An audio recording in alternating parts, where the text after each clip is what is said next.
It is our fourth group stage day of Blast R6 Europe League. For some teams, that means it is our last chance to grab some points, but for other teams, it means it is their chance to lock themselves in the top 3 of their group, move on to deciders, and get one step closer to qualifying for the major in Atlanta. My name is Anne. I'm joined by two wonderful analysts, Fresh and Fabian. How are we feeling today? Feeling pretty good. Yeah, I just left Fresh's ranked stack. Right. He refuses to invite me to the stack when I come back home, so I decided to leave. So I told you wasn't invited, and then you said, I quit. Yeah, yeah, it's literally how it works. Right.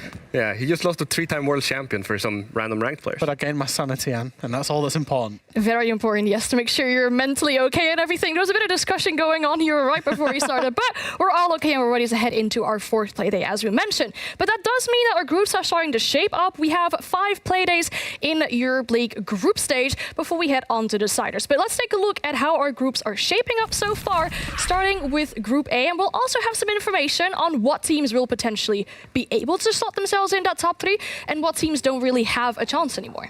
Yeah, and I think Group A is shaping up maybe not how you would expect. I think Secret maybe outperforming initial expectations. ITB have got 2 wins and are right in the mix alongside Wild and Virtus.pro, who I would say were probably the favourites to go through into the deciders phase from this group.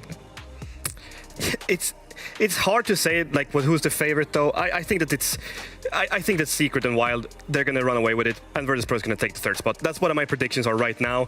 Into the breach they still stand their chance, sure, but those where I'll put my predictions on, and I think that those 3 are going to be the ones we see go through. All right, let's run the numbers for this group, though, because there are some teams that have the opportunity to qualify themselves, but then for that exact same team, there's also a chance to be completely eliminated today. We're talking about Into the Breach, right? Yeah, so we've got our wonderful statistician, Sprabuni, to help us out with these, graphically representing it. As you can see, Koi will start top to bottom, and it's just worth noting that these games are based on the first fixture. They're not based on both fixtures. We'll update as and when, because some things can change after the first fixture. Koi have to win, basically. Into the Breach can be either secured into the top 3 today or eliminated out of the top 3. And just a reminder, you need to be in the top 3 to move through to deciders. 4th and 5th puts you in the open qualifier playoffs. Now, Virtus.pro, if they win in regulation, they're through and into top 3. And Wild, all but one specific scenario, if they win today, regulation win, they're through and into the top 3. Indeed, that is how it's standing for Group A. And we can look at Group B as well. The standings in Group B, a group with a lot of difficult teams, you would say, but it's shaping up maybe a little bit different as we were expecting it to be. Heroic at the very bottom and Wolves at the top. I mean, is it different than we expected it to be? Heroic was kind of the underdog all throughout. We expected them to not do that great. They didn't. They made some questionable choices of replacing players middle of a stage, and it obviously didn't play out. M&M, BDS, G2, Wolves, put them in any position, and you would expect them to be there pretty much. Anyone could be anywhere here. That's the hard bit of it. Yeah. You know, everyone knew this group was probably going to shape up something like this, with Heroic in 5th and anybody else in 4th to 1st. And that's the bit that's going to take some sorting out. It looks very competitive, you know. BDS, M&M, 1 win, 1 loss each. G2, 2 wins, 1 loss, and then Wolves 2 wins, 0 losses. It's still all to play for basically those 4 teams. Yeah, but with the top 4 only being 3 points separated from each other, that means that in regards of placement for that top 3, if you look at the numbers, the possibilities of qualifying, that still means there's a lot up for grabs for all these different teams, right? Yep. Everybody apart from Heroic can qualify through to the deciders phase. Unfortunately, we're breaking this news. Heroic are out and donezo, just due to the way the points will fall in the fixtures that, you know, go on next week. Now, it's a similar story for a lot of these teams, is that a regulation win is going to put you in with one hell of a chance. For BDS and for Wolves, a regulation win will confirm you for top 3. Obviously, 1st place is what you want. You want that 1st place because you get 2 shots at making the major, you get 2 best of 3s, but top 3 is the first and primary focus. I mean, for this group, they all have to want to just get top 3. You can want the number 1 spot as much as you like, but you cannot guarantee it with anything. Like, it's just too many good teams.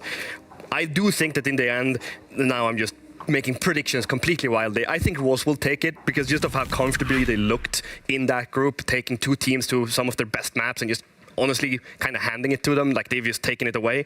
So Wolves are looking really, really strong, but then again, so does BDS, M&M, and both of those teams we've been talking about, oh, these are 2 of the best teams in the world.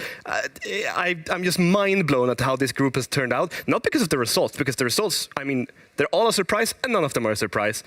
it's just been such a fantastic group stage. The big curious one for me today is G2, their percentage chances change significantly with the fixtures and the results going today. So they're going to be sat at home hoping the results go their way rather than any other teams. It must be, I think Playday 4 is probably the worst Playday that you've got, where you're sat at home and you've just got to wait it out and see what happens. Exactly. I mean, there's still a lot up for grabs. And then there's certain matches in the beginning that can also influence matches that will be happening later on, right?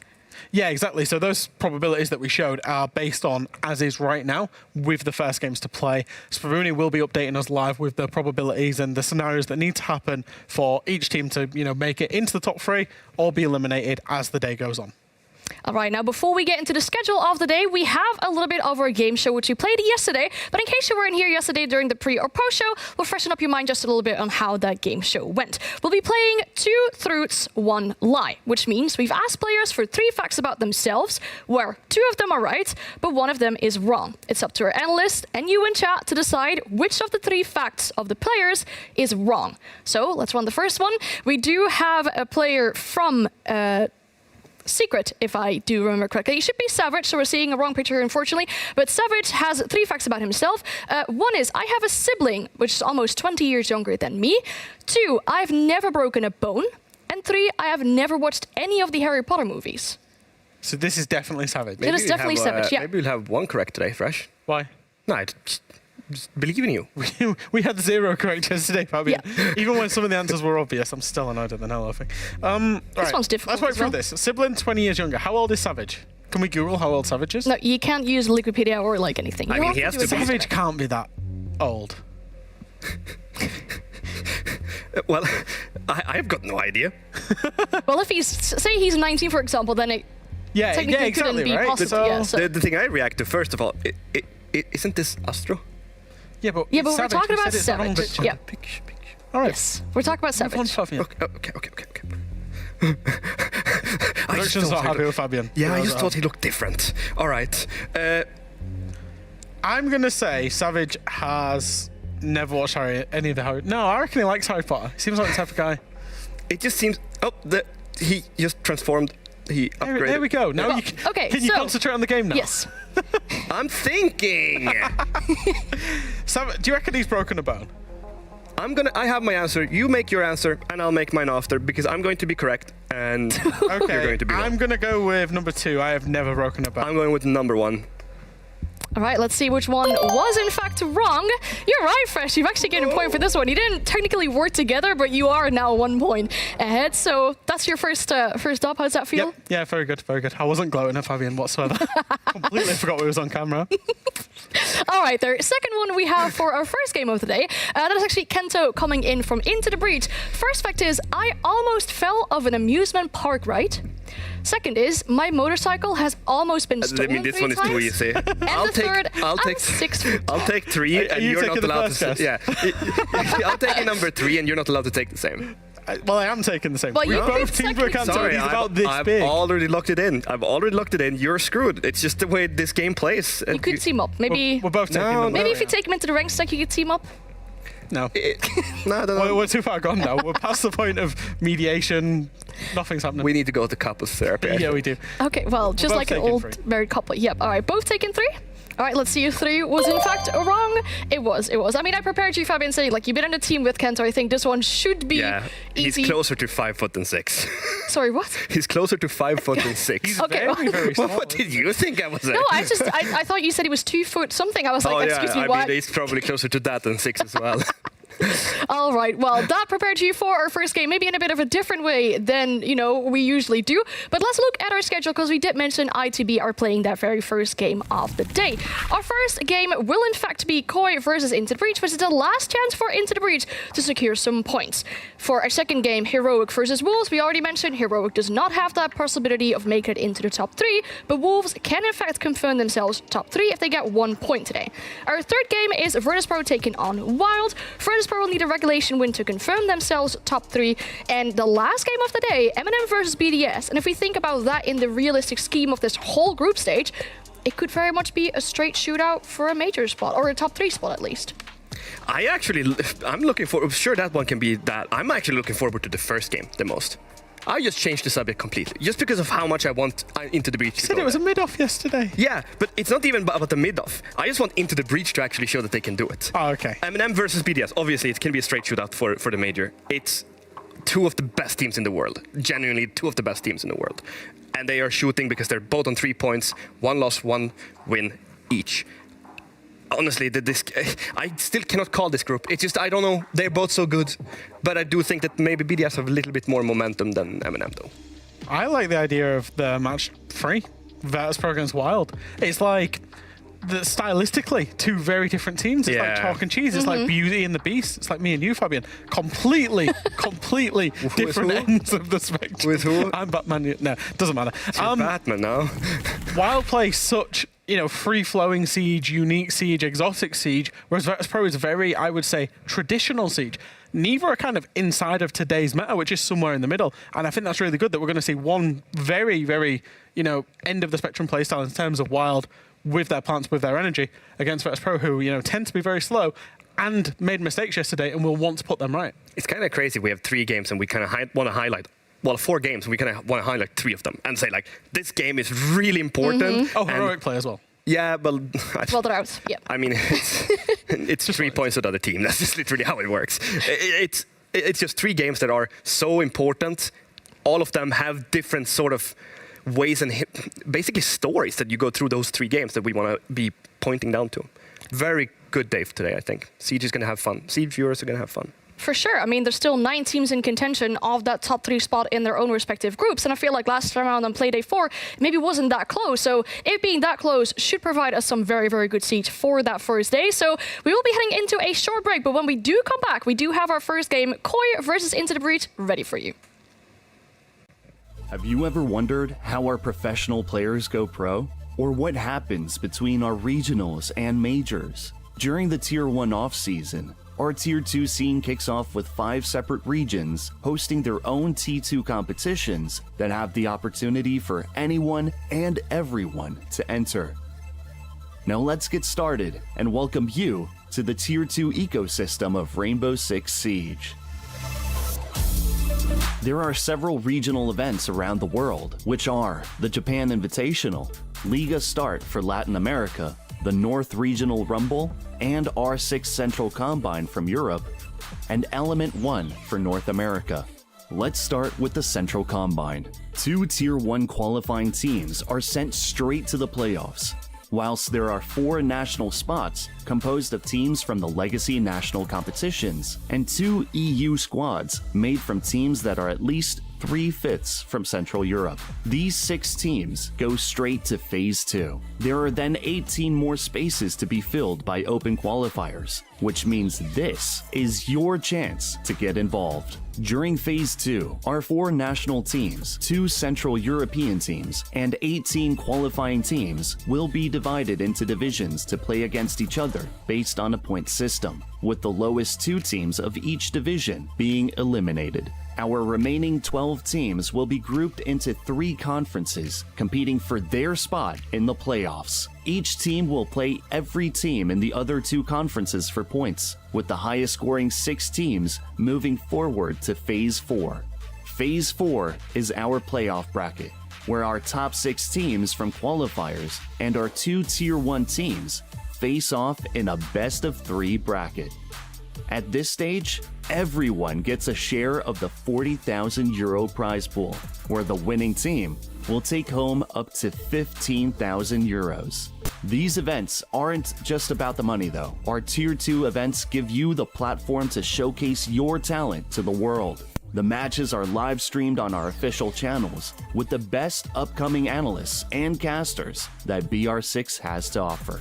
Win here and your Rainbow Six life could change forever. Do you have what it takes to step up and be the next big name in Rainbow Six? Prove it.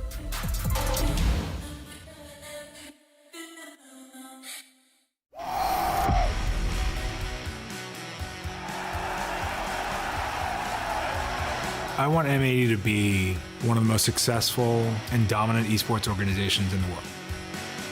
When the manager Golden reached out for a coaching position, I thought, why not? What could hurt? You just gotta take their soul away. You just gotta destroy them. It's definitely better to let the player do the talking, but tend to stay clear of the people that have big egos. Energy carries everything into winning. This is Rainbow Six at its best. Try not to hold on to revenge too much the past. If we were to play them again, it would just be like just that urge of competitiveness to beat them. We know our potential, we know what we are capable of. The opponents could definitely take the title from us. The past is the past, but in the moment you have everything you need to do to be better.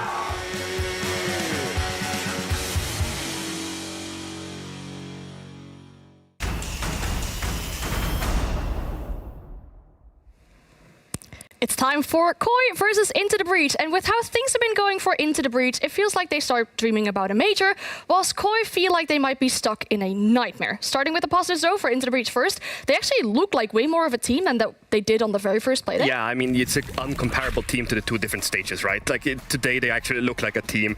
People are stepping up, especially Kanto and North. They've taken a massive step up in how they're playing. But all of this gets enabled by actually having the players that they want for the right roles, right? Having picked up Yonka in a solid support player and picking up Azur as well to fill up the kind of middle role with shot calling a little bit, but also being able to frag. His numbers are just positive too, but he's still doing a job. Looking at the first week or first play day, they all struggled, so we all had poor numbers. It's just a good team now. They're looking solid, and I wonder today, will they be able to keep this dream of going to the major alive? Because they kind of deserve it this stage, I'll be honest and say, because they have stepped up massively. With those last two wins, they definitely will have been thinking about it. Yeah. You know, I know Leonsky came on the interview yesterday and said, you know, anything we get is a bonus. And he's true. Anything that they do get now is a bonus, but the players will definitely have been having a look at the league table and be thinking, somehow we can do this, because, you know, Koi not looking in too good shape. We're feeling quite good ourselves, and, you know, let's see where it takes us. I feel like it's a big positive surprise for most of us, right? I feel like if you would have told us, like, hey, at the end of last stage, hey, Into the Breach have a chance of making it to the top 3, we all would have made you out to be crazy. Yeah, but it depends. If they were in NA, it would have made sense. Okay, well, but in Europe, not so much. Understandable. But then for Koi, it's not really looking that good once again. I mean, stage 1 was a struggle for them, and then stage 2, once again, they got a point yesterday, but they'll need more than that. Yeah, I mean, the headline of yesterday is it was better. It couldn't have got worse, but it was still disappointing. And, you know, I'm not really going to hold back here. When you're seeing teams be able to ping out a Cade Claw and not have an effective tool to deal with removing the Cade Claw on a basic breach, on a basic map like Clubhouse, you know you've got a problem. They seem to have a problem with synergy, with teamwork, with communication, with coordination. They don't look like a team at all, and it's not, you know, it's not the Koi that we know and love. It's not the Koi that we have such high expectations of. Jigsaw had a great day yesterday. I know he's had a few doubters, but apart from that, it's really not been a good story whatsoever. Are you using copy passes on the desk? They need to work on communication, honestly, and I forgot half of it. I just made it up. I mean, it's as you say, Fresh. It's just doesn't make any sense the way that they're playing. This cannot be how they're doing in practice, right? I mean, we have Leon who's playing the hard support, but he's in more entry duels than one of their entry fraggers, and also Cryan, who's more of a lurking role. Like, how? Why? What's going on? Why is this disconnect happening? Something is awfully wrong within the team. I wish I could tell you what it is. Maybe that they don't have enough time practice, but then again, is that an excuse? You should be prepared for now. This is when you play, not in 3 weeks. No, but it feels unfortunate, right? I feel like we've seen a few playdays now of Koi, but it feels like we only got more question marks than that we really had answers for them. I just have no answers for Koi. It's just blank page. I haven't seen them play the video game yet, because all they'd be doing is hiding, crying, and that's about it.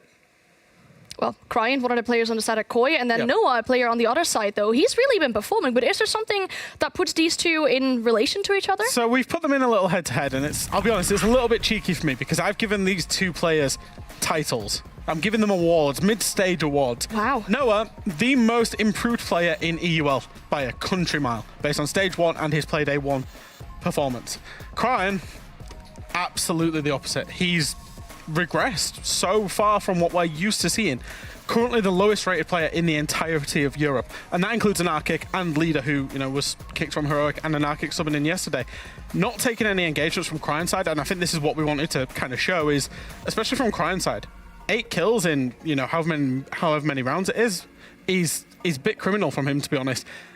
Tends to be quite lucky. You know, we saw him in the very first play day, and Exute's going down in the basement. he's in the second floor in a closet with 7 goo mines in hand. Doesn't seem to be in the game whatsoever at the minute, and we know he's got the quality. It must be something that's wrong mentally there, because it's just the operators he's playing, and in the role, first of all, I think the way he's trying to play is an outdated way of playing Siege right now, and his role is just not working within the group. But then it's just the team overall, that they don't seem to communicate, like, Cryan, we need you here. Cryan, we need you to come with Warden. We need you to throw your leash trap. It just doesn't seem to be like the communication. Maybe it's the individual responsibility. I genuinely don't know where to put down the finger, but everything is wrong. Everything. Fresh could do better in that stack. Wow. All right, there's a lot to be fixed, Indy, but there's very little time, as it's only their, one more chance that they have, or 2 more chances that they have. Let's see what map will have this matchup as well, because both these teams didn't make it to the major. It's new territory for both these teams to be playing each other, but we'll end up on border and into the breach start on attack. So, whoever we end up interviewing after this game, the first question, that I think we should ask is, how have we ended up on border? Because neither team has it anywhere near their top preference. I have it for both teams as being their 8th preference out of 9. It's a map that neither team really wants to go to. ITB, we have never seen in this, in TT9 or ITB days, we've never seen them on this map. In terms of Koi, we've seen them play it, but only against Secret a couple of times where they got, they lost to stage 1 Secret on it pretty handily and didn't look convincing at all on it. The one thing I will say for Koi, there is really nowhere to hide on border. It's such a small map. You can't go and hide 3 floors away. There's only 2 of them, and it's a very compact map. I don't think it really matters what map they play, Koi. They just need to grow some balls. Like, seriously, they just need to start actually taking the fights to their opponents and play the way that they want to play, because they're not.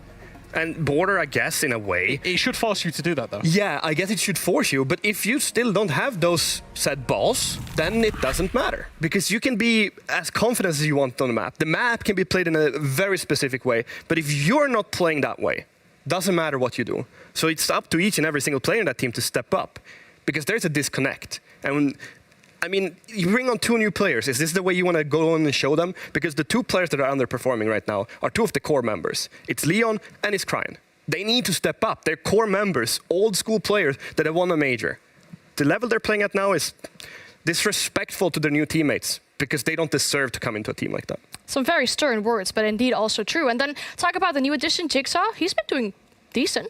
He has had his haters. We've seen a couple of people go for him in the interviews, specifically Ted, but also Leonsky yesterday. I think, Jigsaw's come in. It's a very arbitrary metric, but he's got the highest headshot percentage in the league. And he did perform yesterday. We saw him flowing, getting a few kills yesterday. He was a shining light yesterday in what was a bad Koi performance. Again, a map like Border, it might be one that he gets to, run around, get on some good guns and have a little bit of fun with that. And hopefully he can produce the performances that, intrigued Koi to bring him all the way from Australia. Yeah, I want to see Hoxty as well get involved in some of the more entry duels, because he's been missing out a little bit there. Yeah. And I feel like that's one of the strengths that I saw in him when I played against him many, many years ago. His mechanical ability from then, and I think I want to see him start doing that as well. So there's Jigsaw is doing good.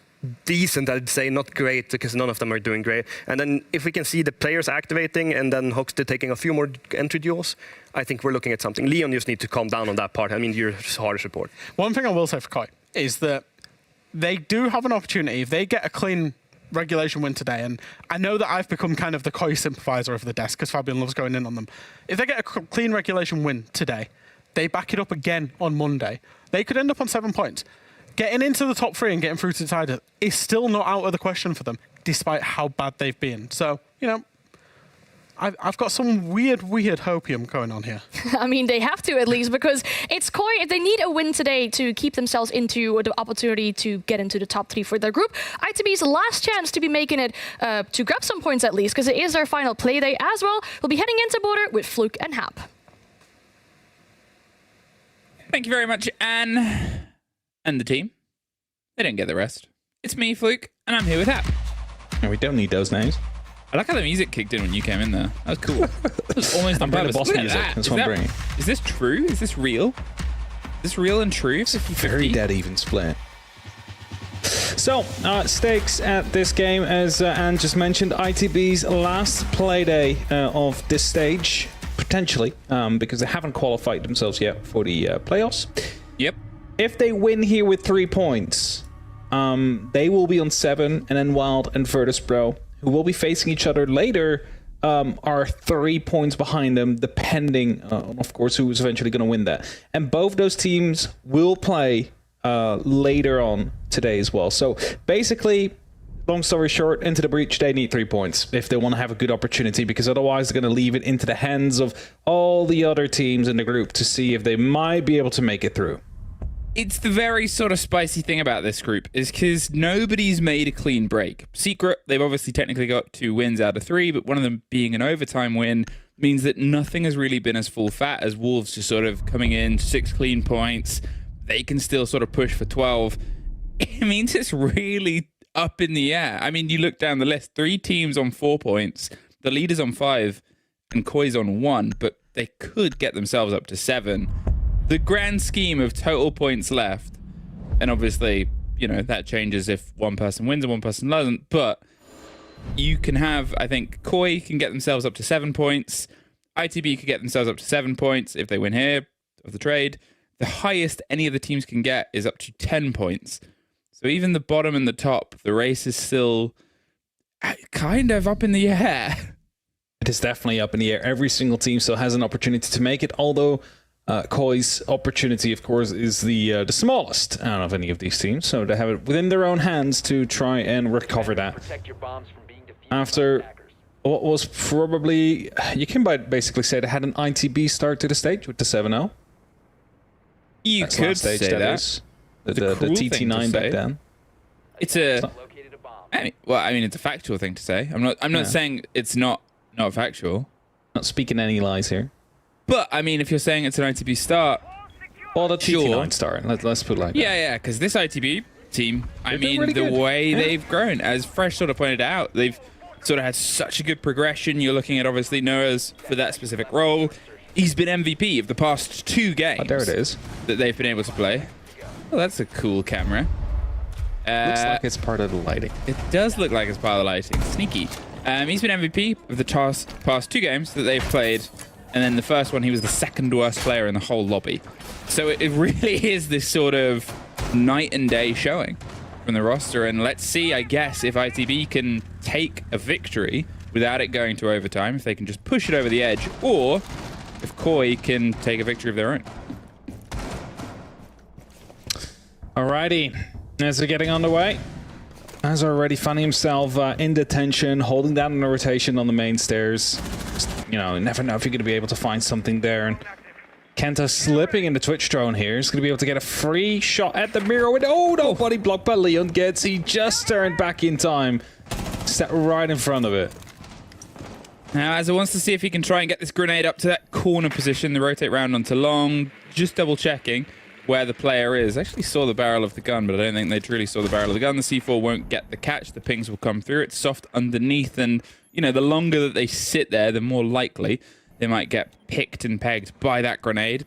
Said that's the reason for the pace of Azza here. The Selma will get itself onto the mirror window, and oh, Leon took a risk, and Deepak got caught as well at the same second. Crying on the back end of Rafters, going to have to steadily make their way back towards the site because there's not really anyone there. Loses out inside break. There's suddenly Junker inside the site. Jigsaw gets 1, but Kendry's going for the plant in the meantime. They know exactly where he is. He'll swing a corner in a second. Does get the kill on the back of that, Jigsaw. Post-plant situation. You can hear more of the breach being opened up. They're making things awkward. They're watching on the right-hand side. Kendry is playing this smart. He sort of played the bait of the game, and there's the end of the round. But ITB popped it. I'm just.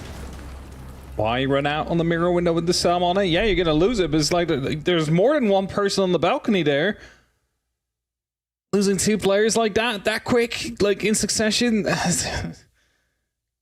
I'm not gonna gloss over it too much.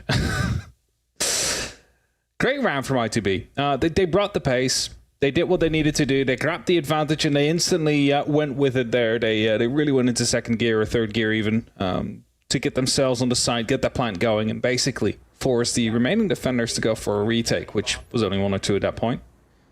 And Cordiv decided to not run that top floor again and have gone down towards the tellers.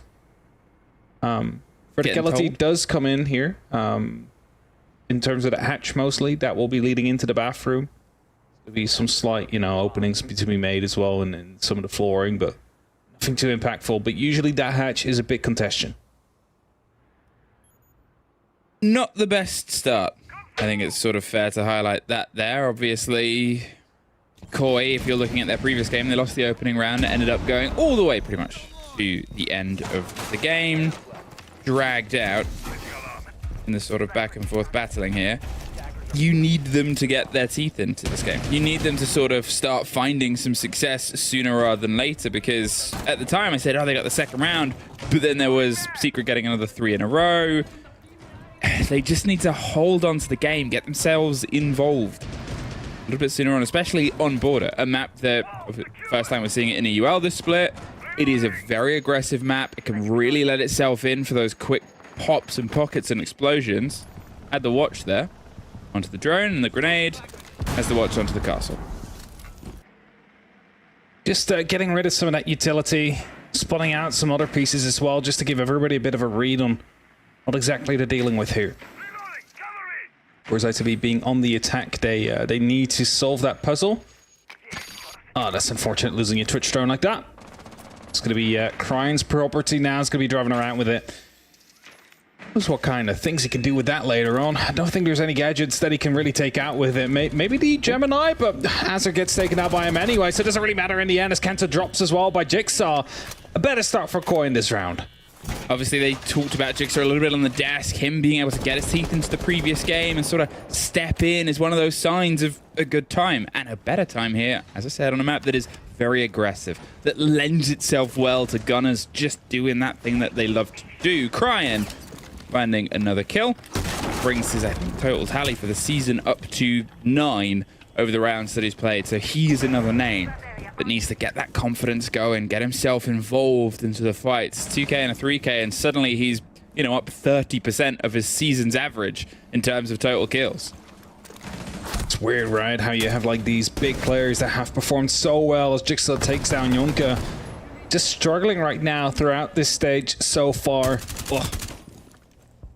We're almost managing to find a kill there to bring the body balance slightly back into even numbers, but failing to do so. Going onto the office right now, spots the Orcs, but it's a double swing to come through. Hosty will find that kill, and it's only up to Noah now. Repels into the balcony, into being strung at, but Hosty gets his head removed quickly, tries to go for a wallbang, but I believe that there was actually a Kiba on the other side that prevented Noah from getting the kill onto the Azami player.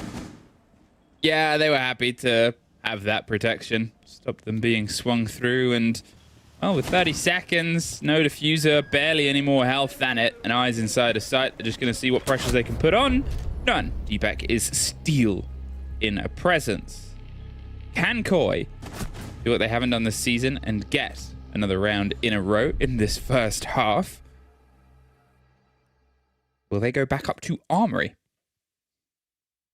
No. That's the call they have to make, yeah. I was going to say Armory went kind of horribly wrong when they relied on the mirror windows and they tried to run out everything they got to protect them. So workshop ventilation will come on. And, mirror is still there on the side of Deepak. You can still play that up on the top floor. It's just not as big of a deal if you lose that compared to if it is the actual site that you now lost your one line of defense in. It's also why you usually see basically a mix of mirror windows up top. Sometimes you see it in a little side office, and sometimes you see it on the double wall. The double wall one being easier to destroy, obviously. Yeah, you give yourself your full sort of stretch. You, again, play against the verticality. You can have a bit of wiggle room. Crying's getting detention locked in because it turns into a little bit of a sort of back and forth. Curious about the bees that have been swapped in here off of the thermite. The Selma's probably bought as the reaction of, well, we haven't got a thermite, but we do still need to try and get some walls open. Detention is probably going to be a focus of one of those Selmas.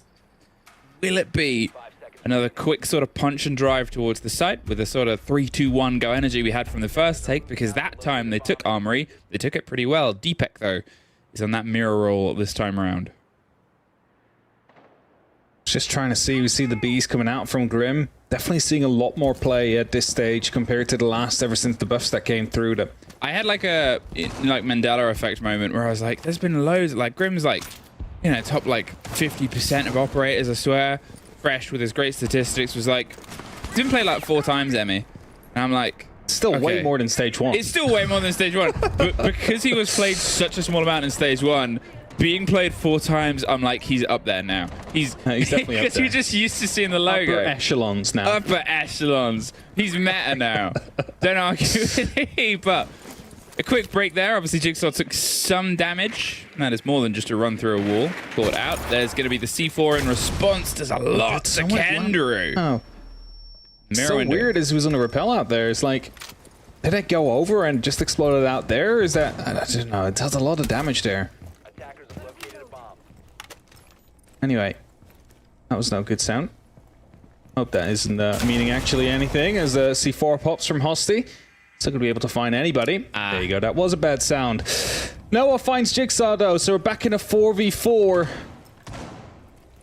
So Koi managed to get a kill without actually having to do anything for it. The internet strikes again. We saw it yesterday in the game from Wolves where player lagged out on those final clutches, and Tosty's going up. Now tries to rotate around, but an angle's being held by Azar. Will find him. Only 3 from Koi remain now. I mean, a little bit unaware, I suppose, is the only way of putting that without putting the word careless onto it. Deepek suffers on the back of a grenade. He's going to take the drop, but he wants to fight before he goes down. He's, spoiled for choice. They do go down inside the engagement themselves. Kenderu is not finished off, though, but Leon just finds the last, finds the second swing, and Noah suddenly alone. Deepek bites it back, and it was an unfortunate disconnect. Obviously, the round was more than enough in progress, and I'm assuming if Yonka isn't back, we'll have some kind of a timeout. Hearing some noise. Jigsaw leaves as well now. There's, yeah, okay. The pause gets called. We lost a player on both teams. So we could also just continue with a 4v4. We don't worry. It's a bad idea. It's a bad idea. Yeah, we shouldn't do that. Deepek, Jigsaw, in good spirits? Had different glasses on there, though.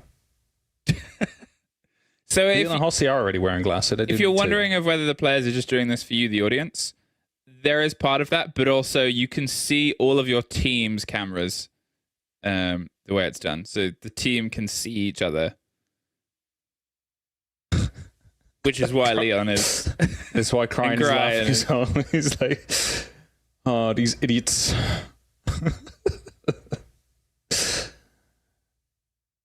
Now... quick rehost, of course, or pause until I don't know which one it is, but we lost 2 players. It will be a rehost. Seemingly, it's a pause if I look at Hosty's screen out there. Yeah, it's a tech. It's a wait. Which means no talking. So what can you do? You can pose and walk, or just sit there. Why are they walking? Where are they? Steps in for the day. Where are they walking? This is a reminder. If anyone's at home watching, I haven't got your steps in for the day. Stand up. Yeah, start stepping in place. Get your steps, get hydrated. Yeah, that's a very important one, especially with the heat wave that's been going around Europe. It's been the first colder day in like forever in the Netherlands, and I've been enjoying it. Good, I'm glad. I don't know how it's in Paris right now, where the crew is. I know when they just arrived, they were having trouble. Oh, it was raining. Okay, well, that's great. Rain is good. True. It's good for crops. Yeah, exactly. And to dispel any plant. We'll be back in soon. If you've missed it, Koi, the 2-1 up. There was a disconnect on ITB's side in that last round. And to be honest, I'm not really sure how much it would have affected. Obviously, it could have been the biggest thing. You never know. But at the same time, the push that came across Armory, at that point, because of a catch coming up Metal Stairs, it was actually a body advantage in ITB's favor. Then suddenly Deepek gets one. Leon with the swing around the back of them that happened around CC nets 2 kills as well. The trap was sprung. But that CC position was where Yonka was playing. Who knows? Who knows how the round would have gone? And it's kind of the thing, right? Like, you lose the ability to go for a flank watch as well at that point. Yeah. If you manage to get that first kill cleanly, you have 5v4. You can have 4 people focusing on the site, 1 watching the flanks. You're all good. But if you all need to start pushing towards the site, flanks or areas are being left open. just less ground you can cover if you lose a player like that. So very unfortunate. There's nothing we can do about it. And all we can do now is just wait until we get back in. It is, as I talked about before, the first time we've had Koi tie 2 rounds in a row in the opening half of the games that they've played. Obviously, their first play day, they didn't get any. The second one versus Secret, which was technically the third one, which was yesterday. They got 2, but obviously different sides, different halves. It was their attack first, I believe. I vaguely recollect. Hey, we're back in. As we're going back in, yes. So, game soon to be underway again. Just counting down those last few seconds before we get the action. There it goes.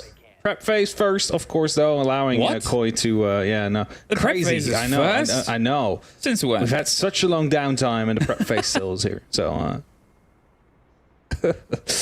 All right, what we want to see here, I suppose, is a little bit more of the astuteness and awareness that we've had from Koi on the most recent rounds. Because the first had, let's be honest, questionable moments. But then you look at the most recent round where, I don't know if DX just gone Leon, you're not doing that again as Mirror. Give me Mirror. You get on the 1 point. You get on the Warden and you go do other things. And to be fair, it worked in the previous round. They were at his army. They said, got that flank round, got the 2k, which could have swung the round into their favor and maybe is the reason. Leon is now back at that mirror window, though, so who knows how... who knows? all right. Let's see. Last time we did see very heavy armory kind of push to come through. I don't think there's any reason for ITB to try and change that now. The Twitch drones will be inserted to remove Valkyrie cams, but also to remove the mirror window.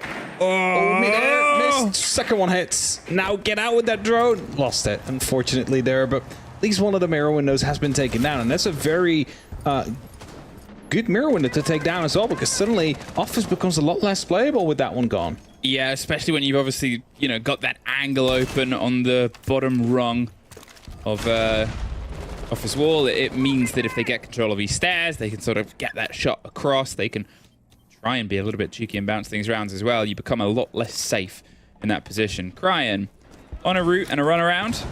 I want to see if they can hold on to CC and make things awkward outside in that balcony where, remember, it was a lot of snap pressure. Here's a grenade we talked about once upon a time, but they aren't even with the pings.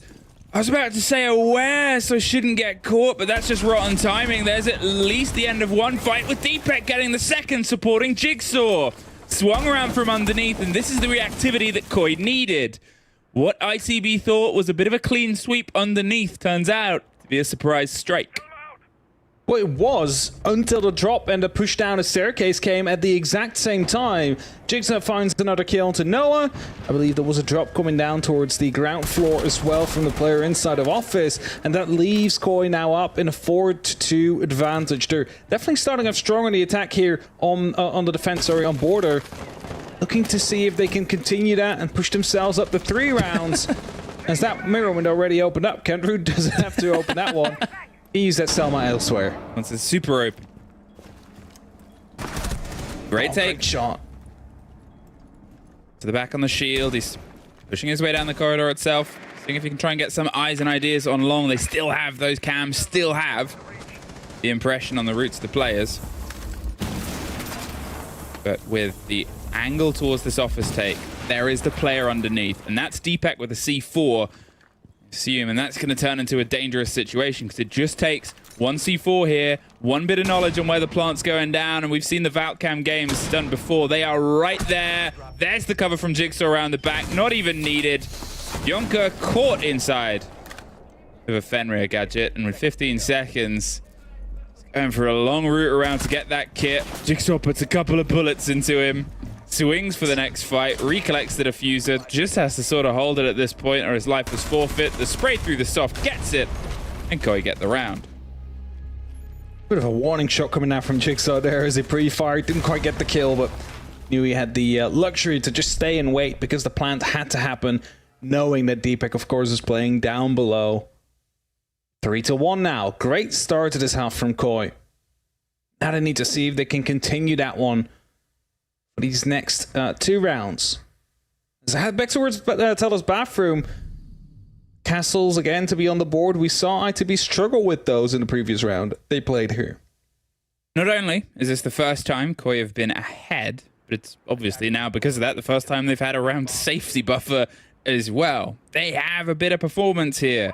Performance they've been missing, and well, it's probably a bit of a shame here for ITB because they're going to have to step back up. From them growing throughout the season to this, even if they pulled the max 3 points from this game, it still doesn't confirm anything.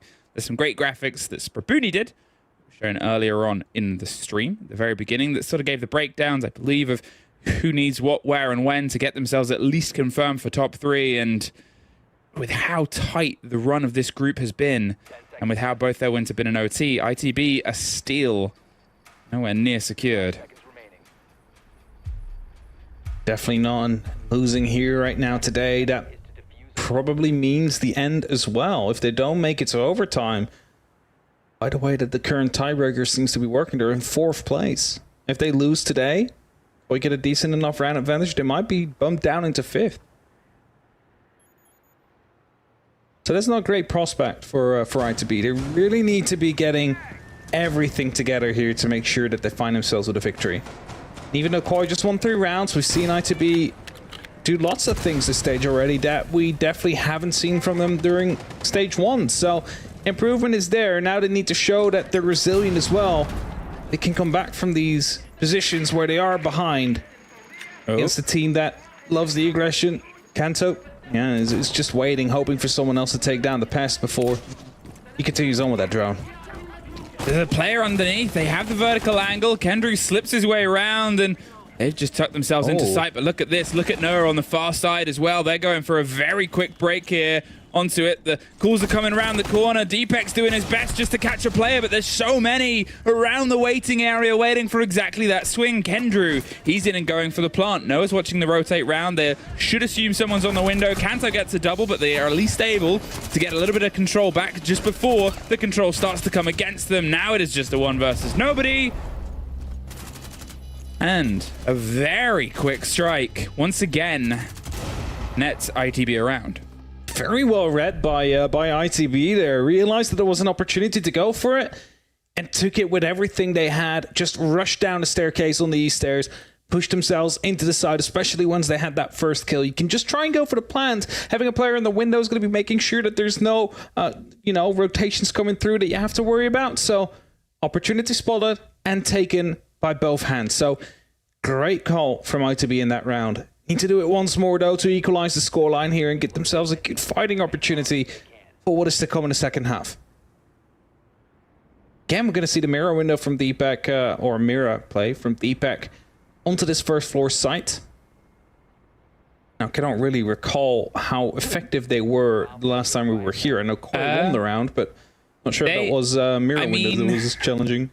Yeah, it might not have been the mirror window specifically, but Deepek being able to hold on a little bit longer above, get the kill, and with the down coming at the same second as he dropped down as well. You can see he really wanted to confirm the second kill. I don't think they fully expected it. He held on, and whether he would have done that whilst playing the mirror or not, impossible to call. But he did it, so let's say it's a success story.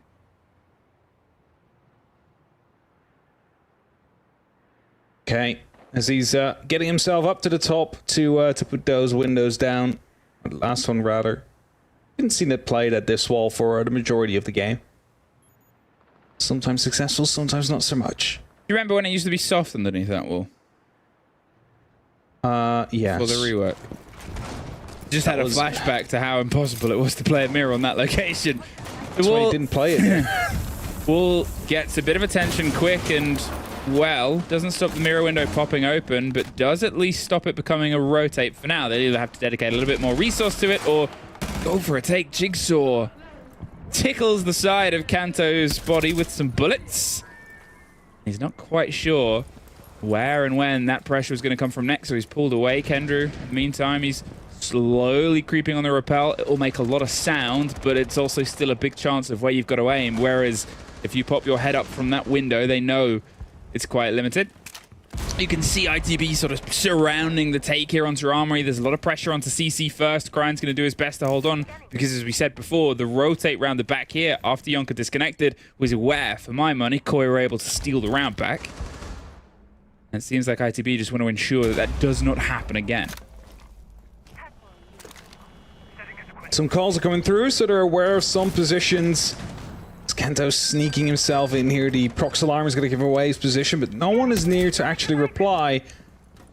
Finds himself on the balcony into break room.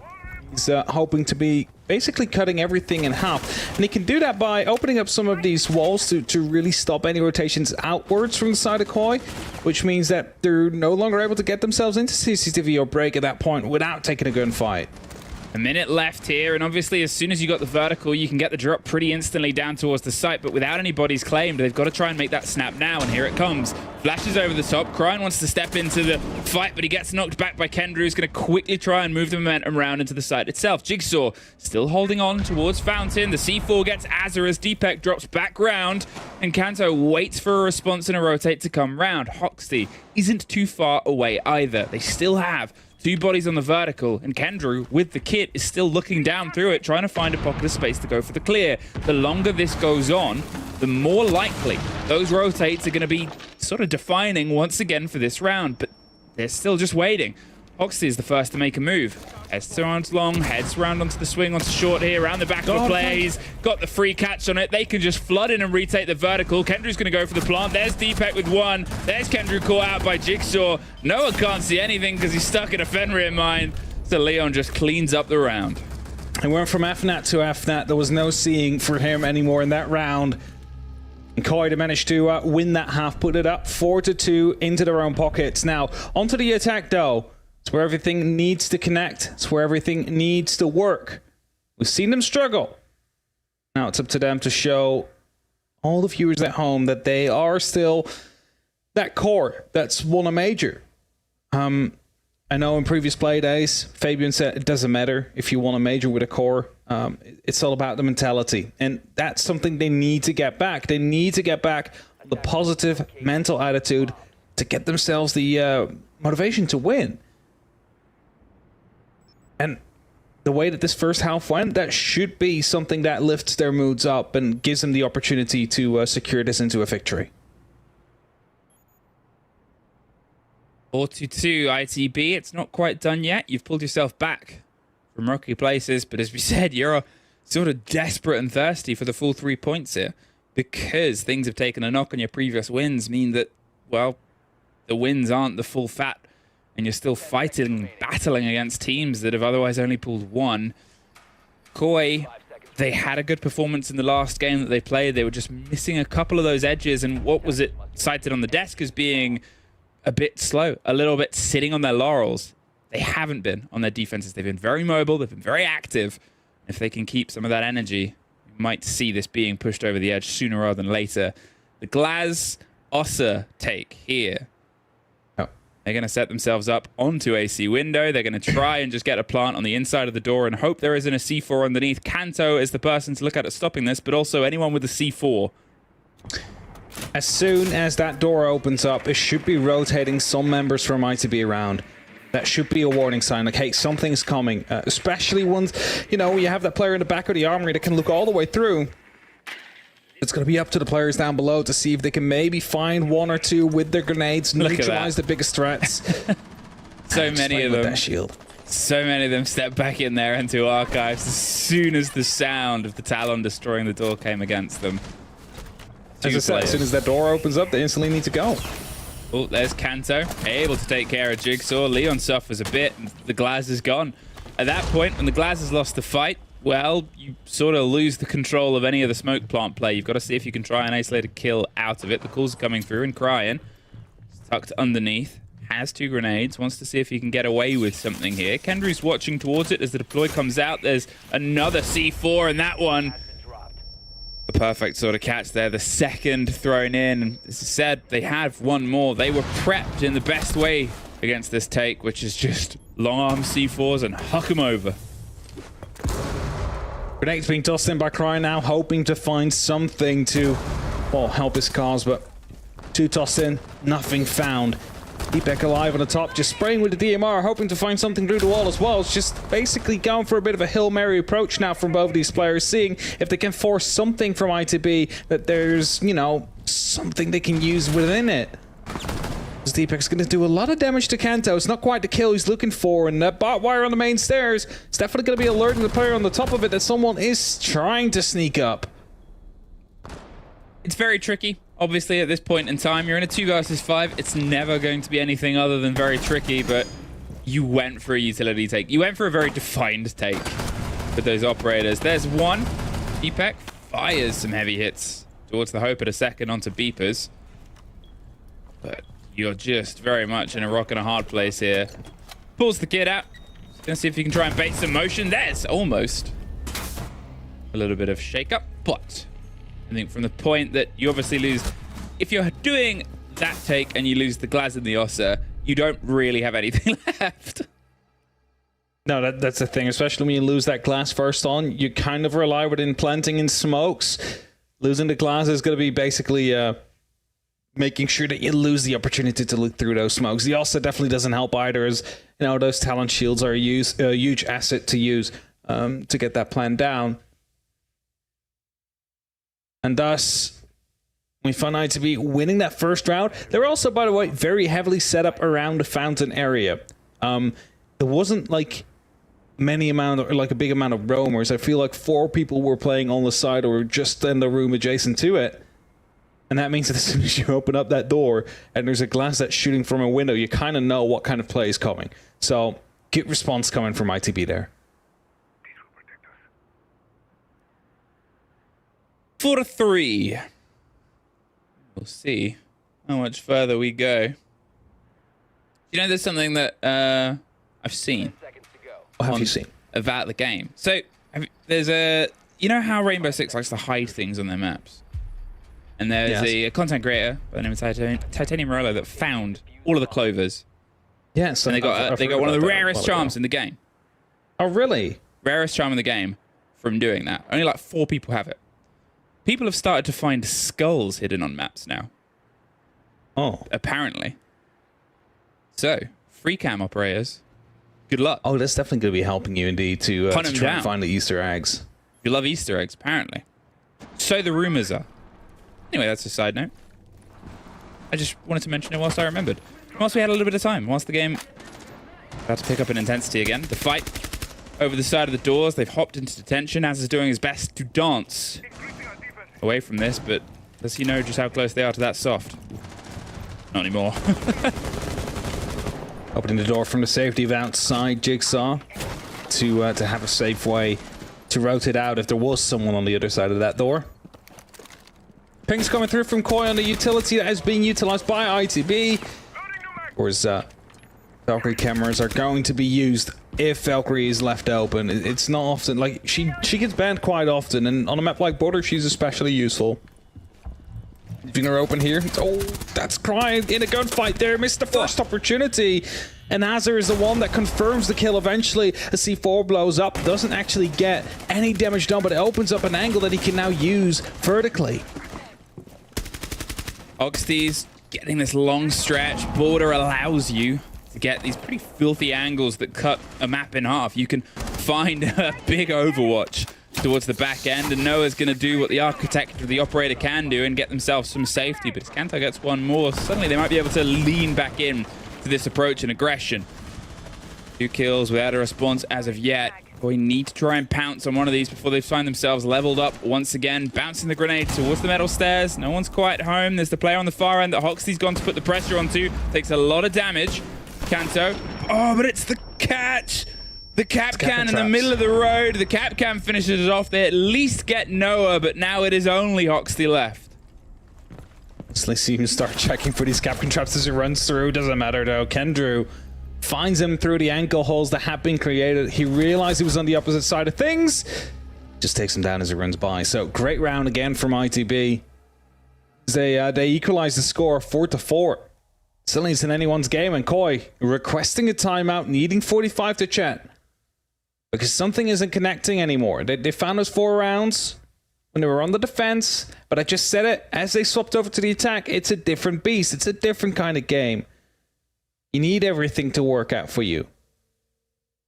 The cohesion needs to be there. And it could be like one or two small things that basically ruins that cohesion for you. So if that's fixable, better to take that time out now than to wait until it's like 6 for ITB or 5.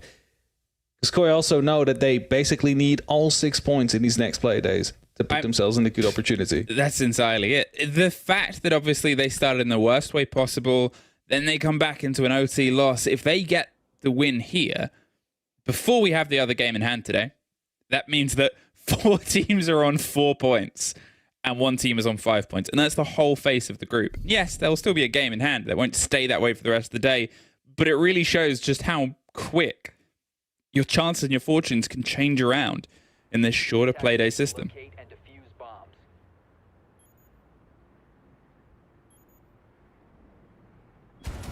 Up to the first floor. As we're ventilation and workshop. That's the props. You gotta try and find these skulls now. If I can see them being discovered by people, and I don't know where the border one is. No one's discovered the border one yet.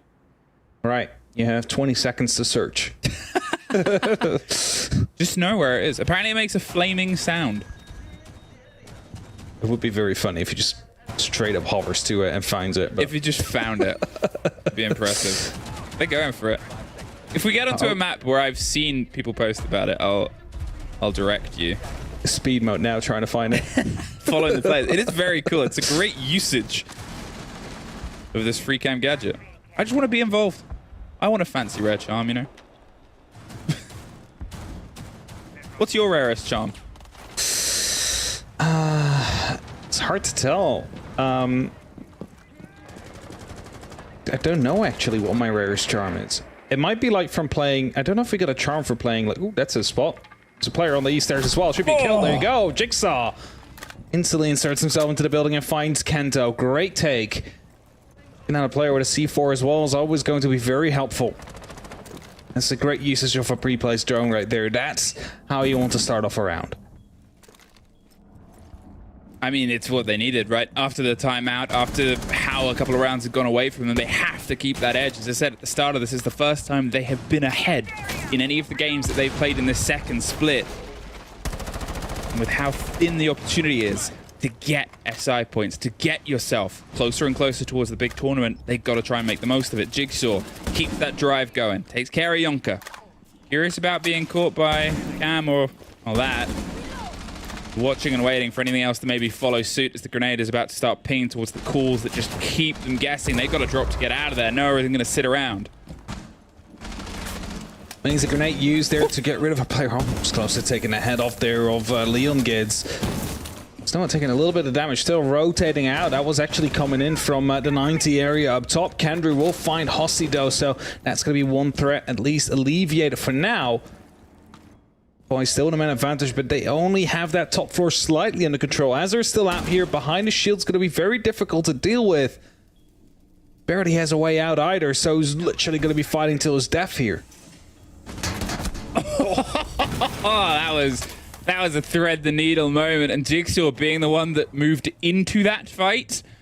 I mean, this is why they've picked him up from the other side of the world and brought him over here. It's great to see him really cutting his teeth into EUL. There was the documentary series. It's very, very good, where they talk about the players and talk about how confident he is, and moments like that where you're like, this is why.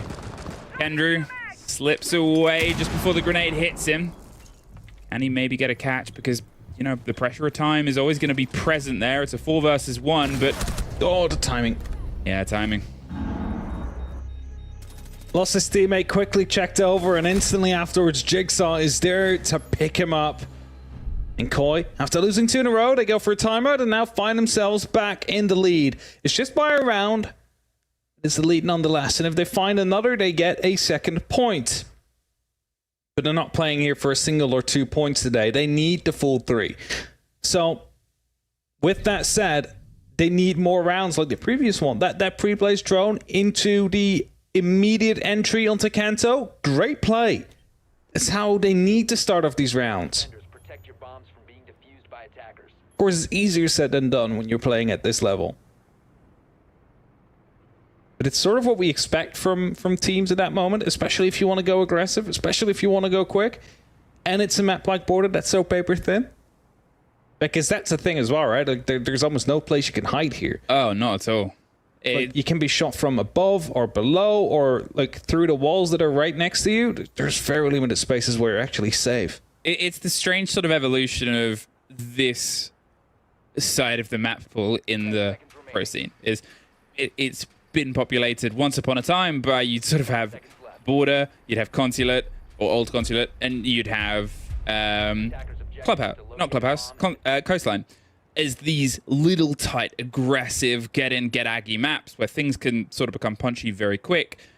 This is really one of the only ones left of those generation of maps. Consulate's had its big facelift and its big change, and it's like two consulates glued together now.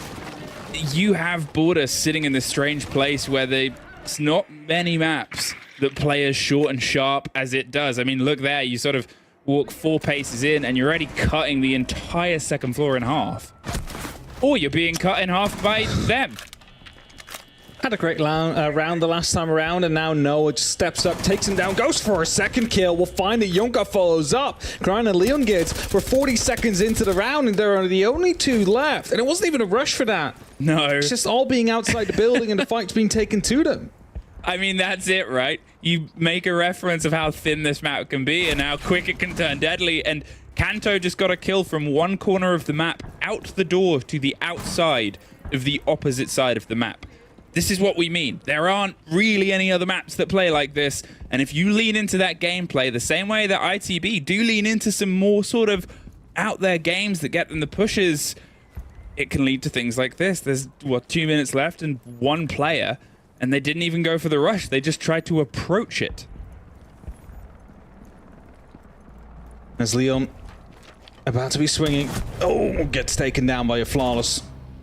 And that's going to be a great response from ITB to Koi that, just had their timeout, managed to find themselves with a very convincing round very quickly as well. To a very quick response, a very ruthless response from ITB. Saying like, what if we do not even let you enter the building? Because I said at 40 seconds and there was only like 2 players left in the attack. That's usually what happens when a rush goes wrong. But they were still all outside. No one entered the building at that point. This round, massively important now. There is no buffer, no safety, no net. The fact they've got themselves neck and neck here, it's not even the real decider of it. Neither team wants to have piecemeal points. Neither team wants to be in overtime. It's pretty much all or nothing between these two. So this round has a lot of stress onto it. And that's for sure. And I was thinking like maybe ITB can afford it a bit more than Koi could, but I don't even think that's true. Like they'll be on 2 within striking distance of all the other teams that are yet to play still. Because this is their last game. After this, it's done. So if they only get 2 points, then Secret, Wild, and VP will all still be in striking distance. So they really need to get a full 3-pointer here to make sure that there's at least one team going to be missing out. And, it would have been good for them to get some proper round differential as well, but no, that's not going to happen anymore because the best they can do now is a +2. And that is especially giving those 3 points. Koi playing, at least you assume, a little bit up to their namesake of being Koi here with how quickly they lost people on the approach before. Jigsaw on this entry, if they're able to get this first kill, if it gets away from them, could be the deciding factor. They hop out just over the side. Jigsaw is aware and gets the catch. Noah, a bit of revenge from the previous round, a bit of not quite knowing just how close Jigsaw was and ready to rock and roll. Hoxty has the call of the player, but with how much they've got keeping them safe here, the bounce of the grenade round to the back corner is just going to be already a little bit too late. Azza had moved out, moves back in, catches the drone, makes them have to keep guessing. Deepak misses the slip there from the ITB player rotating through Kendrew. Finds himself in the office quite safely. Cryin now is a little bit less safe due to Cryan's position out there. Still plenty of ways to go. Jigsaw looking to see if he can maybe respond upon it. See if he can find Kendra after he supposedly just managed to get himself into the office. Of course, we are playing downstairs. That's the bomb site. So they want to get control of office eventually so they can use that hatch against the defenders. But as long as Kendra is around and fighting as he takes down Hosty, it's going to be great for ITB. Yonka took a lot of damage on that, but they're still standing for the engagement. And it only takes a bullet to score in this game. Kanto stretch control here over to Server. He's locked in a little, but removing that drone, you know, if someone goes around and swings on to check it, they can say, well, we know that somebody was there. Look at this, the spread across all of the ground floor with 50 seconds. The pressure is still on Takoi here. As I said, it's going to feel real heavy this round. They want to see if they can just get that balance back into their favor before they go for the drop. Time slowly starting to tick down here for Koi. Need to make a move happen. ITB still around on multiple sides of the map. And as Jigsaw goes in first, he looks to open up. There's a player inside the shower he doesn't see. And that gets him taken down. Leon will respond though. And that means they're inside with that diffuser, needing to plant this. The entirety of Workshop has been reinforced off, which makes it very difficult to retake for the defenders. And 45 seconds are now counting down. Deepak and Leon gets the last two standing for Koi to try and make sure they can go for 6 first. Well, Kanto went over the top to go for the retake as well. Got the kill onto the back of it. As we said, both Koi players are stuck underneath. There's the smoke that won't fully cover Kanto. The glasses are active, and he's just looking for a fight, but they stay tucked. 20 seconds, and it's getting real narrow here. Kendrew wins out against Leon. It's Deepak out on the window that gets caught. And ITB confirm themselves a point. They might be able to secure 3. It's a little bit of revenge right there for Kanto. Of course, wasn't the Koi roster when they won the major. Changes happen. He now finds himself at ITB above Koi in the standings. And now he's going to be the reason, partly, of course, because it's a team effort, but that they will be on 6 first. They are taking a point away. And with that, basically removing the hopes and dreams from Koi to make it to the playoffs. I mean, it's still obviously not over. The fact that Koi have a game against VP and this is the last Into the Breach game means that if Koi can still get to overtime, they have a little bit more of a chance. But that close, getting your foot in, getting your lead in, losing out the opportunity for the full 3 points. It'll be something that is a bit rough. Now, as I'm quickly going over the Sprabuni statistics, this is basically put Koi down to, if they win in overtime, a 0.03% chance of making it to a top 3 position. If I'm reading this correctly, that is.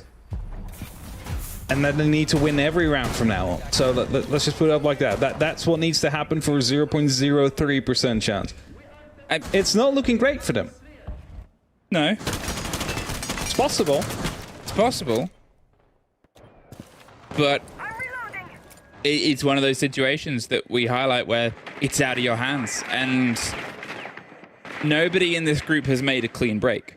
Nobody in this group has been able to get through unscathed. Even the team at the top of the board has been to overtime once and lost once. There's always still a chance, Hap. There's always a chance. There's always for sure. a chance. I'm not saying it's not possible. I'm just saying there's a statistical possibility. It's just very unlikely. Just trying to give a little bit of hope. 5 to 6. Giving a hoping fence to the Koi fan. I mean, if this round goes away from them, then the hope is gone. I think at that point it's pretty much confirmed that they are staying towards the bottom. Jigsaw. Great things need to be done here. The grenade about to be tossed through might actually find a player. Had just enough time to move about and get away from the blast radius there. Leon gets dropped. I believe that was a C4 that just got tossed out, and that's not a great start to a round where you're so desperately needing to win to keep your chances alive, and the rotations are starting to come through on the side of ITB as well. They know they do not have to stick around. There's 90 seconds left on the clock. Still a player that's inside a fountain, though, that has been unspotted so far, and Crying not actually moving his drone in that direction. And as the openings get made, they now know about his existence out here as he's going aggressively in Azure. That confirms Leon Gids. Yonka holding on for as long as possible. Sprays to find one. Looks for the second, but can't quite get it. Jigsaw keeps a little bit of hope, as I did before, but with the kid outside, Deepak's going to run around and get that recollected. They've lost a lot of bodies above, and that's the point here, is they've still got to try and push the site. Crying gets Azza, gets another connection, but suffers a lot of damage. You're still looking at the smoke. You got to get through. There might still be Capcan traps around that we've seen Koi suffer through before. It'll just take a whiff of either of them to be the end here of Cryan, draining out the back end. They don't have the hard breach anymore, so any of those walls, the pressure they might have been able to widen onto the shower side is gone. With 30 seconds, they've just got to try and drop it and rock it. Trying to go for a take on the back. Noah rotating back into the side as Jigsaw's dropping inside of the bathroom. He's hoping to open this one up. He needs to find an extra kill to provide some security for the side of Koi, but Noah's going to round on the flank here. He gets himself in a good position. If he goes unspotted, he could go for a great kill, or maybe even a double as he finds the very first one to Deepak, but Jigsaw responds, keeps them in the game. He's the last man standing now. He's been brought over to Europe. He is the man that needs to keep Koi's dreams alive. He's all alone. 3 seconds. The time will run out, and that means it is going to be ITB that take the full 3 points here, and Koi to be eliminated from making it to playoffs. Koi obviously still have a game in hand. That is the last ITB game we will have in league play, and it doesn't confirm them. Even though it's technically their third win, they find themselves sitting, for now, top of the group with 7 points. However, you have Secret still to play next play day. They can get themselves over. You've got both Wild and Virtus Pro with 2 games each. It's a lot of sitting, watching, and hoping. Even with a huge performance from Jigsaw, not quite enough. We'll go to a quick break before we're back with the desk to break it down.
The stories write themselves here in Europe League as Kent denied his old team of getting a regulation win and eventually also eliminating them from the possibility of still making it to the top 3.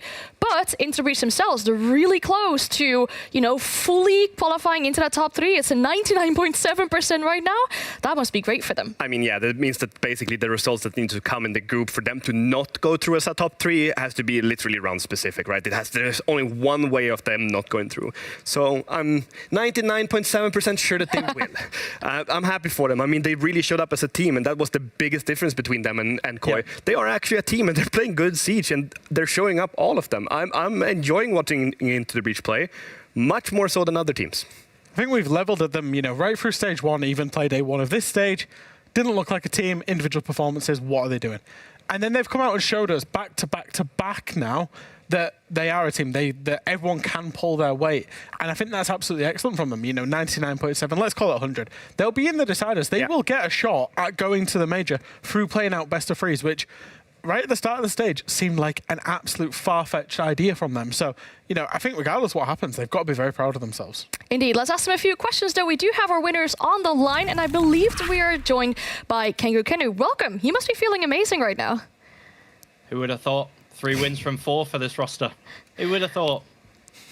That is indeed very good news. I mean, we said it in the pre-show, right? Not to disrespect Into the Breach, but I feel like if you would have talked about this at the end of last stage, a lot of people would have thought, indeed, like, that's a bit crazy. But you did manage to make it happen.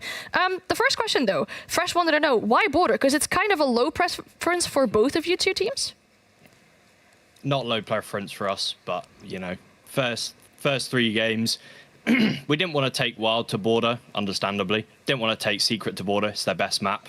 And then VP permaban it. So we always knew we were going to Border today, depending on one map ban from one specific map ban from Koi, which I'm not going to say.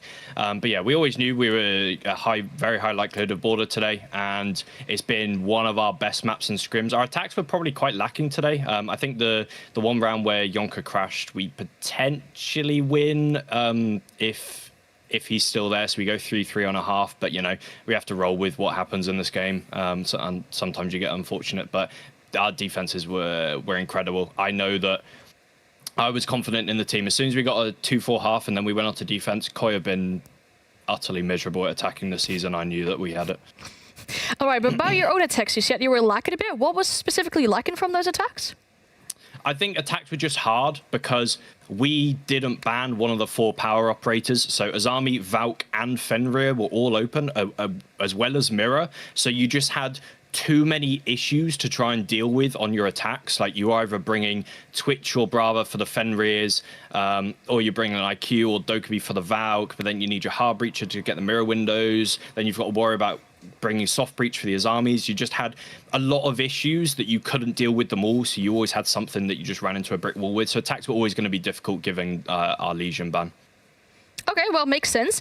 We said on the desk, it's a 99.7% sure that you make it into deciders now. All you need to hope for, we had Spraboody confirm this for us, Virtus Pro need to beat Wild, and then you're 100% confirmed. Is this a stressful feeling, or are you managing with this? Well, look at the expectations before the stage.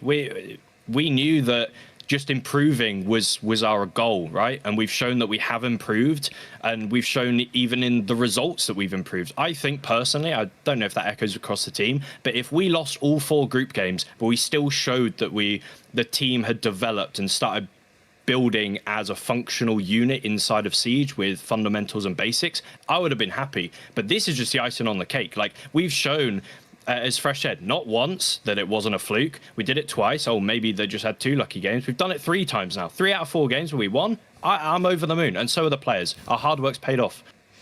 Indeed, it is very well deserved. Thank you so much for your time. Have a great rest of your evening. Hopefully the stress doesn't get too bad during the Virtus Pro Wild game. Thank you for your time, and we hope to speak to you soon. Thank you.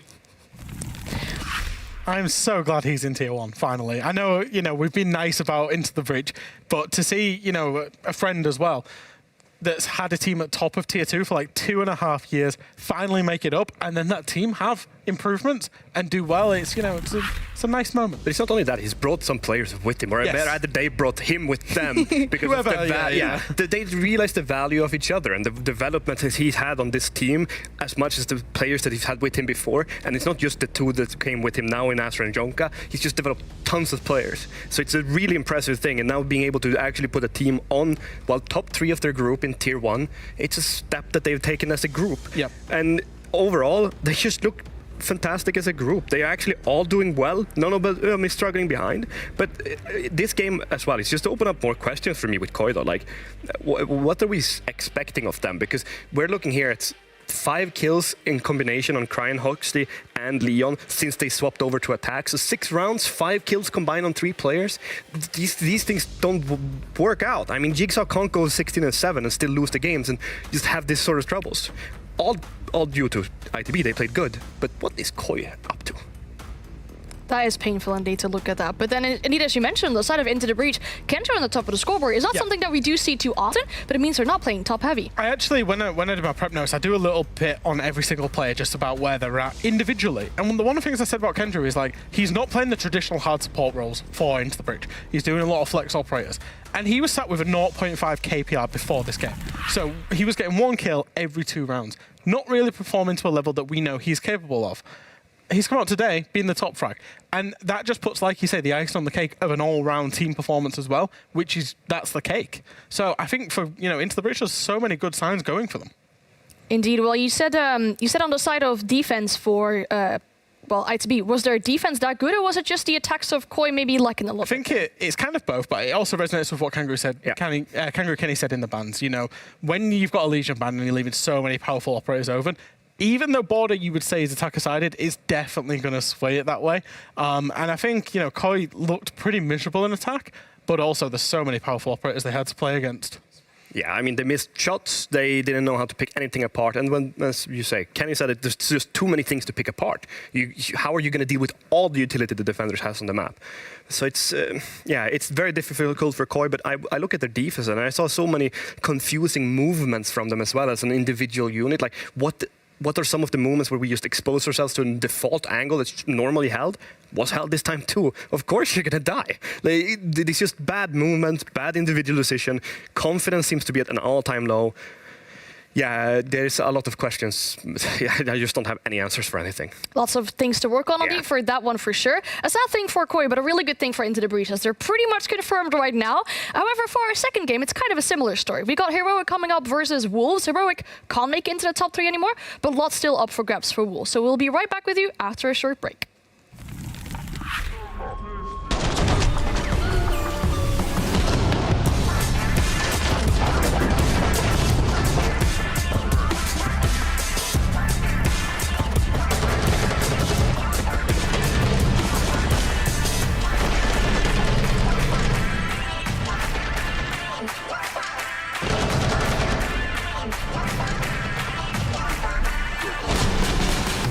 ITB to take the full 3 points here, and Koi to be eliminated from making...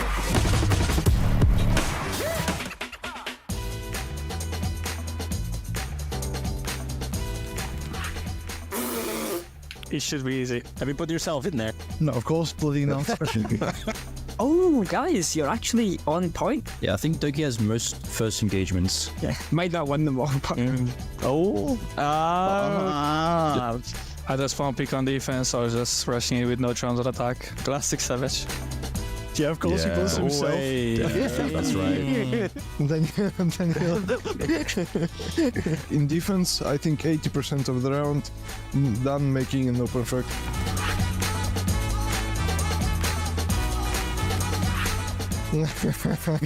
That's a good one. I think we can all be unanimous. Yeah, that's a unanimous one. It's his birthday, don't bully him. He just has a broken sleeping shadow. Kind of surprising because me and Mirko are Brazilian. Like, Brazilian is used to get late for stuff, so... I was tired, okay? I've got the answer for this one. This is a hard one, I think. I think they will be the same player. I have a good one here. I've lost in Discord. There you go. That's your answer. So, Noah has just his phone falls out of his pocket in Uber. You know, we try and call his phone and the guy's not answering, and then this Uber driver picks up, but he doesn't really speak English. And I didn't understand if he wanted to even give me the phone back or if he was just gonna keep it the entire day. Yeah, different answers. Yeah, it's probably me actually. Should have voted myself. Why? He lost his headphones on LAN as well. And I think Carl is probably the most likely to lose something. Yeah, lose his mental.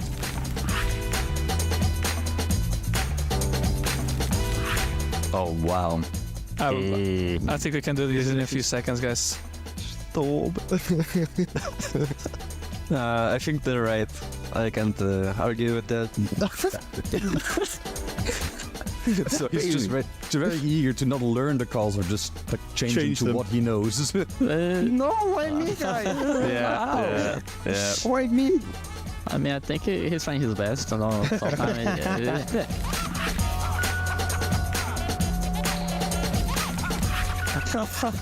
I know my answer. That has to be me. It's a hard question. Yeah. Oh, these guys don't like to keep me alive, so they let me die in. No, that's true. Whoever I choose to bait, that's who the bait is. Oh, what the? Because I feel like when we rush, you go full ham. I think it's Noah. He's like, yeah, double up with me, but you go first. That's so true. No, that's actually so true.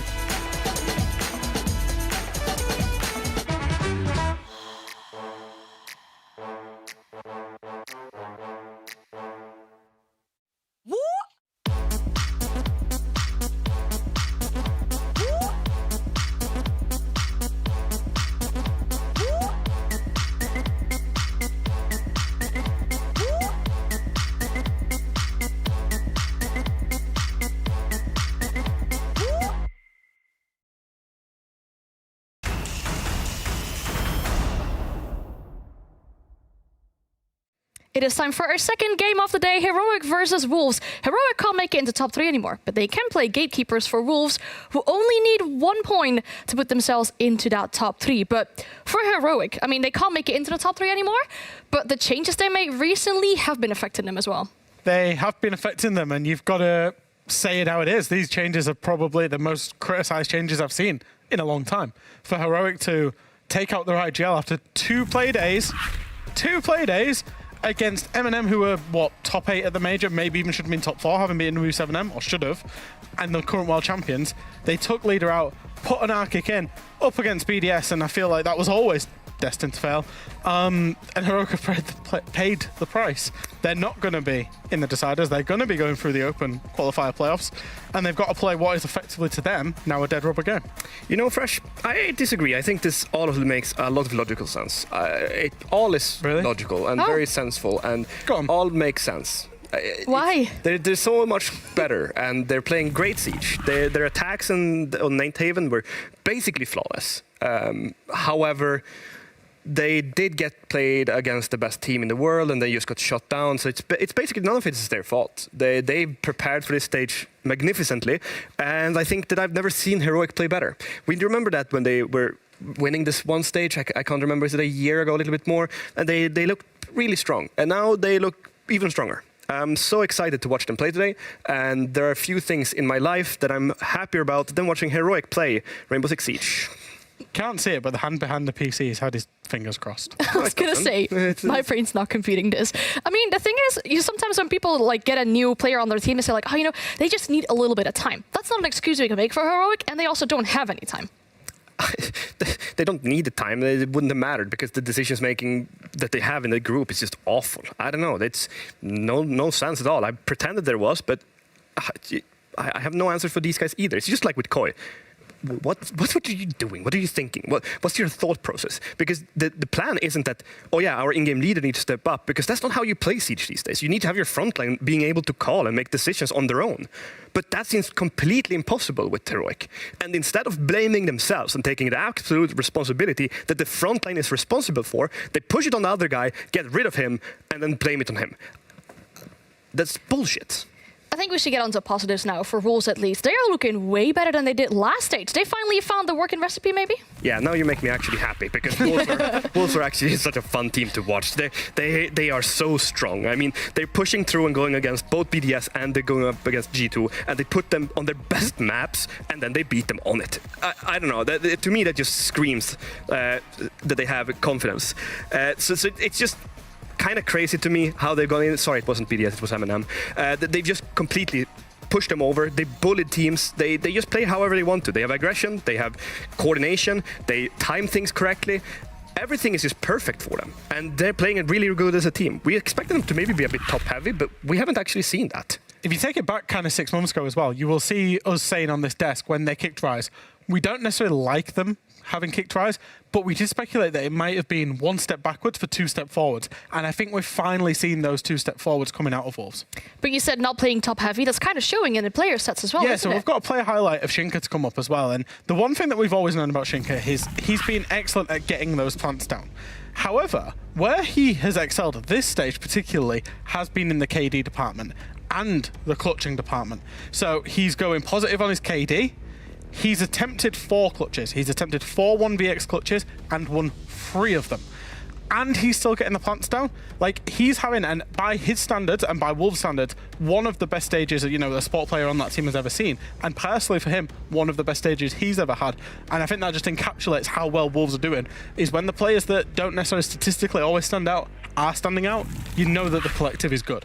Yeah, it's just a whole package. It's so nice to see. And it feels like it's finally clicking for them, as you said. It's like they've taken those steps forward. And I think that we're looking at Wolves now as a major contender for actually winning a major. And maybe they haven't been seen as that from EU for a long time, but they've been creeping closer and closer, right? That they did really good at SI. And now I think that they might be in a spot where they probably have a chance of it. At least they're going to end up top 4. If they keep playing like they are now, they will.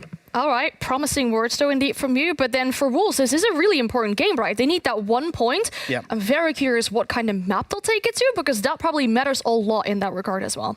Yeah, I think the map, of course, matters every single time that you play a best of 1. As we see the map bans coming in, we're going to see that it will be Bank. Now, for me, I think I've seen teams take calculated gambles with map bans time and time again. We saw it didn't work out for Wild when they did it against Into the Breach. Now, Wolves used to be one of the best teams in Europe on Bank. This was when they had Rise. They tried playing it a couple of times post-Rise era, lost it both times they tried it. So I think Wolves trying to get to this map know that they're against weaker opposition in Heroic that, are struggling with their own issues at the moment and are feeling good. So are trying to, reinstate that confidence in their own map pool.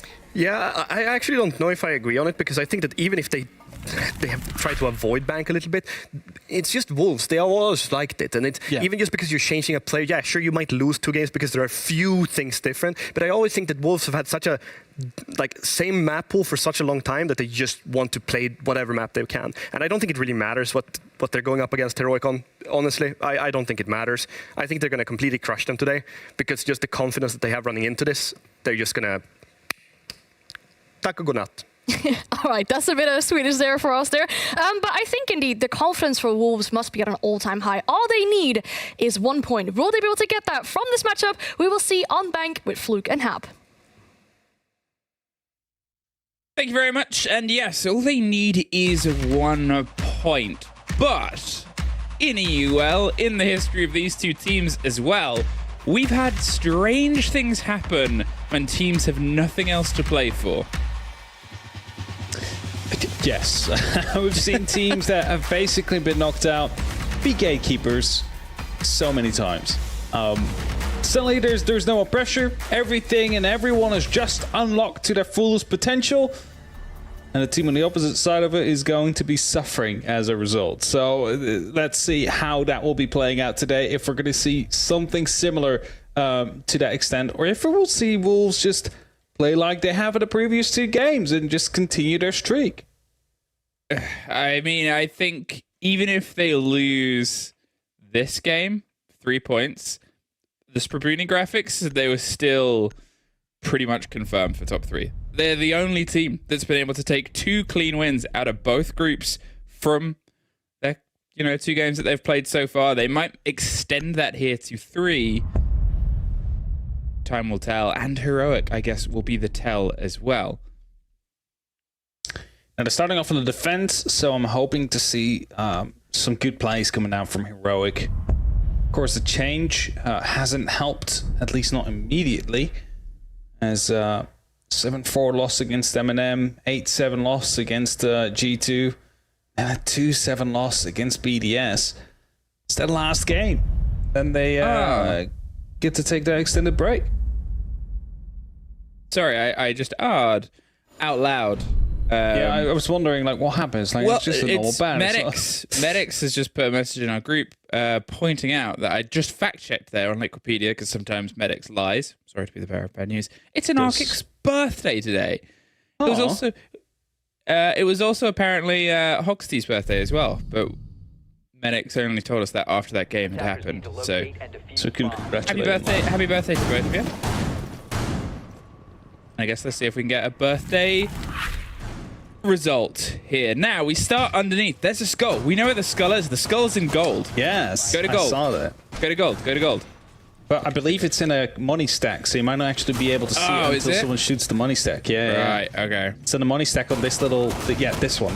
Yeah. So right there's here. a Maybe skull if you zoom through. Inside the lower money stack. Yeah. Go through them. Yeah. Not there. No. Okay, they need to shoot it. Okay, they need to shoot it. Okay, well, that's a shame.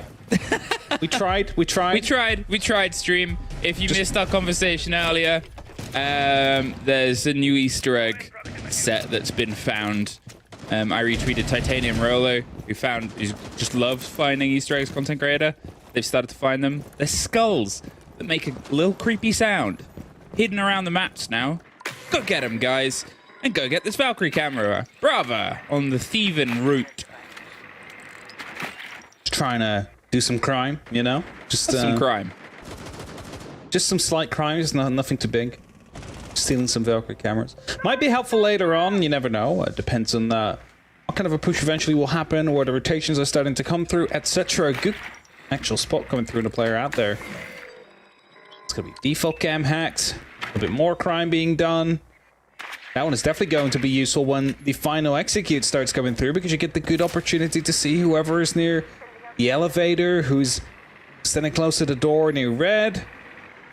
If you're going to be hardly executing onto the servers, you're going to be able to find yourself a good time. Anarchic is getting spotted out. Things are happening on his body, but no one's there to actually respond to any of this information that's being gathered. Yeah, they have, I guess, what is partially a drop on the player, but it's not really anything that could be immediately picked up upon. Just the sort of calls and positions. At this point, with a minute 30, you can sort of see Wolves are weighing up how they want to go for the pinch. There's still a full stretch of Heroic around the map as well. They haven't really been tested, and you do wonder at what point will they maybe try and fall back, or will they even? Because if you're sitting at the top floor and you haven't seen them, well, either something like that's going to happen. Bibu gets Blaz, who attempted. Maybe, yep, that was on the top of Banana. I mean, we can see the pings coming through, and there's a quick response. Kayak swings the corner. Had to go quick down. Mowgli instantly replies, though. It's a double kill for him. As Jume now realizes, hey, they seem to be in sight to sight. It's Kayak that will go for a cleanup again, but only 2 members left standing. The drop into the vault is on its way. Jume finds a single kill as he gets himself inside the lockers, but now will be stuck out here quickly, rebarricading everything with the keeper barriers to provide himself a bit of safety, but the hatch above him was being populated. Deathstroke gets that final kill. It was a strange round. It was a very strange round. It was almost like you kept on having Wolves just appear behind people. Just been lurking to get them. I don't know what happened there. I think Mowgli just ran through to the site. Yeah. I'm not sure if he dropped the hatch. No, because there was still a player upstairs at that moment. So he must have just gone through CC, walked inside, spotted an opportunity, got the kills. I think, maybe they were sort of missing that one player. And as soon as they had the read on where Kayak was running around in this position, they said, okay, well, Mowgli, go put some pressure into the site. We know there's at least one on green. They seem to have a great awareness. And that was the thing about Wolves' approach there, is they had a great awareness on where everybody was. And you're sort of in that stunned silence of where they're going to execute from. And it was surgical. It was the sort of execute where you'd have Zero, damn, Fisher, Zero, nodding and sort of approving of how everyone was removed from the map. Sorry, where are we going with the 0? It's like, do you feel the count now? It's like you just started at 0? No, I was making a reference to the operator. Yeah. And the lore. I still call him Sam. Yeah, you're close like that. I mean, we know who the dude is. Yeah. We've all played the Splinter Cell. Great games. Great games.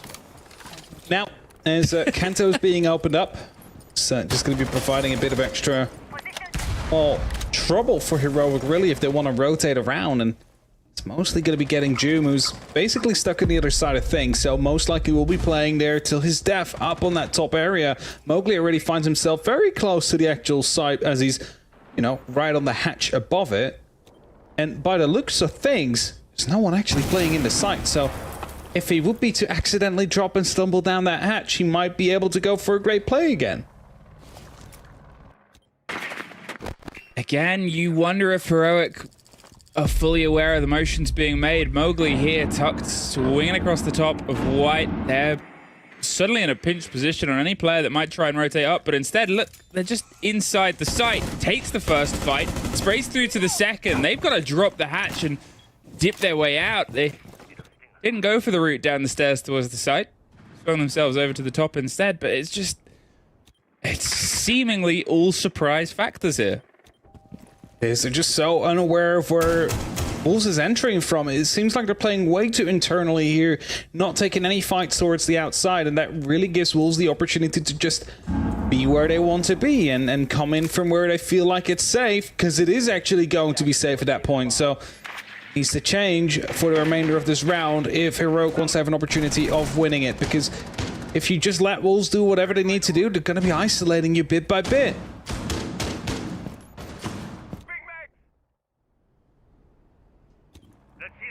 They've lost, obviously, Doom. They've lost the Architect Operator to give them any more semblance of safety as the round gets on later and later. Mowgli isn't caught by the spray around, but he's curious about where it came from, and he sort of looks like he wishes for the fight. You can see Shinka getting themselves prepped above stock. They've got this control. D4 popped a little bit earlier, and it would have confirmed the kill, but they're going to try and utilize that to get the kill through it. Nastro almost gets caught.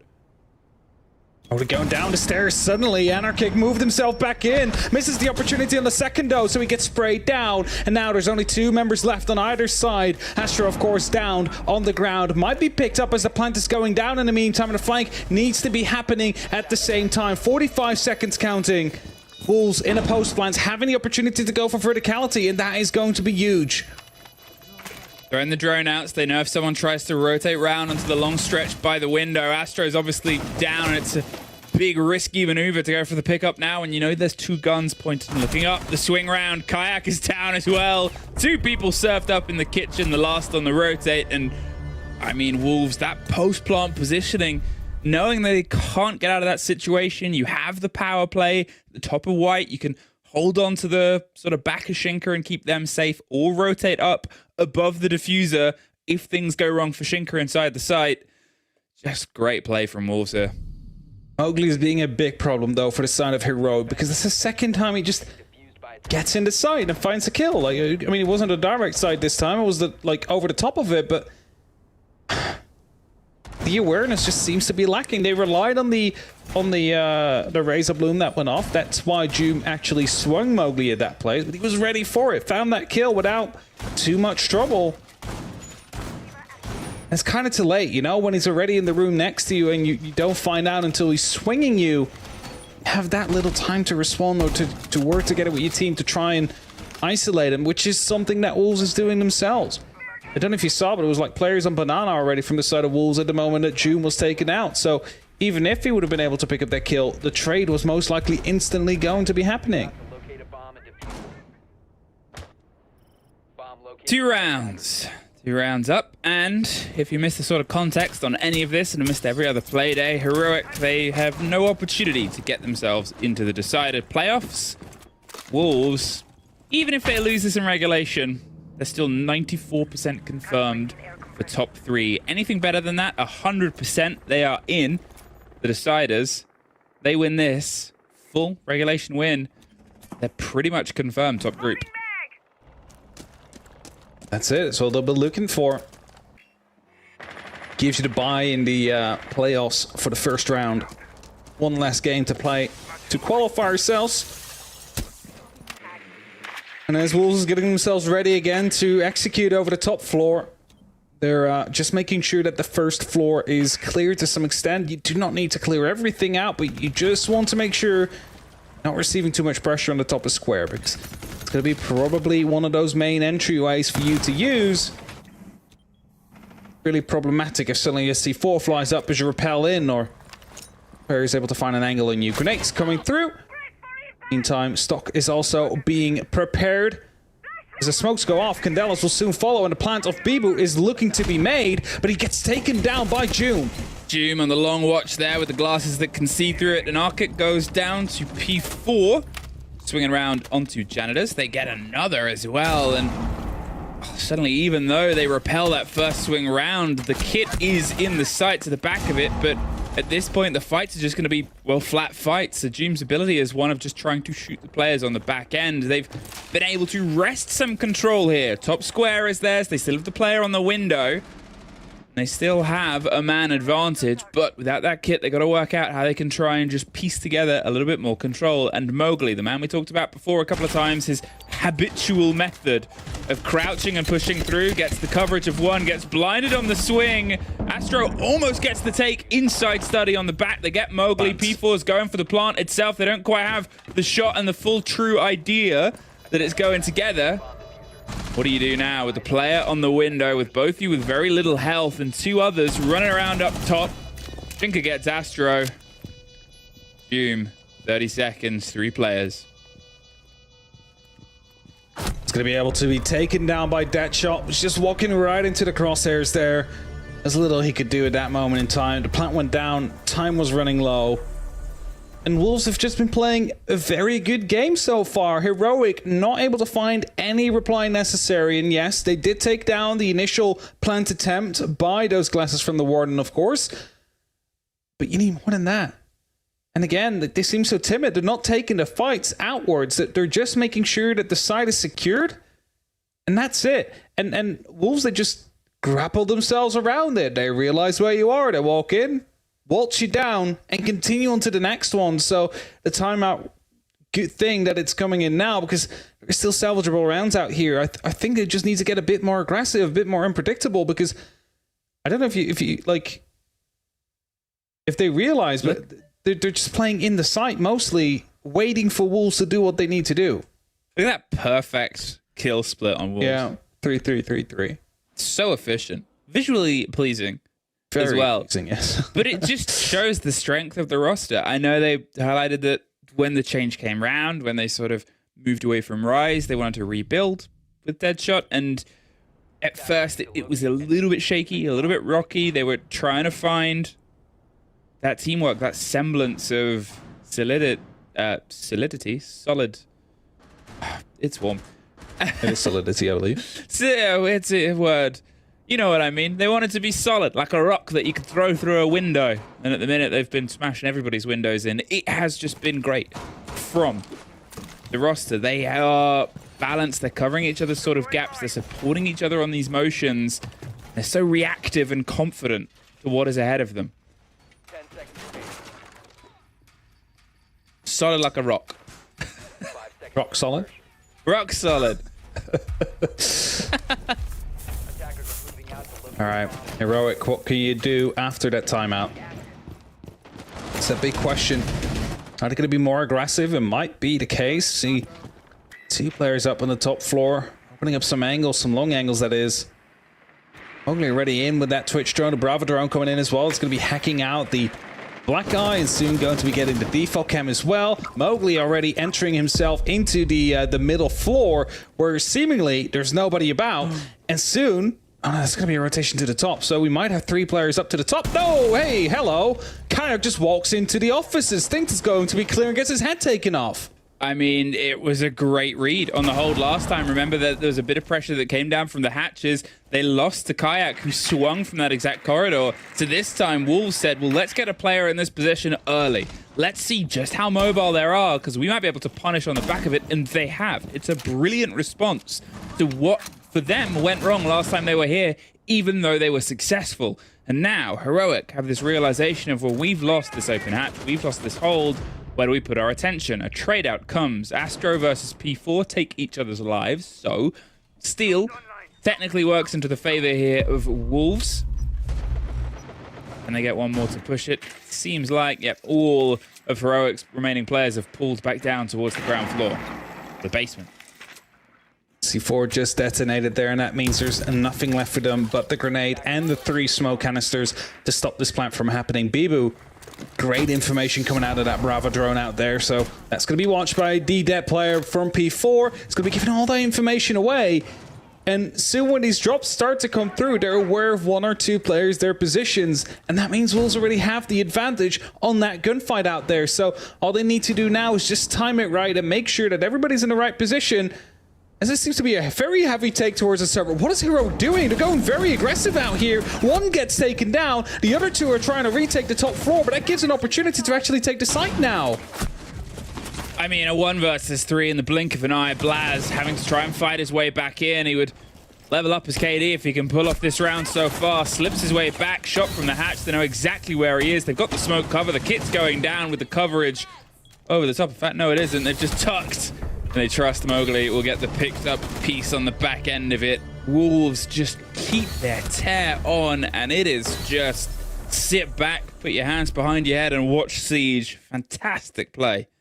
What was that call, though? Like, you see everybody super spread out around the side, and then they're like, let's rush server.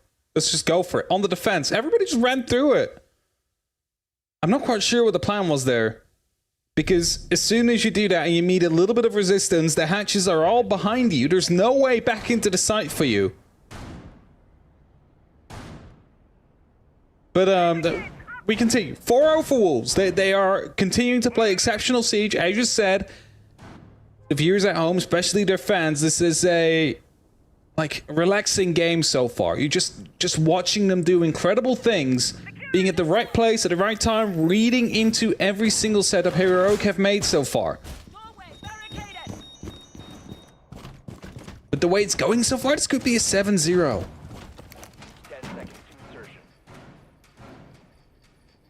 It would be a pretty rough way for things to end, but you also, in the conversation, maybe said a little bit tongue-in-cheek from our Swede on the desk. He spoke a bit of Swedish, I didn't understand it. Where he said, they're up against a very tough opponent. They were. BDS were playing great Siege. They were very aggressive here. Wolves are also playing great Siege. It's great teamwork-driven Siege. They've almost tested themselves, as said, where they're taking teams to maps where they've maybe lost, or they're going against teams on their best maps, and they're winning them out. It's a statement season Wolves are making of saying, we've widened our map pool, we've strengthened it, we are coming for a title. As long as they don't have to face BDS, everything will be all right for them. Oh, well, now you've said it. Are you stealing that camera there? Oh, that is... And they... Oh, Bibu! Just giggling about this. He's just like, I have no clue. and this, it's... Just chilling. It's unfortunate. Obviously, we see all of this. We don't have the blinkers of pressure. But... it's rough to watch a little thing like that in motion, I suppose. It is. Because these are all great players on the side of Heroic as well. All of them have fantastic incredible qualities, and it's just not worked out for them this stage. And it's a shame that the stage is that short at that moment in time, because there's almost no time for redemption. There's no time to make up for what went wrong. And that means that Wolves, they're kind of having the opportunity to play with their food, as it seems, during the previous round. There's a new round, new setup that they need to deal with, and soon will be underway again. I believe that they have hacked it, I believe. It's either hacked or destroyed, but I believe... I mean, I heard a gate get destroyed. But... Oh, no, Kayak is standing under it. That's why it's not activating. Okay, yeah, so that's the play, by the way, if you're unaware, is Kayak stood up on there. You don't have to be a clash, but they are. So as soon as they hear something being placed on it, they'll just step off and destroy whatever was being placed. So P4 says, I'm just going to take a fight. We'll say we're going to go to the other side of the map and go for the drop onto a different take. Just misses the first engagement. The smoke pushes them into the fight, and they still win it out. The second looks away at the worst possible time, but Bibu still wins it, and they're just winning all of them. Kayak as the clash, stuck on the back end of fire. Astro does some bits, though, to bite Heroic. Back into the round, back into the chance, but he is so isolated here on gold. He's got to try and find one of these swings first. It happens away from him. Now it's just a clash. Now it's nobody. You sit back, you put your hands behind your head, and you watch some exceptional Siege.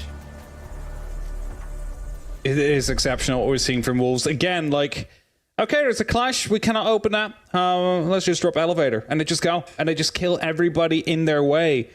No exceptions. And this, okay, what I'm going to say isn't personal, but Kayak sitting there under that hatch basically made him useless.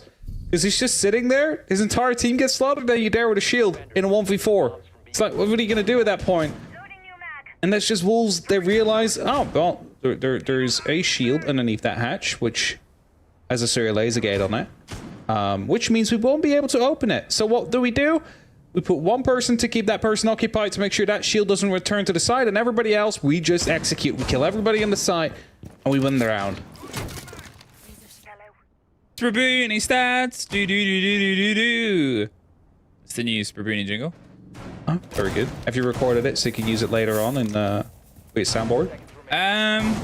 Should have. We'll have time. Do it again. It's not up yet. You can... Yeah, it's not up. I've already forgotten what. You can make a new jingle, it's fine. Sprabuni, where are your stats? Sprabuni, if you don't know, is one of the biggest brains and boffins of statisticians for Siege. We get them recruited whenever we can. They give us really cool things. I was told by production there were stats coming up, but apparently I've just been pranked. Yeah. They literally told me we're going to put this up. And they have been displayed. We haven't seen them. Oh, we don't see them. Well, okay. I don't see it on my program either. I'm not on that program. But we see. I am on. Okay, that's an argument with production. Okay, my bad. We see everything apart from Sprabuni stats. We're just not. That's a shame. We can't talk about it. So I hope you have fun, chat, talking about the Sprabuni stats. Yeah, I didn't even need to sing it twice. You were spoiled. Okay. We see. And I know the point I was going to make before all of that was I'm describing it as exceptional Siege from Wolves. And, you know, it's not that they're playing out of their skins, but they're playing so steady. Everything is really well measured. It's good responses to what's ahead of them. And most important, it's really confident. They're pushing in. They're pushing forward and just sort of brushing the challenges aside. There's a lot of bravado in their play, and that's why it's so fun to watch. That's why it's so satisfying, because you can see them working out the puzzle and the problem and solving it without the problem even realizing at some points. I'll have to have like a heart rate scanner on them right now as Astro finds Deadshot through the wall, I believe that was, but P4 still coming through, has an opportunity to just strike. There's two stacked up on the door. That's one kill, and they're already finding themselves right behind the kitchen. The second one is not going to go their way. Joom strikes back. A round advantage now for the side of Heroic, as it's only up to Bibu now. This could actually be the little bit of a buffer that Heroic can put on the board to give themselves a bit of a fighting chance for the second half. They close on the right-hand side. There's a spray through from the other shoulder from Joom just to give them an idea, but Astro should be able to just pop around and get it, and they do. Heroic!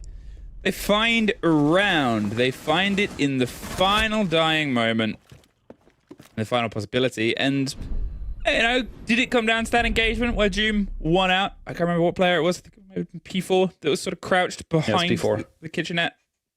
If that had gone into P4's way, once again, you look at them having sight and a plant position there. Joom, with the work that was done a little bit, I think a 2K came through from Astro on the back, gets Heroic around. Now they have the pressure of attack. Yeah. But this is also where the danger comes in, because Heroic has absolutely nothing to lose. So, how are you going to play against it? For all we know, they might just be trying to rush the side every single round. We don't know. And if Wolves are setting themselves up with only 1 or 2 players on the side, it might be successful at that as well. Because sometimes we're in these rounds and we see opportunities like, oh, there's only a single person on the side. If they would rush it, they'd have a very good opportunity of planting. And teams don't do it because there's so much on the line, and they also know they could backfire immensely. But if you're a team that has nothing to lose, you might try that. Might give it a go.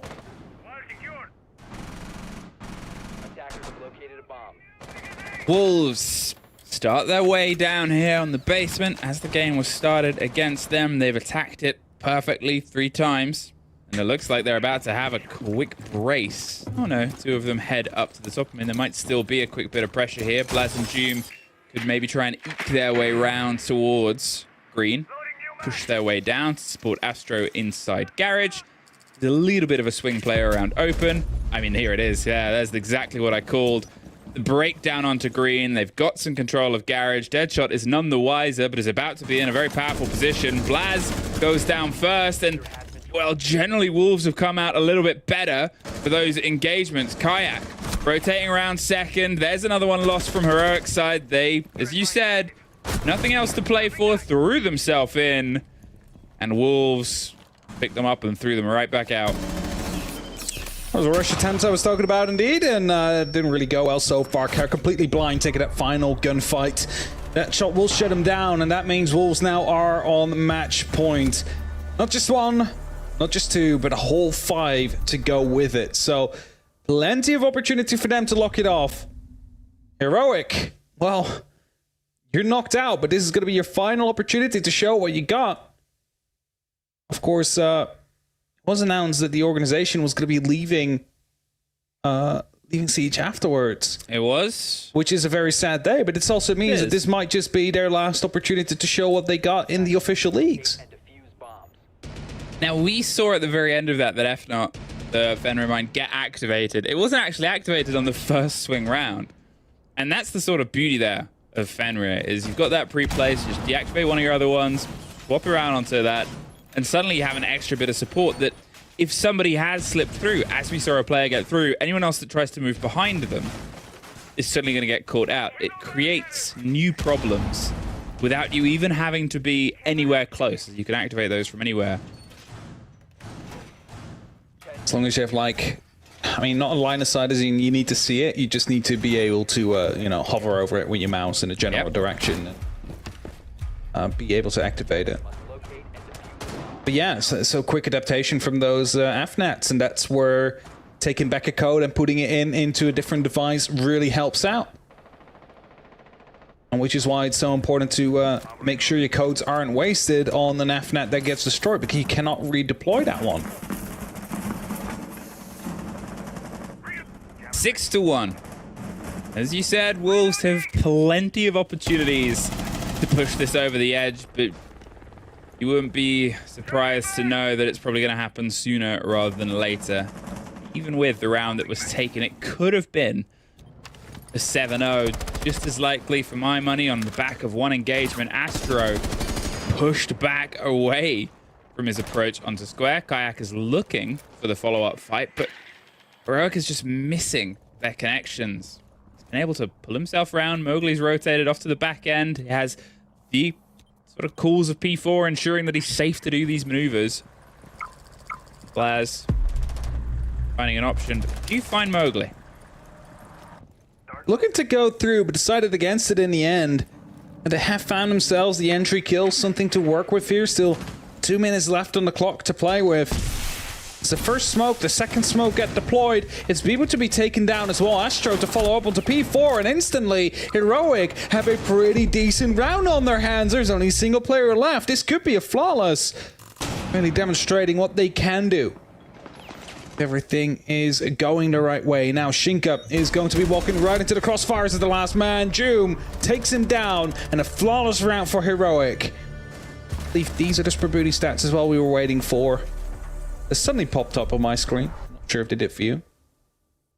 I was writing in my notebook. Oh, so you might not have seen it. It said that if Wolves have an OT loss, which they already have, or better, they are 100% confirmed for top 3, which we knew, just that 1 point.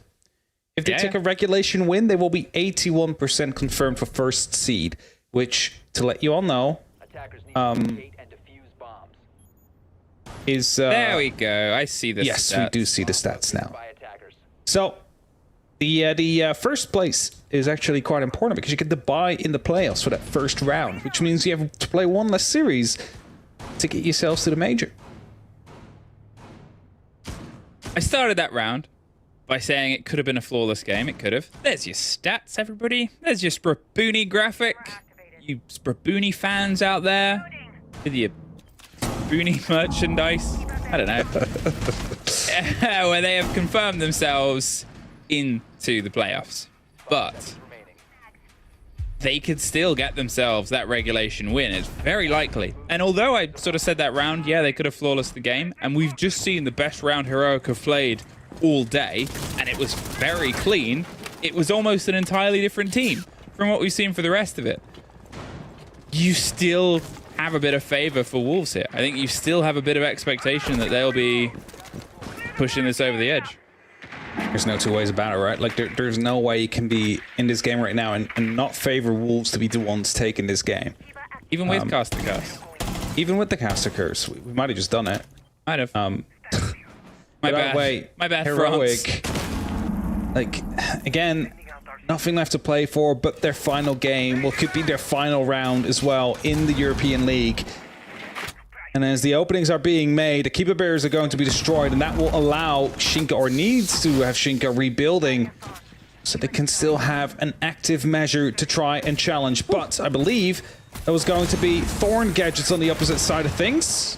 Oh, that was the last round out there. Before comes around, finds one, a second kill for him as well, and Heroic faltering, falling apart. So they had that watched. We obviously saw the Valkyrie cam. I thought they went for the drop and the take on it, but the Valk just moved in behind that information, saved their camera. There's another. P4 has been tearing them up this game. Kayak caught out, just spraying some hope, but we have a flawless in response. We have a Wolves undefeated as of this point, and we have Heroic's last game falling to a little bit of a disappointment there. Now, there's always going to be the opportunity to go through the open qualifiers, but that is just going to be such a big ask with the amount of games you'll have to play. Definitely a lot of work that needs to be done for Heroic if they want to be making it through there and get themselves into the close. Now, that's it. That's it for Heroic. Wolves, they find themselves confirmed top 3. They will be playing in playoffs. All that's left for them is that first seed they're hunting down now. Well, let's throw it to the desk and see what they've got to say.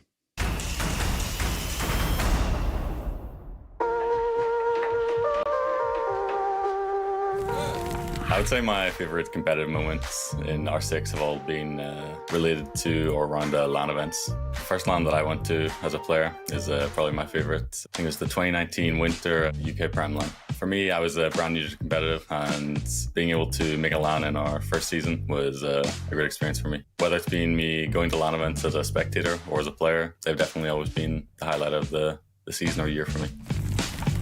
Well, it would have to be winning the Berlin Major a year ago, because that was after like a long period of not winning like tournament and stuff. So I was kind of teetering on it, thinking like, oh, am I still good enough and all that kind of stuff. And then we won that match against FaZe also, is because it was just such a nail biter, I guess. Then obviously the fans, it was just crazy. Like I think we all said after that it felt like the crowd was like a sixth player to us. That's definitely my favorite moment. My favorite memory is definitely the last Invitational we played. I think the turning point was the match against FaZe. We were losing pretty hard, and if we lost that, we'll basically be out of the tournament. But we had a good timeout from our coach, Fabian, telling us we're playing like really bad, and it not only made me mad at myself, but it made me mad at him, because like how like he's saying this stuff, like everything just fired me up, and I just wanted to go out there and destroy the enemy team after that. My best memory in Siege has to be the victory we got in the Young Camping Major. The feeling to finally win something, like something big, right, was amazing. Especially like doing it with the teammate I was playing with for 3 years. Like it means a lot for us and for me, obviously. And I'm really happy to have done something that not a lot of people did in this game. For me, my favorite moment is qualifying for Copenhagen Major when we was playing Wild at the UL playoffs, and it was game for a slot on Copenhagen. But I remember that we were getting on the Chalet, and basically Chalet is not our greatest map, but we tried so hard, and the game was absolutely emotional. Everybody was so emotional, everybody was so screaming. That should be my favorite moment from the recent ones.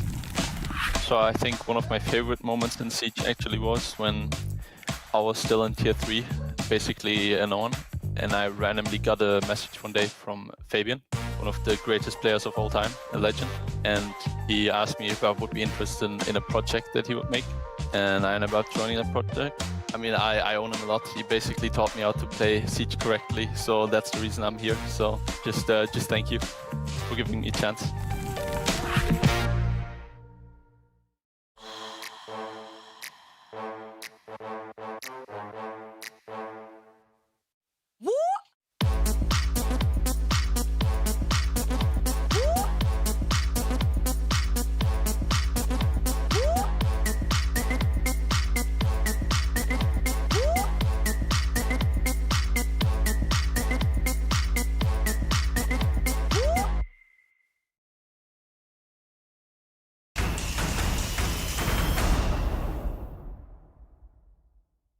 Wolves are our first team to 100% confirm themselves top 3 to make it into the playoffs. And we have the winners on the line, so we get to ask them a few questions about that victory. Hello, Helby. We're joined by you. You must be feeling amazing now. Well, it's a pretty good week. 6 point out of 6. I think we're pretty much seed 1 for now. Still have 1 game to go, but yeah, overall, very happy. Indeed. Very convincing win too today, so. Definitely, that's one thing. You needed 1 point, we did it in a very convincing way.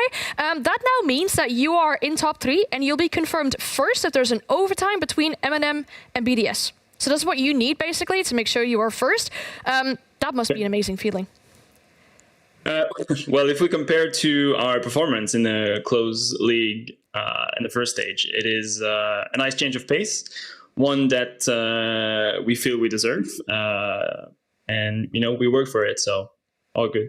It is indeed 100% deserved. But if you look at that last stage and compare it to now, what do you feel, in your opinion, is that one thing that changed in the team? I think we had a little bit more time to work out all the kinks with Jimmy, with Deadshot. When he joined, I think we still tried to keep a little bit of the style we played previously at the 6th Invitational, which wasn't really like the identity that worked with Deadshot. So, you know, incorporating that adjustment and having the time to do so in the long run, going through like all the way to the bottom league and back to the LCQ, I think was good for us. It gave us time to adjust, test in a game setting. And, you know, so since then it's been pretty good. So, you know. So with that, you feel the sky is the limit now? You know, you've had more time. The summer break's actually been good for you in that way as well, right? Yeah, well, we did play the Combine, which was a good tournament to keep us busy, keep us working, and having a goal to work towards. It's not always easy to work many months without any clear or real goal. So having that tournament really helped us, you know, stay focused, stay motivated, and I think it's showing right now during the stage 2. And then tomorrow you'll play BDS. We'll see later today, obviously, if it still matters in regards to that first spot. How are you feeling about that? Because it's always an interesting matchup between you two. Yeah, it's always been a dark beast for us, a team that we only beat like convincingly, I think, in French League finals. And aside from that, I think they have an overwhelming advantage on us. I think the difference right now is we have a team that works a little bit more, and it's been a long time since we played them, so it's going to be an interesting match for sure. I think having secured the top 3 spot already is going to be a confidence booster, so you know, it should be a good game. 100%, but it sounds good for tomorrow as well. Anything you want to say to the fans? Well, as always, thank you for watching. Thank you for supporting us. We can't really do it without all of it. So hopefully we can see the fans too in Atlanta. We're going to work for it. Having the first spot is going to give us at least 3 chances to get it. So that's the goal. And also secure invitational after that. So yeah. Oh, and also buy the skin. Thank you. All right, very good prospect. I'm sure the arena will be filled with lots of howling as well if you do eventually make it to Atlanta. Thank you so much for your time. Have a great evening, and we hope to speak to you again soon. Thank you. Talk to you soon. It's a good prospect. I mean, making it to Atlanta, they feel like it's an upward climb so far. I mean, they're going to make it to Atlanta if they keep playing like they are now. Looking at this game, sure, Heroic is coming in with this roster change and making a mess, but if we look at what Wolves are doing, they're making it so clean. They're working step by step, and they're working with different takes. They're making something different every single time. They're catching Heroic off guard. They're finding gaps. They're abusing the gaps. They're completely ignoring some of the setups that Heroic are playing in their defenses and just doing whatever Wolves really wanted to do. And it looks so easy when they're doing it. When you take a step back and you look at the last 3 games they've played, they've controlled every single one of them. Yeah. Controlled against M&M, controlled against G2, controlled against Heroic. Now, this is a team in the group of death, that many people called it when the groups came out, that this group was absolutely stacked, and Wolves are running away with it. At the minute, they're clearly the best team in Europe. They're clearly full of confidence. Every process they have, there's a logic to it. There's a sense to it. You can understand what they're trying to do it, and they're executing it absolutely perfectly. I don't really think I can find any slight negative in this team at all at the minute. Not one. What is there to really mention? Like, they're topping the group of death against world champion, the 2 teams we said were probably the 2 best team in the groups in M&M and BDS when we came into this group. Now they only have to go up against BDS one more time and show that they actually are that beast that we're. That's kind of the real test, right? Because that's the one hurdle they've not gotten over yet. Is the yes, and we've finally got there. I'm so excited for that game because it's not even about the placements. I don't care about that too much. Whatever team goes through. I obviously want G2 to always win. But it's just that game, it's going to be such a interesting matchup from just the perspective of can they finally get over the mental block that they have versus BDS? I think that they will. I mean, just looking at them, they're playing fantastic Siege. It's the whole package, perfection. This is what I want Siege to be, and this is how I want Siege to be played every time. Indeed, yeah, confidence must be at an all-time high, and I hope it will help with them tomorrow, obviously, for the mental block. But that'll be something for tomorrow, obviously, for us to see. We're already halfway through our day so far, so that means we'll have to go into our 3rd matchup very, very soon. When we come back after break, we'll have Virtus.pro versus Wild.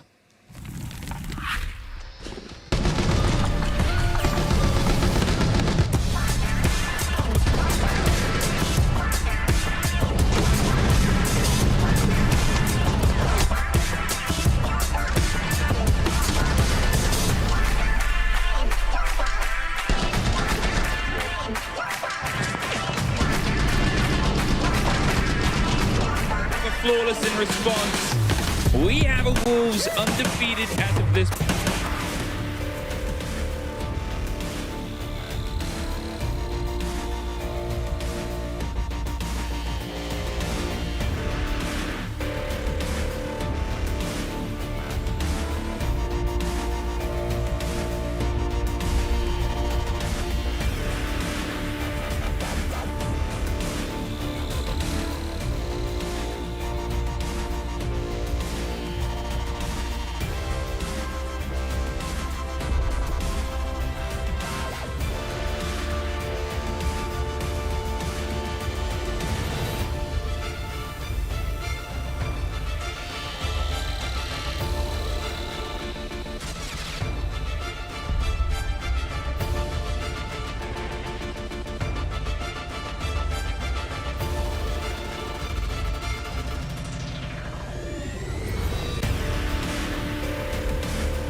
Both Virtus Pro and Wild still in the running to place themselves top 3 in their group. But both teams will need a win, and Wild will need something more specific even to make it that far. Now, it's looking pretty good for both teams, I will say, as well. It is looking good for both teams. I mean, both of them stand a proper chance here as well to just make sure that they take the spot. I'm happy for both these teams to actually, I don't really mind who wins, but both of these teams are looking pretty decent. I'd say they have a strong chance to go through, and I think both of them will probably make it through. The one teeny weeny little issue that I would pull out is that we would have expected this game to have been the fight for first place from these two teams. They've not quite lived up to that hype. It's probably the fight for first place going into next week. And for Virtus Pro, for example, they struggled a bit against Into the Breach, for example. But I think stylistically, this match will be a bit of a clash because they're playing a bit of an older meta. I mean, they always have, and it's hard to see bigger changes. We did see a little bit from Pasha when they were on Bank, that he was sneaking around a little bit more against Team Secret than we normally see. So we do see some changes, but it's not much. As an overall, though, they have this sort of patience that I think that a lot of European teams are lacking, and it makes it very hard to play against them because they will always just sit there, hold their angle behind really good cover, which means there's such a small target for you to shoot back at once they start shooting at you. I think that they struggle a little bit with some teams, and I don't know if Wild is one of the teams they will struggle against because it kind of plays perfectly into them, right? I mean, Wild play a little bit more objective based, and that's kind of what Virtus Pro wants to. Yeah, and I think that's, the stylistic element of it is definitely what it is. I think it will suit Virtus Pro. They will be happy going up against Wild. The one thing that I will say is we saw them make very uncharacteristic mistakes. We saw them get flanked, when they're doing a Church and Arsenal execute. We saw Kendra going up, the garage, and we saw aggression that leans into them. Normally Virtus Pro punish that. At the very least, they get a trade. They kind of faltered and made some mistakes yesterday. The quality and the caliber of that team, I would not expect those same mistakes. Fresh, could you say that they played a little bit like Virtus Pro? Your words, not mine, Fabian. I mean, it's a thing. We've been praising them for their consistency, and I guess that was kind of lacking yesterday in that case. But then on the other side, Wild, as you mentioned, they play a different meta. They have these more exotic operators. They play, exciting Siege to watch as well. Yeah, and that's the thing. If you want to, let's say this is your very first Rainbow Six viewing experience. 1, where have you been? But 2, welcome. 3, support Wild, because it is such a fun time whenever these guys are in the server. I call them exotic, slightly different. I'd say the pacing of this team, so fast. They are in your face, they get the plants down, and they think of solutions to problems that you don't know you're causing them, and they solve it. It's absolutely excellent Siege to watch. You might not know what's going on, but just sit on the roller coaster and enjoy the ride whenever these guys are in the server. Yeah, and they did have a little bit of a hiccup because they've come to a spot now where Wild, they want to cement themselves as one of the top dogs in Europe, right? Yeah. And they therefore took Into the Breach onto their own permaban map that was 100% on purpose. And I don't know if they really should have done that because obviously they lost the game, but maybe they haven't just gotten it just there yet. I don't think it's going to make any bigger changes in their confidence. Honestly, I think Wild is nowhere different from where they were before that game. They're going to be just as happy to play against Virtus Pro. But it puts them in a little bit rougher of a position because now they're actually needing these points way more. Indeed, I'm very curious what kind of map will end up on this. Will have these teams played against each other before during the LCQ? It was Virtus Pro winning that actually in a 2-1, even though Wild was up one map. It might feel like a bit of a revenge, and we're going to Consulate for that. Yeah, so when I did my prep, I said I could see this careering towards Cafe or Consulate. So I'm feeling very vindicated in my You're such prep a smart guy, and my research that I do. The reason being is Virtus Pro ban in quite a static manner. They like the maps they like, they don't like the maps they don't like. It's somewhat easy to kind of predict.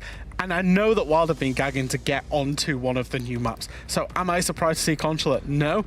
I think when we saw Consulate with G2 and Heroic, we saw 2 slightly conflicting styles. I think we'll see 2 very conflicting styles on this map. Because you always hear something from teams talking. I know the way that Virtus Pro has been attacking this map. We always have your little birds whispering in your ears. And apparently they haven't changed that much in their way of attacking. Oh, the full East clears, the Aston clears? Which kind of surprises me. I'm so interested in seeing if they actually have changed it, because this has to be trolling me. Like they have to be trolling me, because you can't keep on doing the same thing when the map completely changes. So it's going to be fun to watch. So just to contextualize for some of the viewers, Virtus Pro of old, or Empire of old, when Consulate was in the map pool, would start from admin office every attack, every single time, full clear the map. If it was top floor, they'd start from admin and go across. If it was middle floor, admin across, then down. If it was bottom floor, admin across, and down 2 times. Yeah. So if they've not changed, that's very surprising. Yeah. So the chance for Wild here is if they take the 7-3, they're going to be going through and be, was it 100% even that there is secure top 3? So we'll see how it goes for them. 7-3 or better, Yeah, 7-3 or better, and then they make it over into the breach and they can't be caught. So it's going to be really interesting to watch this game. I'm looking forward to it a lot. There's a few things that rely on this game. Obviously, first pro win means they themselves get, that top 3 with the regulation win. If they win, regardless of its regulation of overtime, that also means ITB is 100% confirmed for top 3. And while indeed, as you mentioned, need a 7-3 or better, that way it'll always be better in round count, which is the tiebreaker in that. So there is a lot for us to be unveiling in this game to see what's happening with the positions in this group. And we'll be heading to Consulate for that. So I cannot be more excited. Fluke and Hap, take it away. Thank you very much, and we are back, baby. What year is this, Hap? Tell me, quick, tell me. In 1998. Okay, I don't know if Siege. I don't know if Yes, these actually, players the first were Rainbow playing. Six was made back then. Okay, I don't know if the current Virtus Pro players were playing on Consulate back then. No. Red Like has just said they weren't even alive that year. How old are you, Red Like? I feel very old now. I was alive. I was barely born. My throwaway comment about how Empire, Once Upon a Time, and now Virtus Pro have been playing this map since the start and the dawn of all of this. And this is sort of exciting to see them get back onto it, because this is where, for a lot of people, that roster that you see on the left-hand side, with a little bit of a change, developed their title, their reputation as the big, scary machine that would play their game their way, and it didn't matter how much you knew about it, they would still just roll over you. Yes, they would, but the thing is as well, like, the map has changed. It's definitely playing different now. Where first it was window galore, as we all called it, it is now turned into a bit of a different kind of game, and with lots of nooks and crannies that you need to clear out if you're on the attack to make sure that you have a safe passage through, because I mean, defenders, they have so much opportunity now inside the building to just be a nuisance to you that it's just a completely different playstyle. So, as we get going, you were mentioning the skulls before, Emmy.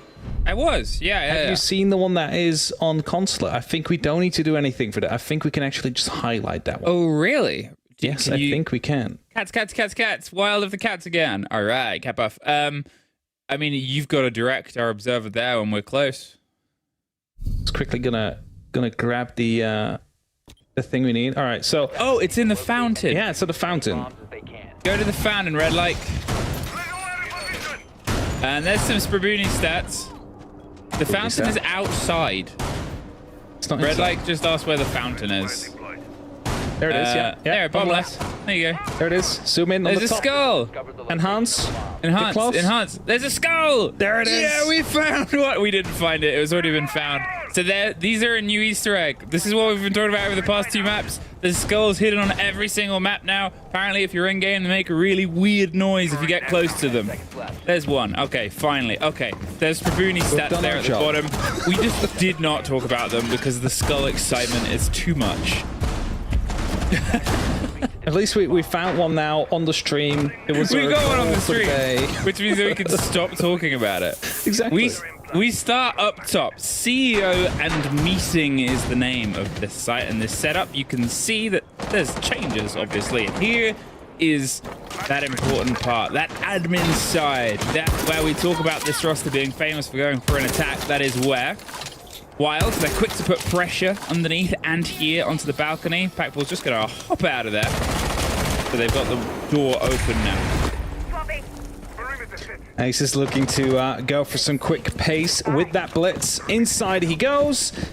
Now up towards the nearest staircase to get himself up into the fight on the actual side itself. The player on the other side of things is definitely trying to go for a bit of a bait. Shooting at least once with that pistol. Drone coming out now. Whereas he has that cover there, so he doesn't need to be careful to be swung out here. They It's have on the player. ping. It's a hot drone. Yeah, hot drone, the ping round on the player. It's still a little bit awkward. Joystick's been able to tuck himself a bit further away so they can't get the immediate shots onto him. They'll know that the shield was making some audio. There's the pop of it. But you're up against the man who can just charge through you. So it's an awkward fight here for Aces to try and take. The pressure of Pack Bull onto the side, blinded by the F-dot and torn up as Shepard had the watch in. Dev's going to roll that grenade, remove that mine. Wants to lean into the next fight as Shepard takes a lot of damage from the back end, from the opposite watch there. Hungry's keeping an eye over the top of the spiral as they get rid of Pasha. Teb still wants to remove Joystick. Backdoor looking from the window to see if he can at least spot something. Trying to help his team that is already inside the building. Smoke canisters to be used to try and slow down the approach that Wild was looking for. Now, if we look back at some of those previous games, a quick plant was always the plan. Seems like they weren't quite able to do that here due to the way that the map is currently set up, especially that top floor. Needs to slow down a little bit. Some pings are coming through. Who is going to be making the first move? Someone needs to step out of that comfort zone to try and hunt a kill, and it seems like Wild is on its way, but Joystick will find the very first. Turns his back on him though, gets taken down. A double somehow to come through. And the first round will find Pack Bull after, and it's only up to Jags now, who's solo on HP. I mean, they're just pre-firing the smoke. He cannot take that risk. He times it round the corner. 20 seconds, he can get this up. The prox is going to pop off. He's pulled out of it, but they've only got one cover in one corner. They've got to just swing and pre-fire. There's the first fight. Jags is going to stick there, swing and try and shoot, but he can't even pull the gun up. And the first round goes to the favor of Virtus Pro. Again, there was a plan there from Wild. It kind of backfired a little bit. Aces being blinded by FNATs was not able to move through, quickly taken down, and you lose a bit of that pressure because if there's a shield on the board, there's a reason for it. If the shield dies early on without any of that reason being explored, that kind of tells you that the plan initially went wrong. It was a pretty sturdy hold. Wild still being able to get the kid out. It's reminiscent of, well, Wild. They have played a really good plant game throughout their split so far. They obviously opened the season with 6 of 6, as we've cited many, many times. They have a big focus on that utility, on making sure they have some control of that side of the round. But, as you said, the blitz getting stopped with the sort of pushback against it, it's awkward. It frustrates you because you want to try and have the coverage, you want to just roll through and cause problems, but if anything, going up against both, the first thing you see is the Oryx, and then the second thing you see is, well, nothing. You're kind of just stuck there of a fork of bad choices. All right, clean slate onto the next one. I mean, not completely clean. Virtus Pro has that one in the pocket, but I mean, just a new round. Slate. New round, slate, new year, new this. Exactly. New me. New round, new Wild. New Wild. Will it be a Wild? We'll find out soon. Aces again with a shield though. Yeah, I mean, we have talked about shields when you're on a map that's a little bit of an unknown factor. Obviously, you know, Monty and has more of that sort of flat capabilities, but the chance of being able to charge in with the blitz, swing a couple of corners where there is a lot of corners. Think how boxy this map is now. It just gives you almost that moving ability to drone, as well as being hot droned, but you're ready for an engagement. Aces getting some stuff open up above him. That's going to be removing one opening, one doorway. He's not going to be passing through anymore. Especially considering it's the Solace right above him. There's no sneaking around here as the Blitz. Not that it was the sneakiest operator in the world, but I mean, they now have a hot ping on you as well.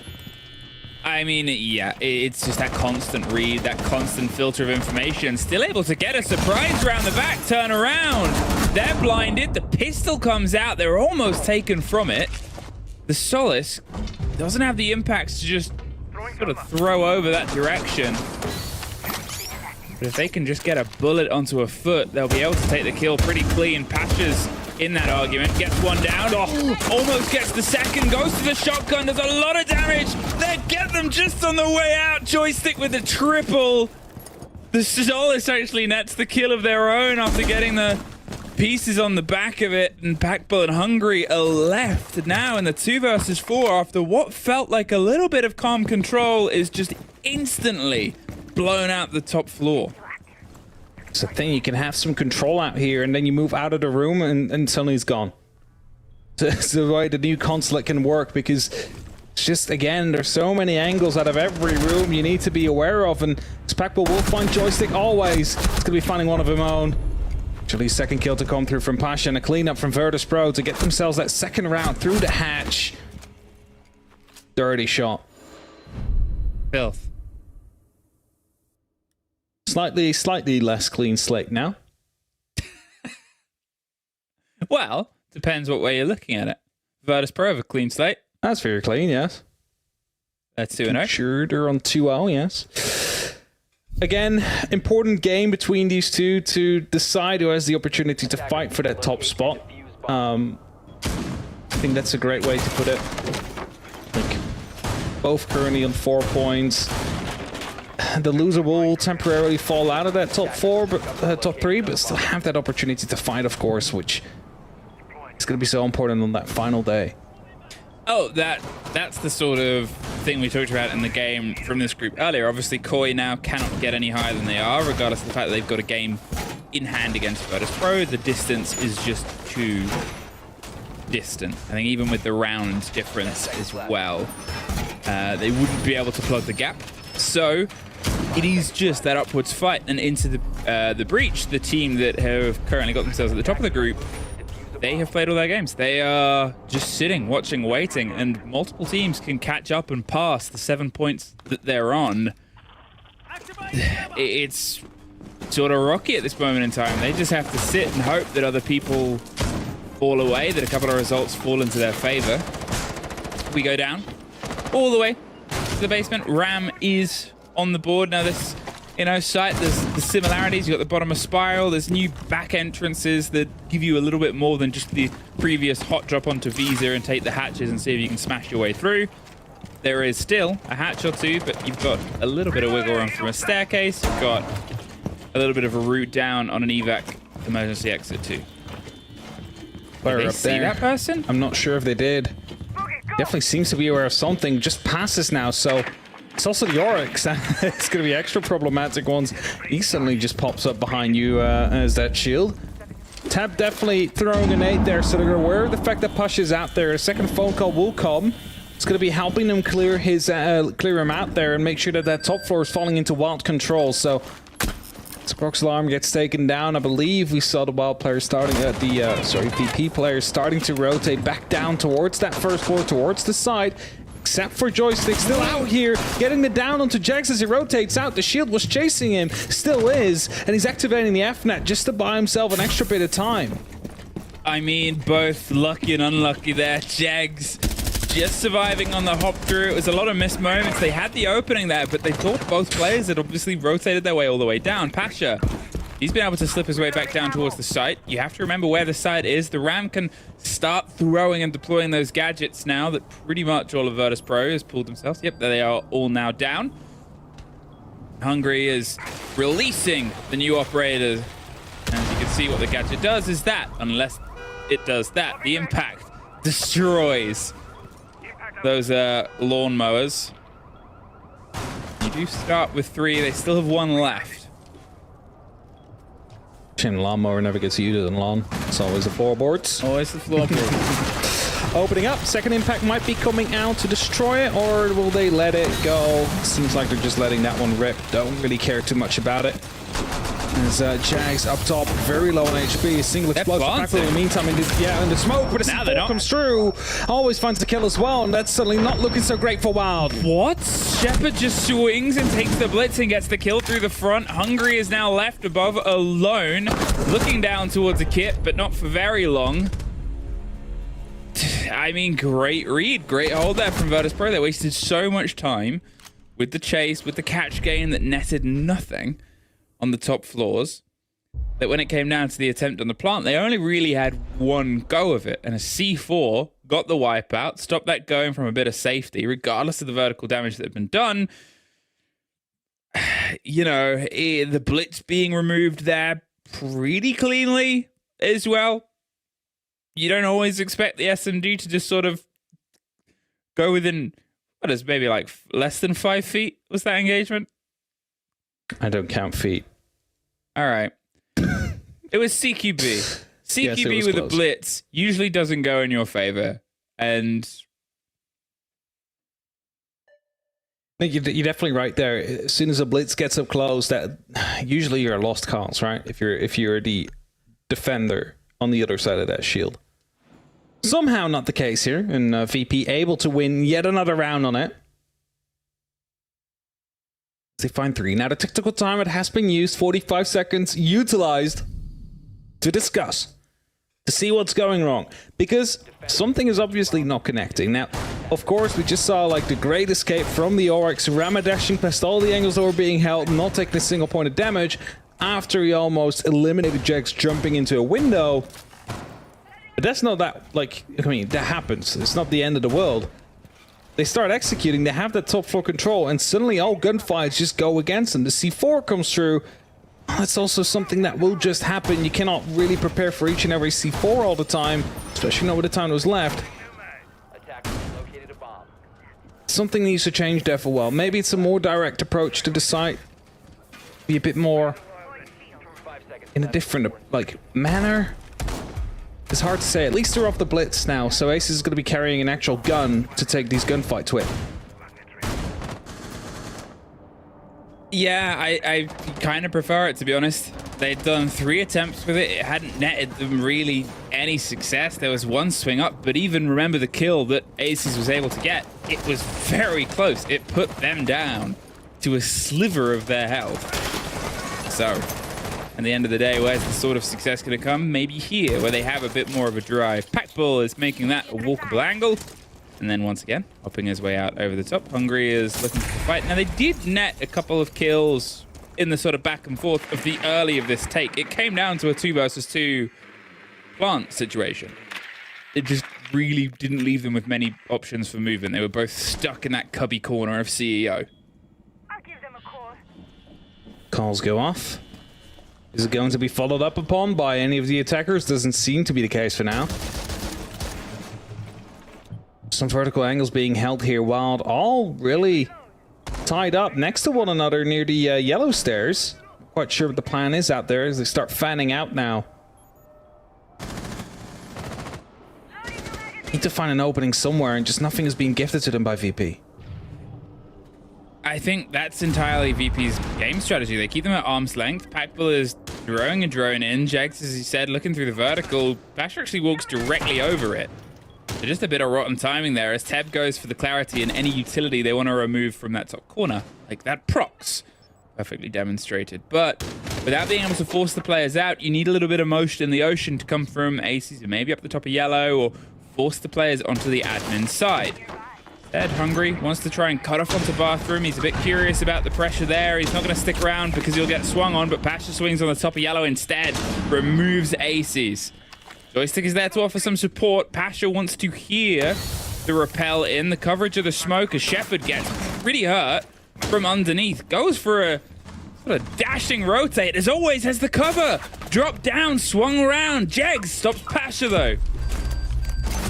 Oh, smoke canister detonated just in time, dealing a bit of damage to Packbull, who's now forced back out the window. Still 3 players left on VP, only 2 of Wild. Joystick on one end of the wall. Here's to Jegs on the other. Packbull slowly creeping up. He gives away his position out here. Joystick tries to rotate out. Onto the pistol. Somehow gets the kill onto Packbull as he rotates around. Escapes with his life. And Jegs is the last man standing now. 20 seconds. Needs to go for a plant. The camera has seen him. They now need to get back towards the site as he gets himself into an opportunity to go for a plant. Soon. 45 seconds on the clock, but look at that verticality right below. And where are the VP players is that big question. There they are. Always will find a kill. Jegs gets shut down, and VP find yet another round right after the timeout. I mean, that joystick kill. The swing around, whether he knew or not, the quick reaction, it's always faster to swap to your secondary. And there's the demonstration of why Virtus Pro 4 rounds in a row. Now, we are obviously on what is a new entity in this map. It is Consulate, sure, but is it really? It's a very different map. It plays entirely different. It handles different. And they said that, you know, they'd heard a rumor, our analysts, that Virtus Pro are going to play this on attack the same way they used to. Start at the top, go for the admin clear, and then work their way across the rest of the map.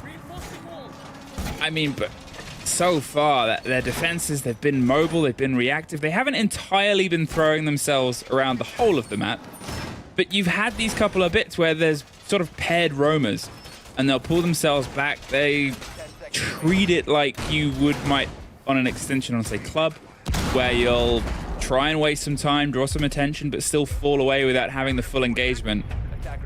Wild just haven't been able to catch up with those motions. Just feels like a bit of like the duality of Wild after they like 7-0 play day 1 and now 4-0 behind. I mean, sure, they're getting like kills here and there, and they're managing to find themselves close to the side, but it just feels like there's something lacking in their attacks on the bomb sites here. Just something is missing, and I cannot quite put my finger on it what it is. It's it really tricky. They're just too hyper focused on a single thing, and then forget to spread out whilst VP do. It's tricky because it's a new entity. Everybody is going to be piecing together. You can write an attack on paper, but it in no way means it's going to come together. Now that was an impacted off Selma on the bottom. We obviously saw the top one pop off, but as soon as that did, they impacted the wall, and that got the bottom one as well. Teb does find a kill. Teb finds a second. No, they actually run away. Dan, for a second, looked like they wanted to go full send it. They're not going to send it that way either. What way is this fight going to come together here? Because they have a good watch. Joystick, in the meantime, gets aces. Even FNAT just got tossed around underneath that window, which might be activated. Sungri's moving in with that shield. Decided to move up the blitz. At least use the bigger shield now to see if they can make something happen with that. Was they're aware of the fact that Dan is taking quite a lot of damage. Tap now rotating around. It's going to be opening up the freedom again for Dan to move around freely. This is exactly what he's going to be doing. It's getting in a bit of a more aggressive angle towards that Montaigne, so as soon as they do move in, aware of someone potentially being around on the top of yellow, I believe. Deb gives the Monty a route. They're going to see if they can try and forgo going to the top floor, find a place that they can maybe plant. You assume the plan is Hungary, turn you back to the sky and get that kit down, and they can't quite stop us. It might work. It really depends just how aware Virtus Pro are. Right, they don't even seem confident. They flirted with that idea. Pasha flirts with danger, takes the head off the Jags, leaves Hungary alone. There's a player just out the top of yellow, and Teb's gonna shoot across to sort of say, don't push our Monty, I'm here, I'll kill you. In the meantime, as Packball watches towards the vertical, there's the person right next to him that gets the drop. Dan's been watching that angle for such a long time, and it's going to be able to just get the kill onto the diffuser, drops out on the ground, 30 seconds left. Joystick now gun around. That's the Monty. Hello there! There's going to be a double team to come through. That must have been a bit of a panic moment coming out there from Hungary, who unextends and suddenly someone pops up to the side. 20 seconds left. Teb, last man standing. Found a kill, almost found two. Seeing what he can do here in 10 seconds. The answer is nothing. It's going to be VP with yet another round. 5 in a row now. And nothing for a while to show for it.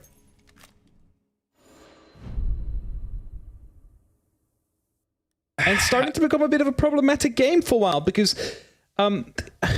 starting as a... I mean, it is already a problematic game, but it might become more problematic the way, like, the more we go. I believe I saw Sprabuni say something like, if they want to confirm their top 3 spot today, they needed a 7-3 or better victory. Now, that's already off the table for Wild. Go on. Can we have Sprabuni stats, please? Let's just get a quick reminder before we find ourselves confirmed with an overtime. Gotta play the jingle for it. So. Sprabuni. Somewhere in Paris. There we go. Hey, well, thank you. Yeah, so if we have Virtus Pro getting themselves into overtime, then they get themselves up to sort of 43% of topping, but 93%. They get a regulation win, they are 100%. As you can see it, the 7-3, the 7-4, or the 7-5 for Wild.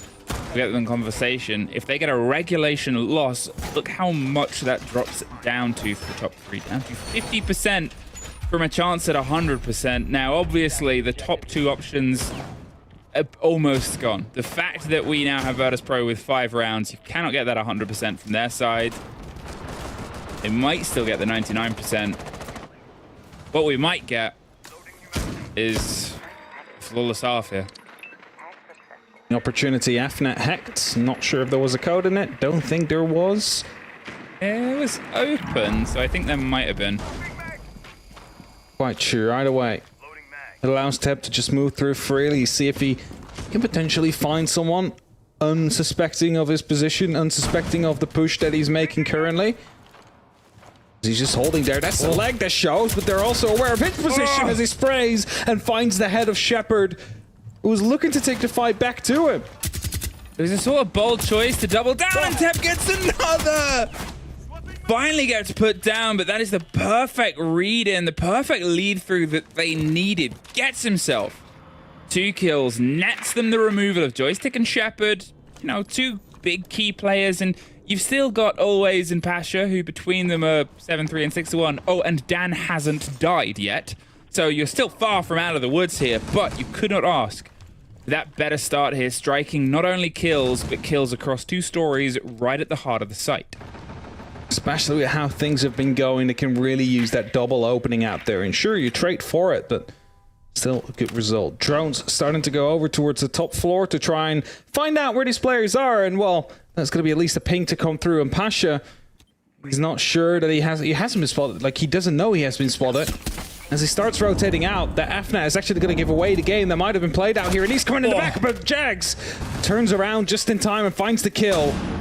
There's a well-timed call there that just sort of counteracted the FNet. He heard it and he swung able round and willing to fight on the back. Hungry starts tearing up the floor and watching for the rotate. They have a lot of time here.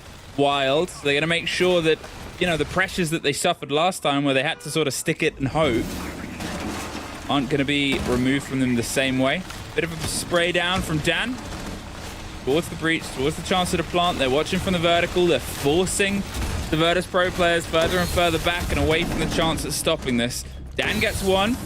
Dan gets himself rotated back round. Always is on one side. Dan gets a second. It's a 2 versus 2 suddenly out of nowhere. Always takes a lot of damage. Jegs kills Hungry in the chaos. What? And now it's just down to Jegs. Has to pull the goo mine out of his foot. Doesn't have the kit. You assume it's down in the middle of the garage.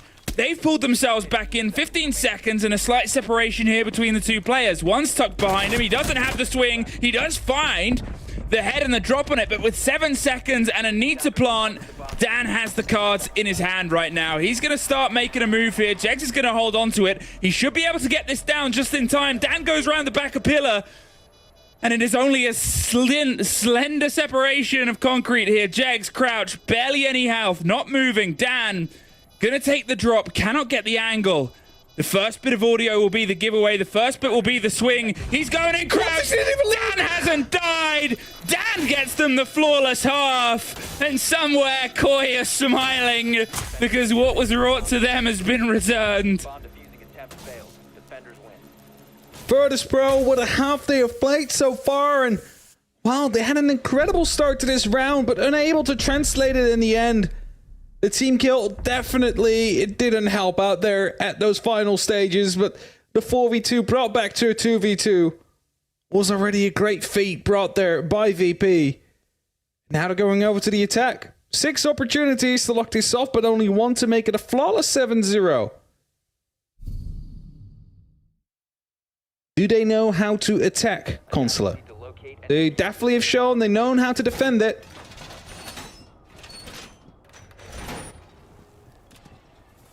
The game is a game of 2 halves. And, you know, you're going onto your defense here. It's a new map that many times you expect defenders to do quite well on it. But doing it flawlessly is a very different thing. And that is the pressure that's now on Wild. They should get a couple of rounds. They should start to bite themselves in. But when you're looking at around maybe the 3rd or the 4th round, when you're starting to stretch the sights, or the 4th, where Virtus Pro have been able to see some of your defense, and they can start trying to build against it, that might be when this game starts to get its inevitable end. Still all to play, or technically. Yes, I mean, there is still all to play. Technically. Game's still up for grabs. Slightly less so for Wild, but it is possible. Game isn't over until it's over. So, that being said, VP onto their first attacking round here on Consulate. The analysts have said they will start from the top and go to the bottom. Well, Bombsite is already on the top, so no need to really go down below. If it's not for Aces, it's next to a soft wall, having the opportunity to go for a bit of a pre-fire, but it gives away his position, and Joystick returning fire immediately.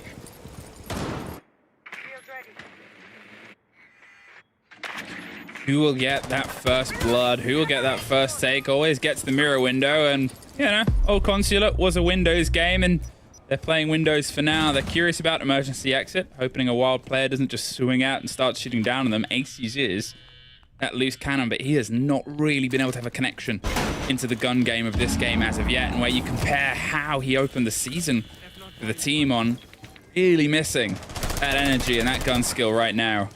Still outside of the building, you can see the spread of Virtus Pro encircling. Now as the first boots make contact, obviously it has to be an admin. The more things change, the more they stay the same. Just the normal admin push coming through. I mean, yeah. Pushing through, checking for chems, very anxious about something being out there, and rightfully so. Ace is playing below with that Nitro cell in pocket. Has the opportunity to go for a very important play here. If he manages to find the right moment to detonate that, finds the wrong moment to detonate that, or was that... Oh, that was going to be a breaching charge. So, okay, Nitro still in pocket. A minute left on the clock, VP. You need to make some moves on right now.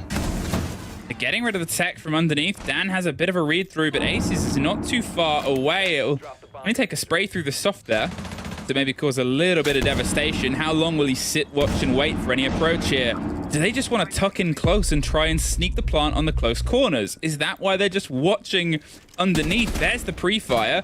Misses the rotate. It's to his left-hand side, the Thorn gadget. He's actually going to destroy the Fenrir, but there's Aces. And now this verticality that I talked about of where it seemed like Virtus Pro were trying to set themselves up to plant has been removed. Pasha takes a bit of damage. Packbull is able to net out the kill whilst he takes a lot on his own. 3 versus 4, Shepard gets a bit of response, but look at the time left here. They've had to do a big rotate to get the security on this plant. Always is going to hold it from one side. They just have to try and connect the C4 from Teb here if they want the kill. The impacts aren't close enough. The spray is going to get the connection in 2 versus 3. They have the verticality. Actually, no, the rotation already came through, so they just have 2 horizontal angles. Shepard already going down below, so he can use the opening that has been made vertically. He needs to be quick, though, as Packbull's already starting to open up. There's also a man covering him. He needs to find both. He needs to find the right one. He finds both of them in the end. Shepard gets 2 kills. It's only up to Teb now in a 1v2 at a post plant. Nitro gets dropped to be a bit of a distraction. He starts at the fuse. It gets shut out, and soon he will be 2. There's only 6 seconds left before he can start it, but that time will run out. It is Virtus Pro with a flawless 7-0 against Wild. How does it feel, Wild? They started the split. They started split 2 with a 7-0, and they have just suffered it dealt back against them by a team and a roster made up of consummate Consulate pros. And it feels like no time has passed watching those CIS region players detonate and destroy across Consulate. A flawless game from them. And that is going to be a warning for the rest of the Europe League. Do not bring them to Consulate. We'll throw to a quick break before we're back with the analysts.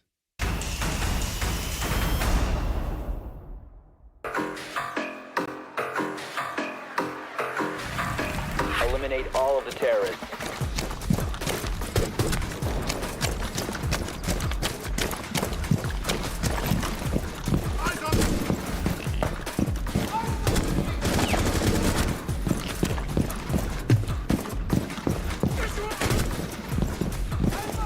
Hostiles remaining. Nice. 4 neutralized. Mission successful.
30 enemies remaining.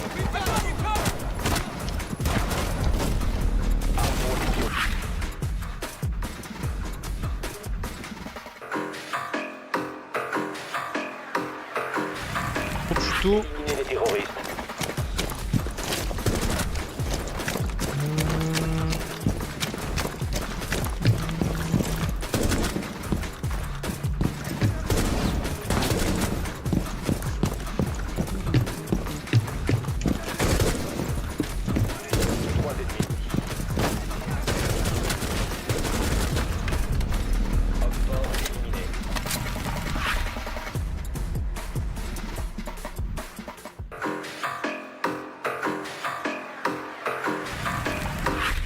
Eliminate the terrorists.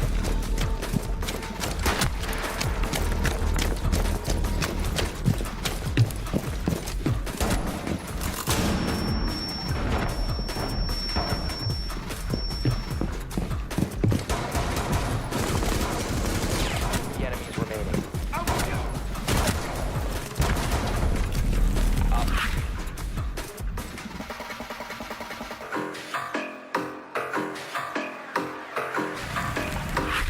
Eliminate all of the terrorists.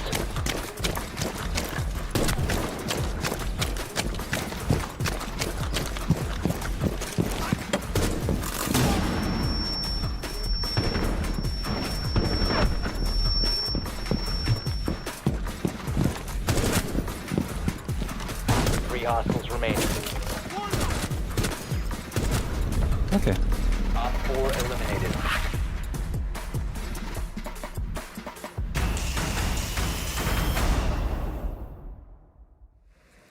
Fortis Pro, with a 7-0, confirm themselves top 3, and we have the winners on the line to ask them a few questions. I believe we're joined by Joystick. Good evening. 7-0. Hello.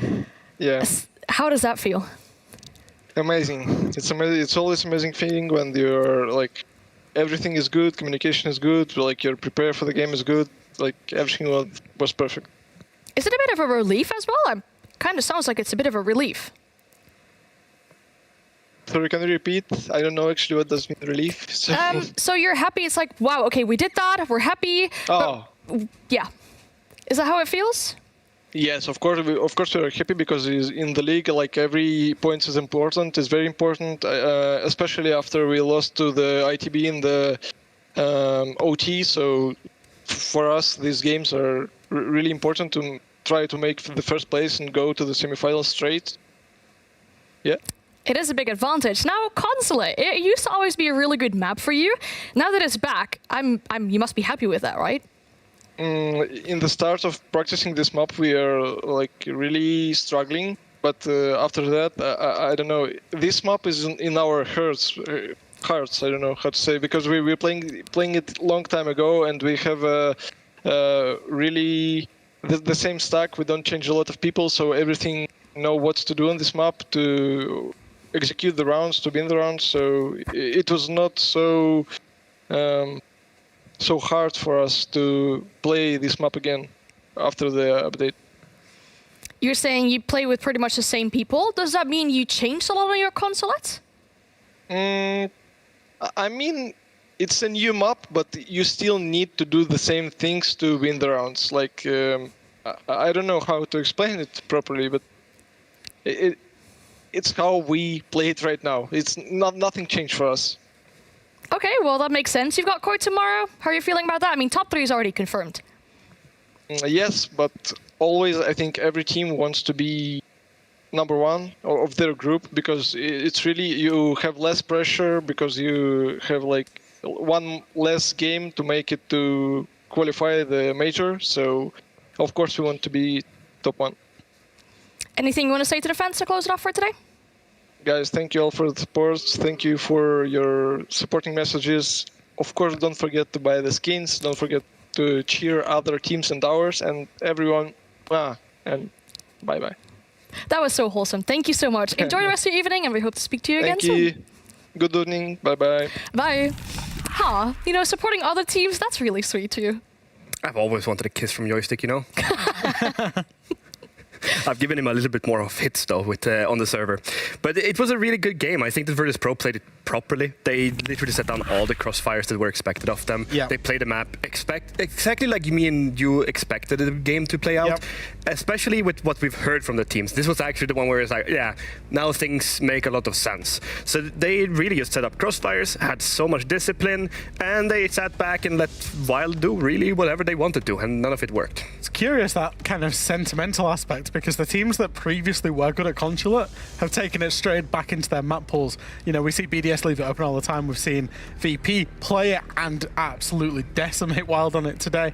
And yeah, I felt they had a great approach in terms of their defenses, clearly understand the map. Like Joystick said, it has changed, but it hasn't. There's still some of the same core principles that teams need to do to attack and defend the map. You know, you see teams try and attack by taking yellow stairs. We saw VP try to attack by taking admin side.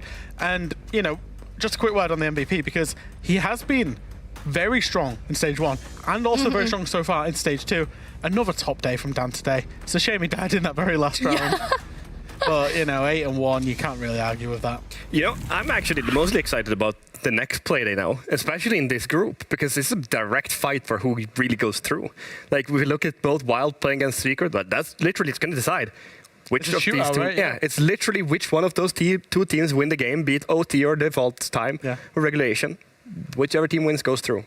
So it made this group hell of a lot more interesting, that's for sure. So it's an important game next. Yeah, VP are through. Obviously, they will get to play to see if they're first. ITB are through. Congratulations, ITB. Yep. And then Secret will play Wild for a shootout, and Koya, bye-bye. That's a lot of pressure for both those teams tomorrow, I'd imagine. You mentioned, obviously, Dan had a really good performance. I find it funny how Joystick says, you know, we struggled a bit when we first started practicing this map, but then they still bring it out. They're probably feeling really confident on this. I mean, if you're just 1 week late behind everybody else when you start practicing, you're already behind. So that's probably why they struggled with it to begin with. Yeah. They are a Consulate team through and through. They always have been. It's just, as Joystick said, it's the same things you have to do. It's just different ways of doing it. And they did it exactly the same way as they have. And I can guarantee you for a fact, nobody will play Consulate against them for a long time because they were so good on it. The same as nobody will play Nighthaven against BDS for a long time because they were so good on it yesterday. Indeed, 100%. I mean, we talked about the defenses as well, right? You already mentioned the first time we saw Consulate, it's probably going to be very defensive favorite. But then was it actually a masterclass from Virtus Pro, or was it also a bit lacking from Wild? I think it was a masterclass from Virtus Pro, and Wild didn't really seem to look to achieve what we've seen other teams achieve in terms of their attacks. I think specifically they started off with 3 rounds playing the Blitz, trying aces on the Blitz to try and find an entry and gain some ground. But the problem with Wild is they were trying to kind of create this like phantom setup where they were everywhere and nowhere at once, and VP were just so ready for it. And when you're doing that against VP, you're always going to encounter a 2v1 scenario. So as soon as Aces was taking a fight on the Blitz, he was against 2, sometimes 3 members of VP, and they were ready for the people swinging everywhere else as well. VP were just so ready for that style. It's just the crossfires, the contact play where someone starts shooting, you react as a teammate to it. They just did all of these small team plays flawlessly. I think another important part is that still Jegs isn't the Yana main, and I just wanted to mention that to you, Fresh. Because you said that he's Neva's Aces is 10. Yeah. I just needed to mention it. It doesn't matter who else it is. Right, you two stop right now. I'm not having this conversation once again. We had like we had like an hour of this last week, and I'm not doing it again. I'm sending it to break because don't understand. When we come back, we do have M&M taking on BDS, which in the context might be a straight shootout for a major spot, thinking of how the games of next week are going to go. So don't go anywhere. We will be right back.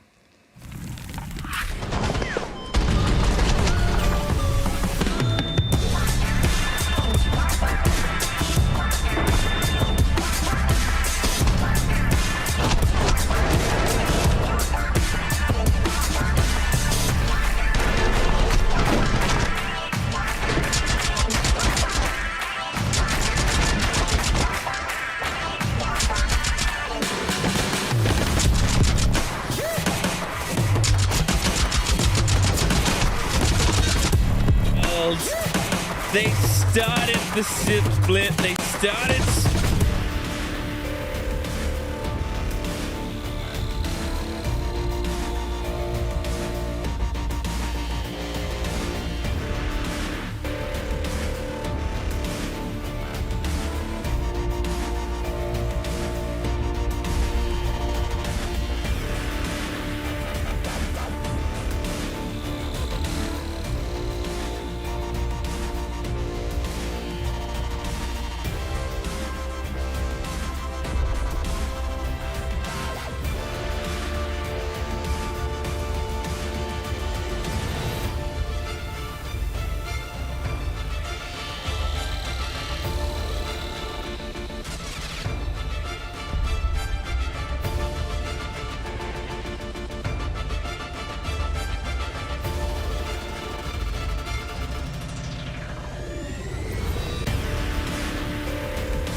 BDS and M&M both have a decent shot at making it to top 3, but I think today's game will tell us what team will have the best chance in that. Now, for both these teams, I think they're coming into this game with a little bit of a different mindset.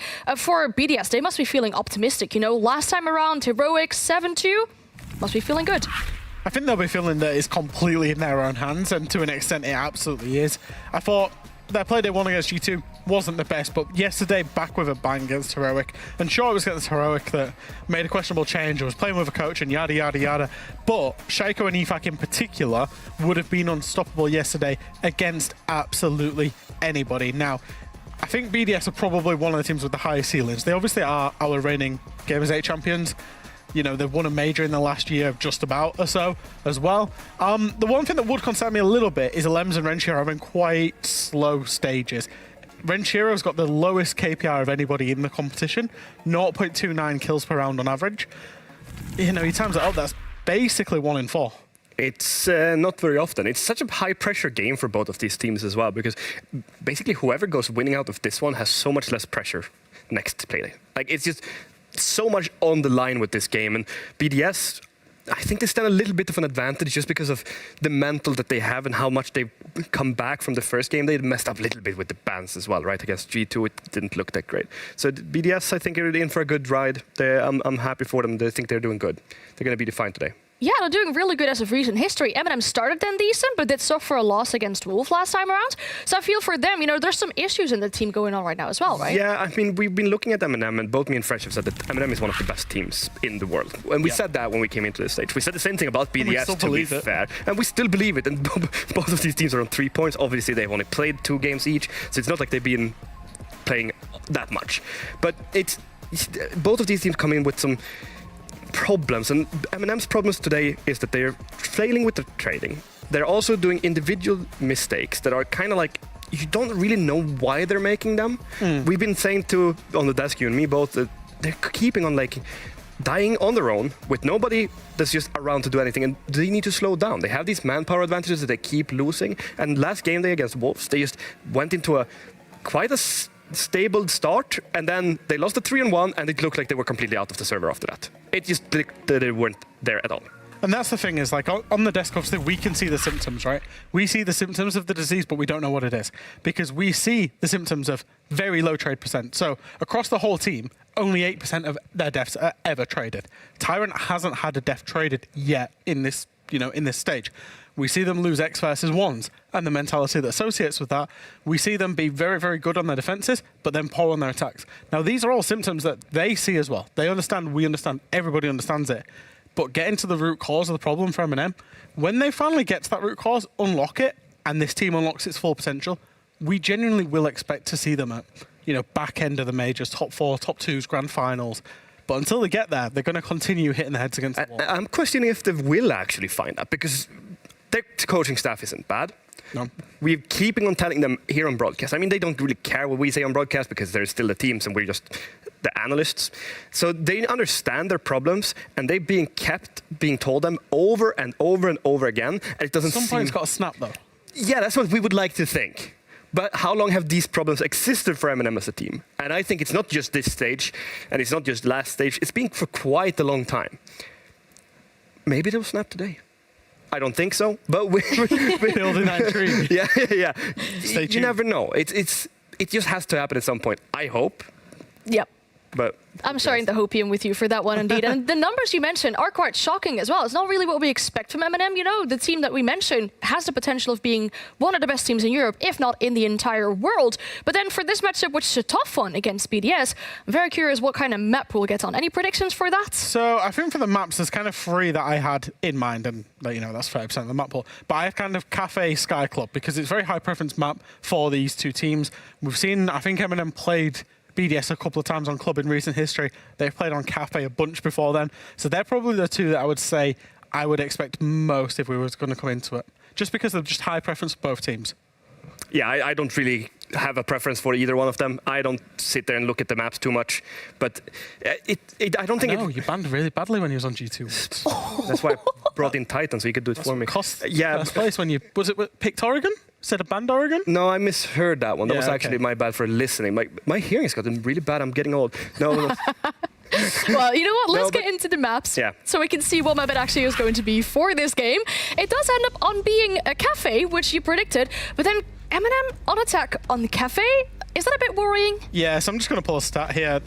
Eminem have played Cafe bunch in recent history. Stage 1 major, well, not into stage 2 yet, but 30% attack win rate, which they're going to be starting attack in a best of 1 on a map that they struggle to attack with.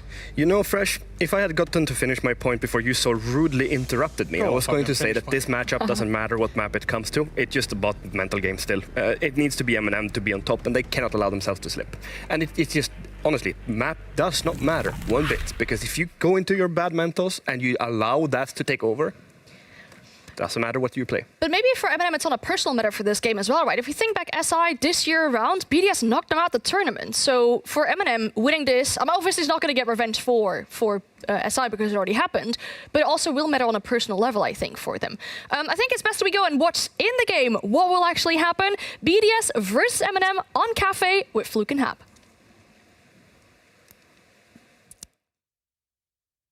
Well, hello there, and welcome here to the final game of the day. What will we get? I don't really know, but I hope it's intense, especially after the quick drumming we've just come off the back of.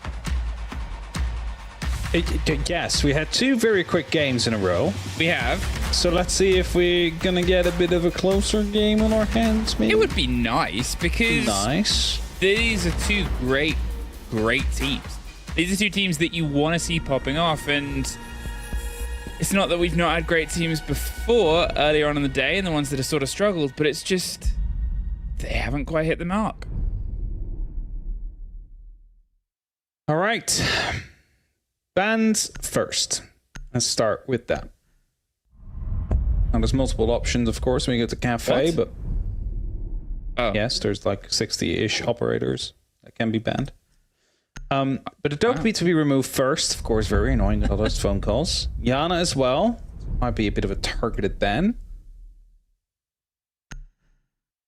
Moving grenades as well. There's not that many sets of them on the board currently. Yeah. Pretty usual ban. Final one, Solace, Azami, maybe Fenrir. Get rid of Solace. Azami. Okay, also makes sense. Yeah, I mean, it was something that was highlighted. I think it was Kangaroo Kenny's interview earlier on today, where they talked about leaving the power defenders on the board. You have to remove some of them. Azami is definitely up there. Valkyrie, obviously up there as well. I quite like removing Solace on this because there's not many places to get drones in when you're sort of in the pre-phase. So you can have a Solace that's paying attention stop a lot of intel without having to get too far. But final game of the day, let us have a big one, I hope, because these are 2 teams that, if they're in the 2 different groups, they could both be sitting in that first spot based on how they could play. They could definitely both be out there. And again, a very important game. Whoever loses this one, their day in their tournament is going to be so much harder, especially if it's going to be a regulation loss. You wouldn't be out, but it's not going to be great for you. Let's put it that way. Now, I know we've already talked about skills on other maps. Do we want to highlight this one, or do we let the people find them themselves? Oh, spawn peek attempts. A Doc going for a spawn peek. We've just come off the back of a Consulate 1 pretty handily, and now we're having Doc spawn peeking. What year is this? It was 98. 99. No, I mean, there's, Doc with the 1.5 can sort of get you into those tricky situations there, and you'll see the growth of them. Renshiro, I maybe heard the comments of Renshiro's only getting, quarters of kills every round. So he's like, well, let's change that. Doesn't quite get it though. Now, as a minute has passed, of course, the first floor is the eventual site, and that means that there is a window right next to the bomb site. Quick hop-in could be enough to get the diffuser down, but you need to have all the support around it to, well, ensure that it will go down eventually. As Liquefy gets the first kill with a, what was a jump out or a run out, Tyrant goes down, and they were unable to actually find a response to him right away. Yeah, quick play, and that's also the sort of ability. I know I said how good they can be at controlling the intel on this map. They can also be great at knowing once you swing out on any of those big broad sides the building has. And just look at that. I love Solace on Cafe. I think it can really just read so much of anything put together because it's quite narrow. It's quite sort of tall and narrow across. You don't have to explore too much to have the full corner-to-corner read on the stories below and above you. And here, with that first kill under their belt and with a minute 20, M&M are trying to find a route into the building that's secure and safe, but none of it has really granted them any of that security. Oh, good shot coming through from Solotov there. Takes Lem's head clean off. Sadly, it's not really what they need yet. They need to have themselves a way into the side as well, and that's what they're currently lacking now. Summons are being used to try and open up the hatch, but an impact grenade actually gets utilized to stop that from happening, so it's not going to be a point of ingress now, so they need to find something else. Slickefag is falling back down the staircase. He knows he's being hunted by M&M. He might actually be trying to go for a bit of an alternative approach back to the site. Another ping round. Nafe's able to find Shaiko. They've put the balance into their favor here, holding onto the white stairs. They're looking for the swing, and Bride just sees the tip of the gun, but that does not take damage the same way a player's face can. They're 20 seconds, though, and with them stuck there between the two stories, the execute needs to start coming, and it is on the far opposite side. Now, there is the call underneath. They're going to go for the impact play here, but they just can't get the shot on the angle. And it's a little bit of a missed moment. Solotov and Users get one apiece, and that just leaves EFAC alone with a long route through. A bit of a missed idea on just what they can get locked in, and M&M, great response from losing that early body. Yeah, it's definitely kept it in there and took it calm nicely. Worked down from the top floor all the way down to where they needed to be to get that plan down. Verticality working in their favor as well. You saw that's how they managed to retrade that first initial kill and put themselves up to 4-4. So a bit of a blow for BDS after starting it off like that, but it was just a run-out kill they had. Nothing else was put on the board afterwards, so that aggression worked out. But it's not something you can keep relying on. I hear a Sprabuni in my ear, so I assume... There we go. There it is. I have some stats again. All right, some Sprabuni stats here. Now, M&M's chance of getting first, yeah, it's pretty low, but they don't really need that as their dedication to get themselves all the way. The top three, and they can fight their way through. At the same time, BDS, they have a slightly better chance, but you have to remember that in their group, you know, they've got the Titans of Wolves that have secured 3 clean wins. Anything less than that, and the fact that they've both suffered a loss has instantly made that first place a pipe dream.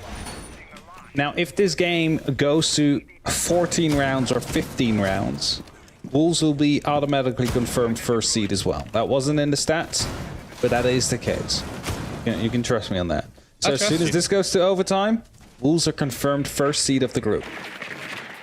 They still have a game to play at that point, so that's definitely an achievement. It's great. You just hope that they carry the momentum on towards the tournament. They've had great splits before. It's still not over. The team is looking fantastic. But so are both of these two teams. And that's that sort of worry for anyone, you know, that's watching from the other side of this. Obviously, outside of one team in this group, really, there's 4 great contenders, but only 3 seats. So Alems, he's going to see if he can try and hold on to this pixel position for as long as possible. Gets the kill onto Solotov. The shield survives, burns the disc, but as Tyrant can get this grenade bounce, they're sort of hoping somebody tries to go for the kill here. I think to be tossed in. Where does it go, though? Is the big question. Eventually, we'll find nothing. Flashbangs come through. Renshiro will find a kill into Nafe, and they know someone's still being around in the window. The grenade pops in the right moment. Finds Rinchiro, but LM still around there, still able to reply if he goes for the repel in. Tyrant thinking about it, misses the opportunity of LM's just sprinting by. I mean, it's a tricky one to predict there. It's an awkward repel to get on as well, because you don't always expect it to be a sort of confrontation window. You're trying to put pressure, even more so when you are a body down, because at that point you're expecting obviously the movement to be forced by someone else. You've got to then force the movement. It's not easiest catch, but this might be. LM's is waiting, and the Nook just saved their own life by walking into that prox. Decided against pushing up the staircase there, and it could have been the life indeed. Likafacto waiting for him to push up on that staircase, actually looking back at the moment, and that was about to show. It's now going to look to see if he can go for a retake over the top. Shaiko will find Tyrant, so the Nook still will be taken care of. M&M, only with 2 players left, both up on the top floor as soon as they start opening up. A shotgun blast will follow by the side of Pre-Day, but not enough to get the kill into users. Just a little bit quicker on the trigger out there. And let's gonna see if he can get a plant round just tucked on the corner. They have the vertical cover, but actually pulls off because he thought the fight was coming. It was, as was the one against users. BDS bounce back from the first round loss to a second round return. We are once again squared up. That's what we want to see. We want to see this game just keep on trading these rounds. Don't want this to be another blowout like we've already had to today. Especially with what's at stake for these teams. So whoever is the one that takes a full-fledged loss, well, I said it before, they'll be having a very hard time to get themselves back within that top 3. Because both are currently on 3 points. Then above them is G2 with 5 and Wolves with 6. G2 will face M&M. So let's say M&M, you know, they lose this in overtime. They get 4 points. Then they need a full win against G2 if they want to be taking that home. So they don't even have the overtime luxury at that moment. So that's kind of the stuff that's at stake. And BDS is coming up against Wolves. Now, that's always a game that has historically favored BDS. But the Wolves are currently on a completely different kind of rhythm that I'm not even sure that historical advantage that BDS has against them will work.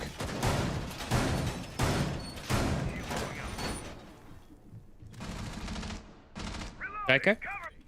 Holding on to see if they can try and find some spawn peak P90 success, but M&M there already trying to knock on the door underneath. We're to the top floor. You expect to take to start at the top. It's the slow, steady creep from underneath on the Nook. Likafacto gets a little bit of damage done. Just gets out of there. He's able to escape. He can sort of sit with a bit of confidence.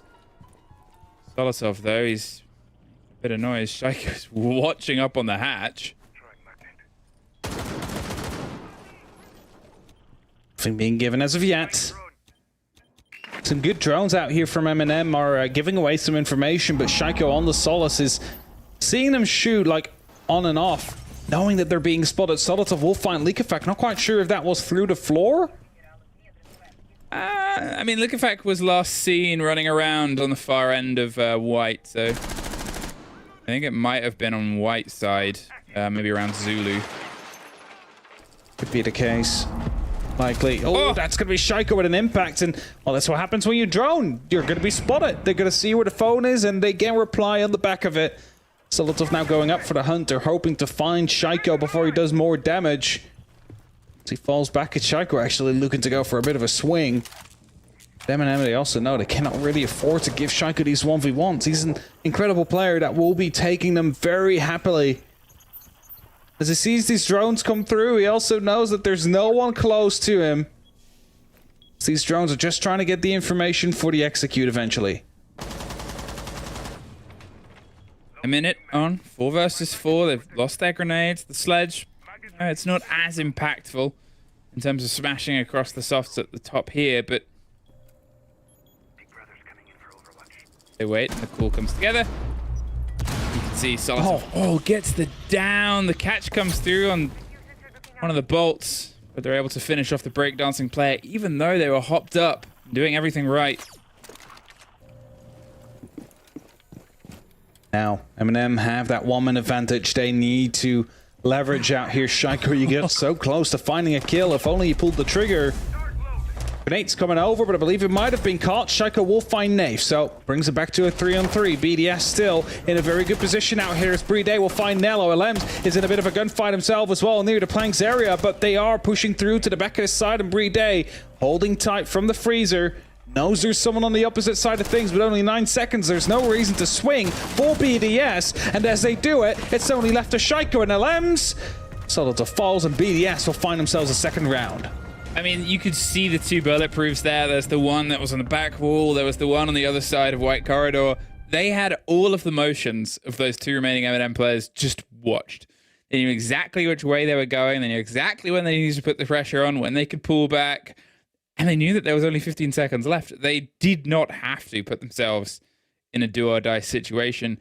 If someone is swinging in a 1 versus 2 with the deagle out, that is last chance saloon. That is a hope and a prayer. All right, as BDS, they've got themselves on the lead, and this is kind of a thing that, I mean, we haven't seen it for a while because European League has been gone for a while. So we're now in our 2nd week. But whenever BDS was playing on attack on Cafe, especially on that top floor, sometimes you see them try and go for a take and everything just goes kind of wrong. They cannot get the utility out of the way. They still win the round because they pull that trigger, they just start running through and they gun themselves through their problems. So that's also something you have to keep in mind. Like, that's something BDS is very capable of. So M&M, they really need to be making sure they get themselves 3 rounds here on this half. Otherwise, well, BDS, they might be having themselves in a pretty good position for that second half. We go down to the 4th site. We're getting the full taste. BDS are often a team that loves to fully explore a map and stretch their legs. And here on Kitchen, then the Echo versus the Monty is a sort of classic mano-a-mano, especially when it's in the hands of Brede. Now, quick opening onto the freezer is going to be upping the pressure just a little bit on the side of... Never mind. Did they just get shot off? Yeah, I believe Leak Effect just ran down the staircase, shot them off, and went back to where he's going. So that Selma didn't actually pop. That wall is still going to remain closed. No extra pressure to come through. Yeah. The Bravo drones going to be looking to hack anything, but also gaining information. Nello looking to check if it's safe for this Selma to actually pop on, because the previous one just got assassinated. Yeah, this one will stay. I mean, they look like they wanted to swing for the second part of it. They might have just been pulling out. They still have a presence above. They're ready to drop on the hatch. I love that. They sort of just hands off the site itself. They're giving it a bit of a stretch. Shaiko gets the take onto Nafe there. Removes the cap tower, removes the covers of the smoke. When you're looking to try and maybe play the plant alongside the shield itself, it makes things a bit awkward. Nello gonna have to have a hopped entrance here, and there it's just a swing and Shiro. They remove Solotov here, and M&M wanted to not fully ignore the verticality, but play that Monty and those smokes against it, and they've just lost players because of it. There, Shaiko holding on. Their Echo drone had the full read, the coverage of whatever M&M is doing here. BDS know about it. Yokotron is trying to distract the Monty a little bit. I believe he might have actually gotten it. He's just coming out here for the support as they know of Shaiko's position in code. Try and go for the pre-fire. A second stun will come through, and that means they need to fall back. In the meantime, support from the staircase as well. Renshiro trying to help just a little bit of Shaiko. Might be losing his life, but Leak Effect coming in from the back, and a flawless round for BDS as they were hyper-focused on finding a way to take out Shaiko. The rest of BDS just looped themselves quietly around them to shut them down. It was so well played there from BDS. They knew everything. They knew everything that was coming at them. They had all the intel, all the cameras and ideas. They just had the read. And as I said, you could sort of see what M&M wanted to do there. Maybe they read that there were those 3 players above and said, well, let's just see if we can try and punch into sight. Let's see if we can try and get that little pocket of control. They didn't quite have the snappiness to get it. They didn't quite have the sort of motion in, and with the first Selma being sniped out, with things starting to become limited, and with there being no clear route through, Unfortunately, even with the Monty and losing the smokes, they just did not have enough to go for that plan A.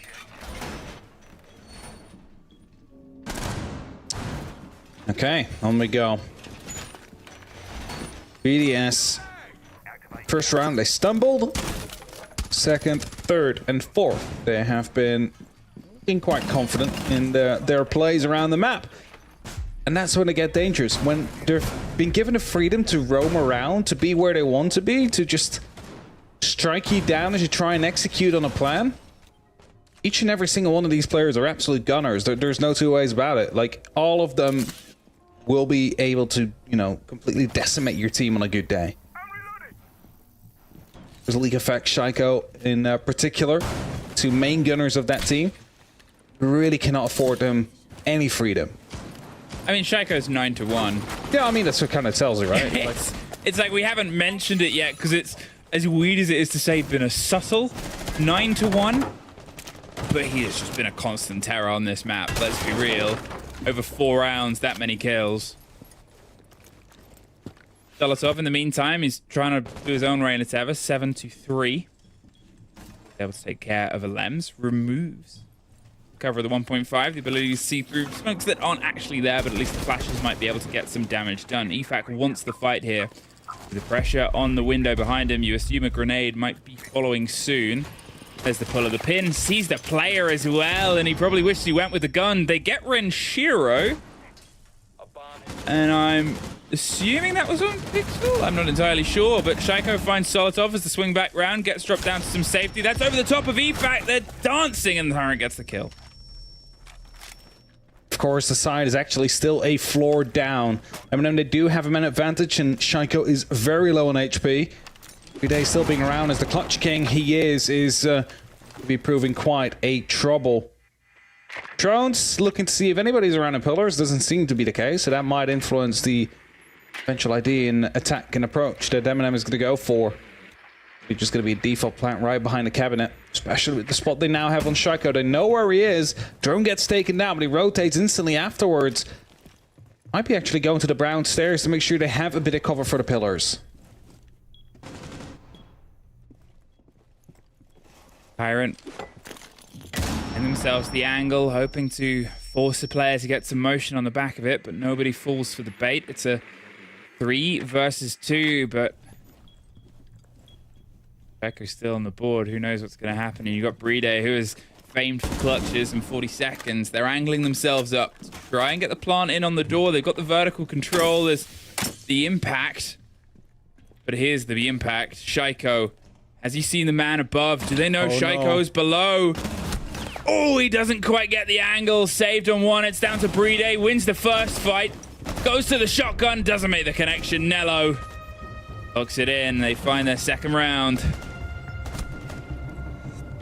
Bride convinced the plant was still happening. Swapped over to a shotgun. He had the opportunity to just slow it down a little bit more out there, but well played in the end by Eminem. Able to still bring it across the finish line. Into a second round. On to the last of this half already. It's been going quite quick, even though that we do have a bit more of an even game compared to the last two we had. And thus we're headed back towards the top floor as BDS will be approaching on that defense one more time, unless we do go to overtime. Now let's see if they have that opportunity to not lose 2 players that early on without any trading.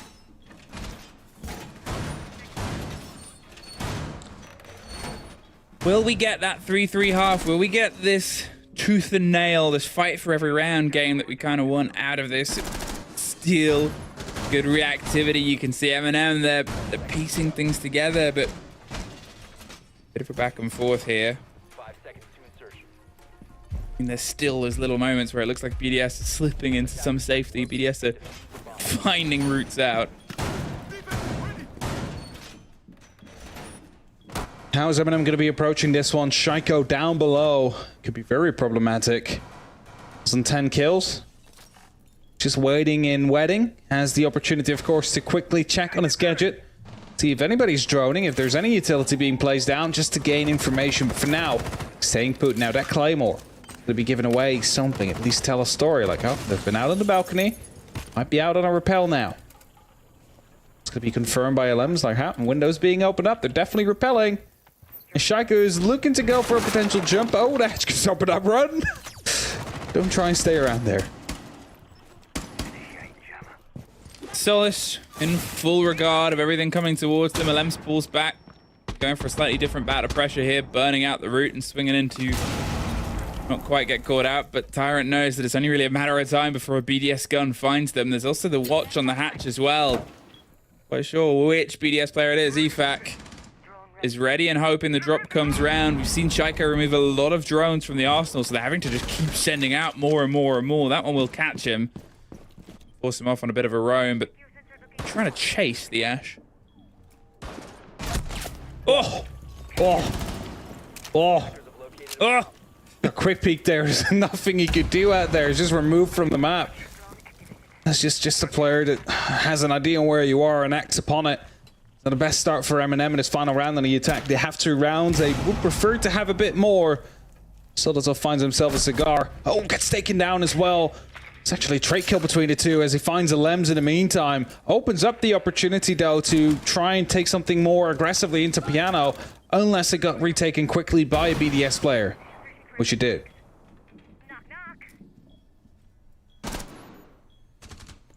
At this point, Eminem, they've still not entirely fallen themselves out of a round. They have an ability to find a pocket and get a plant down in it.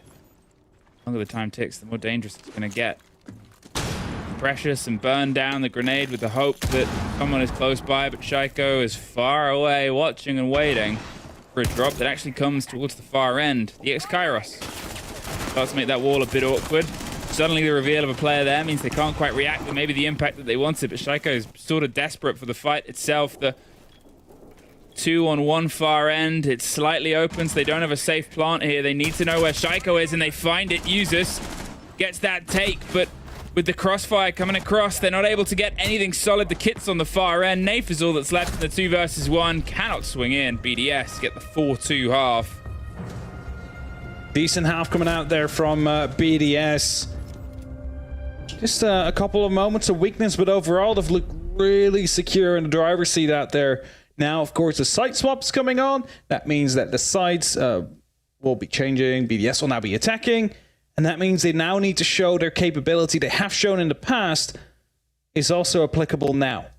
With the new operators to be out there that just change up the meta slightly. Not that we've seen Fenrir really that much here on Cafe. So it might actually just play out more like it usually would.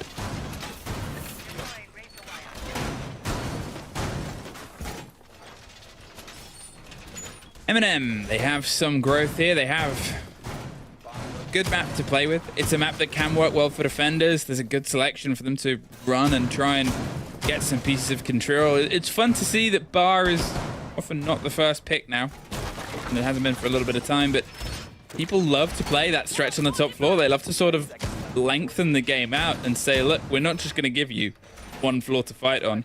Take us everywhere. Take us around the town. I mean, that's the thing now, right? Like, if you go towards those first floors, you still need to clear out that top floor. That means that defenders, you know, you can still put all that utility up there. You can still play it quite heavily, as long as you have that verticality properly controlled. And from that sort of point onwards as well, you're looking at them trying to cut that off. BDS have to get roots against what Eminem want to do, and whether that's the pressure onto the back of White, whether that's seeing if you can get the loose thread on a player before they drop down. Chaka doesn't get very far with his drone.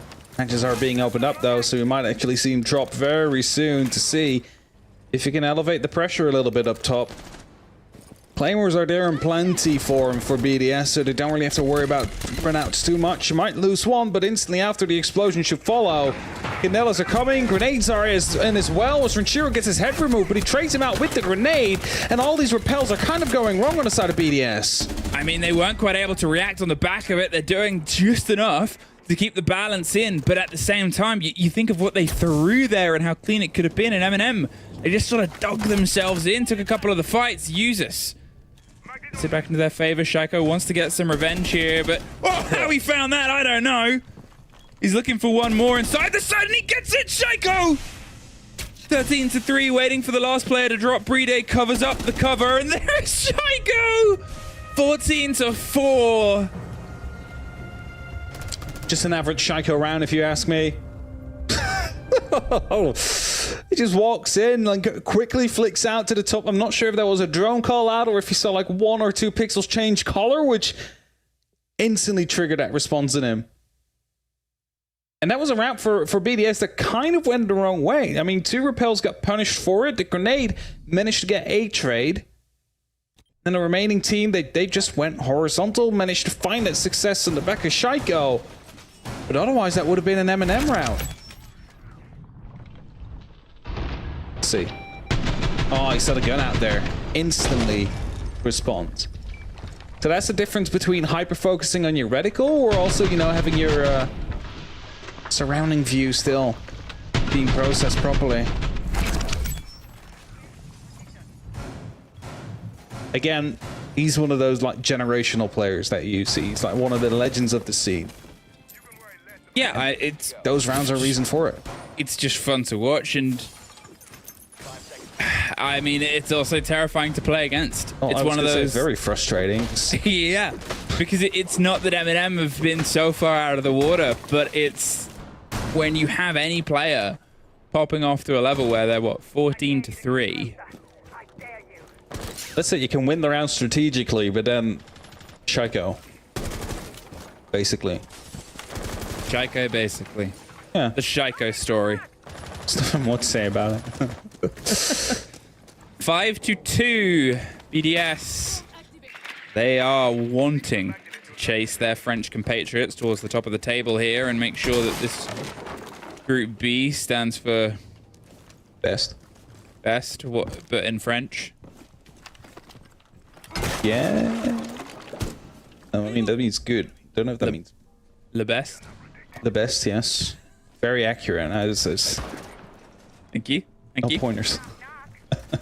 They're gonna see if, and you know, it's been a powerful performance from them, but it's been led by that gun game. M&M, they've been cautious on the approach because they're trying to work out the holes that BDS are putting forward. They just, on their attacks, weren't able to get them pieced together, and there they had a grasp on the attack BDS wanted to do on their first defense, but then Shaiko does that, and you're just sort of there like, oh, okay.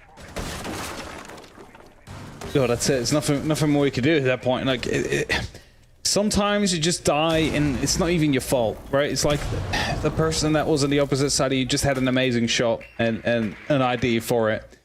There's no way you can respond to it.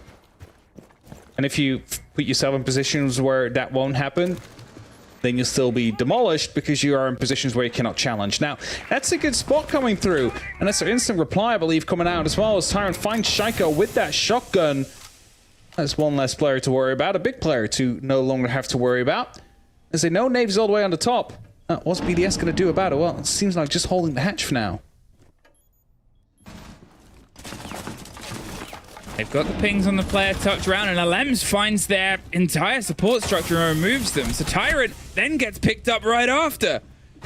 It's such a sudden trade round. Users double dips. Wants to see if he can find some success on the back of it with Nafe getting one of his own, and then suddenly, just as quickly as BDS started to steal that round, it's pulled right back, and that's what I mean by M&M. They're still fighting in. It's not that they're being blown aside. Shaiko is dead. They have a hope. But there are still 2 players. There's an opportunity. Users takes down both, though. It's going to be BDS that lose that round. M&M bring it back just slightly. Still a lot of work to do for them, though. But that round was a lot better than what we have seen in terms of the trading game, because that was actually on point here. They were trying to take fights from multiple directions. Player dies in VIP, instantly someone swinging from wedding. That's what we need to see more of. Cannot just allow BDS to get away with these free kills without any trades to come through. They're still in. They're still in, and they're keeping it off of map point. Can they get the catch up here? They've got to keep rotating around. They'll be on sites that will be slightly more uncomfortable.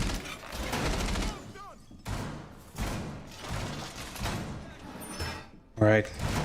Uncomfortable. Well, definitely going to be making a difference in the end.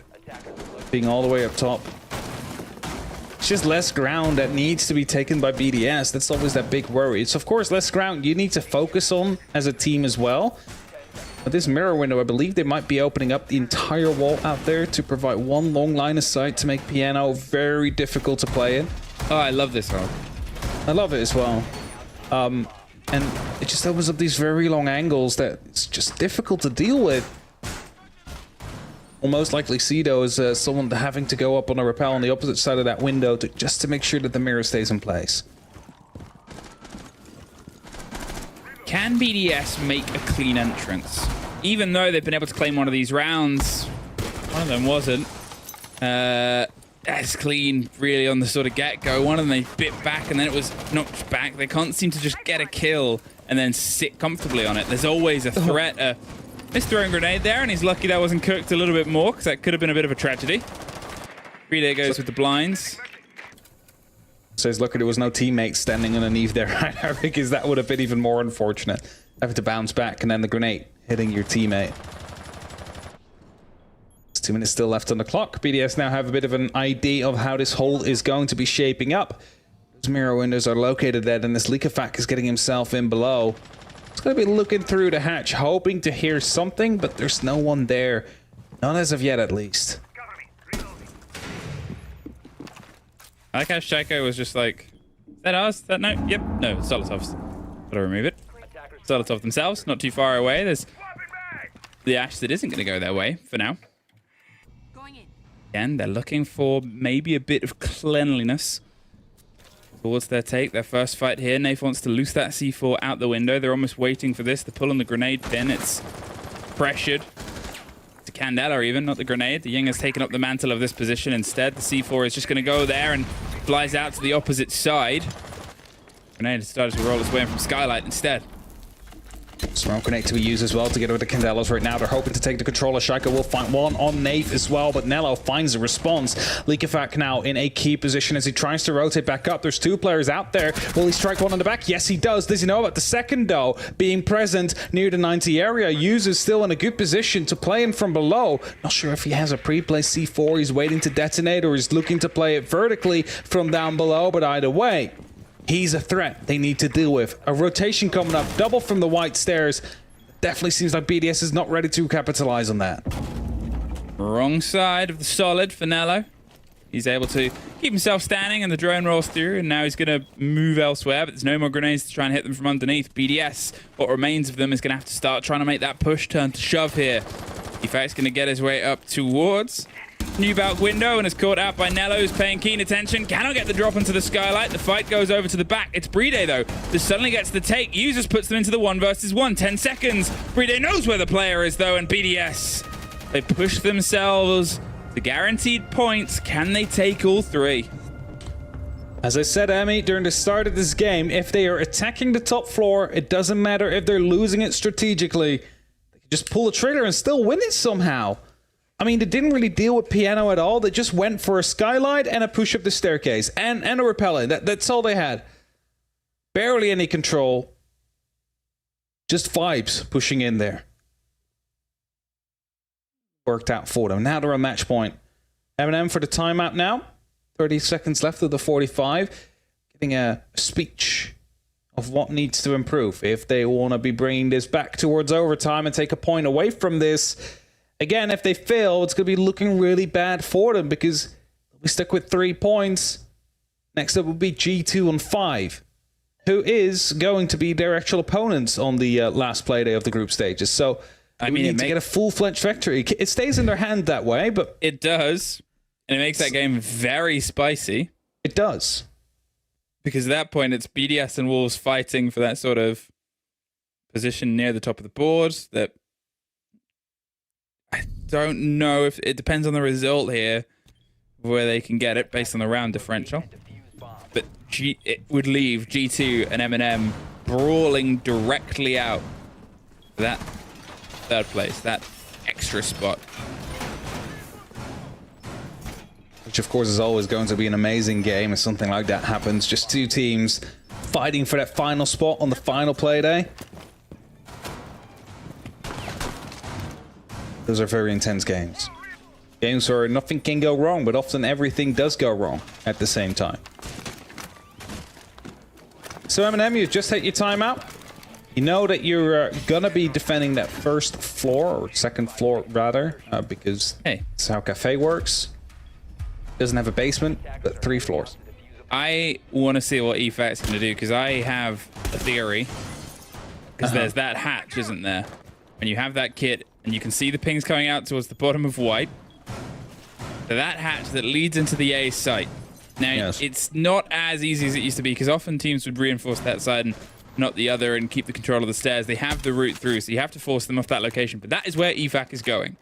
They want smoke coverage from the Capitao bolts. BDS sometimes have a habit of doing this. If when an opposing team takes a timeout, they hit them with a pocket blade. They hit them with something fast and aggressive, because nothing shakes up a team more than entirely shaking up how you've played before the timeout. It's down to Eminem. That reactivity, I've complimented them on time and time again throughout this series, for them to react to this play. As we stare down the barrel, Usus gets the first. EFAC is crouched and ready to go. The smokes are up, the player's up as well. The fire's there, and he's looking for a place to plant. He's found it. The C4 is that reaction. That's what Eminem needed to do. The 4 versus 3, but they've at least stopped that diffuser getting locked. It's now down on the ground as well. It needs to be recovered, and that gives BDS a clear objective to go for. Also something way more defendable for the side of Eminem. Need to be making sure they're not tunnel visioning on it now. They need to make sure that they, well, do not step into these lines of sight. They're being held as Nave almost loses his life. Aaron Shearer being in the upside down rappel. Renee gets tossed in after to look to confirm, but fails to do so. BDS now poking, trying to figure out where an option presents itself. See if they can utilize that. LM's unaware of the fact that Nave was down the staircase, takes him down. The pocket play seemingly totally failing on the side of BDS out here. At least they tried. It's something to say about it, but that C4, that was the eventual killer of that plan. In and out before you can even really blink. 3-Day try and drive their way up with the Candelas, but they take out Nello. They take a lot of damage from the follow-up swing there from Tyrant. They know exactly where the player is. Now really hiding their intentions here, and with 40 seconds left, what else can you do? You've got to push up for the fight. Tyrant is holding an angle you didn't expect. Eminem take the timeout and take their round on the back of it. 6-4. The distance is only 2. It's a good response that they had upon the pocket play that BDS tried to go for. I mean, it already started with Shaco being taken out with a shotgun again. Basically removes a very big gunner from the board. And if then smoke grenades from the Capitao come through, Candela start rolling in, and you hear the hatch break, you know something's up. You know something is trying to be attempted right there. So just toss that C4 in the middle of the room and hope for the best, and definitely worked out well there. No, entirely. And obviously the kill came through onto Shaco on the bottom of white stairs as well from the same player. It tossed the C4. They got that and then went, okay, we know what's happening here. We can play against it. I asked the question and complimented it throughout this game as well. They're just snappy to what's being put against them. Losing out gunfights, sometimes that just happens. That is how people play the game on the day. You look at Usus and Solotov and, 20 between the pair of them, they're still putting the damage in. But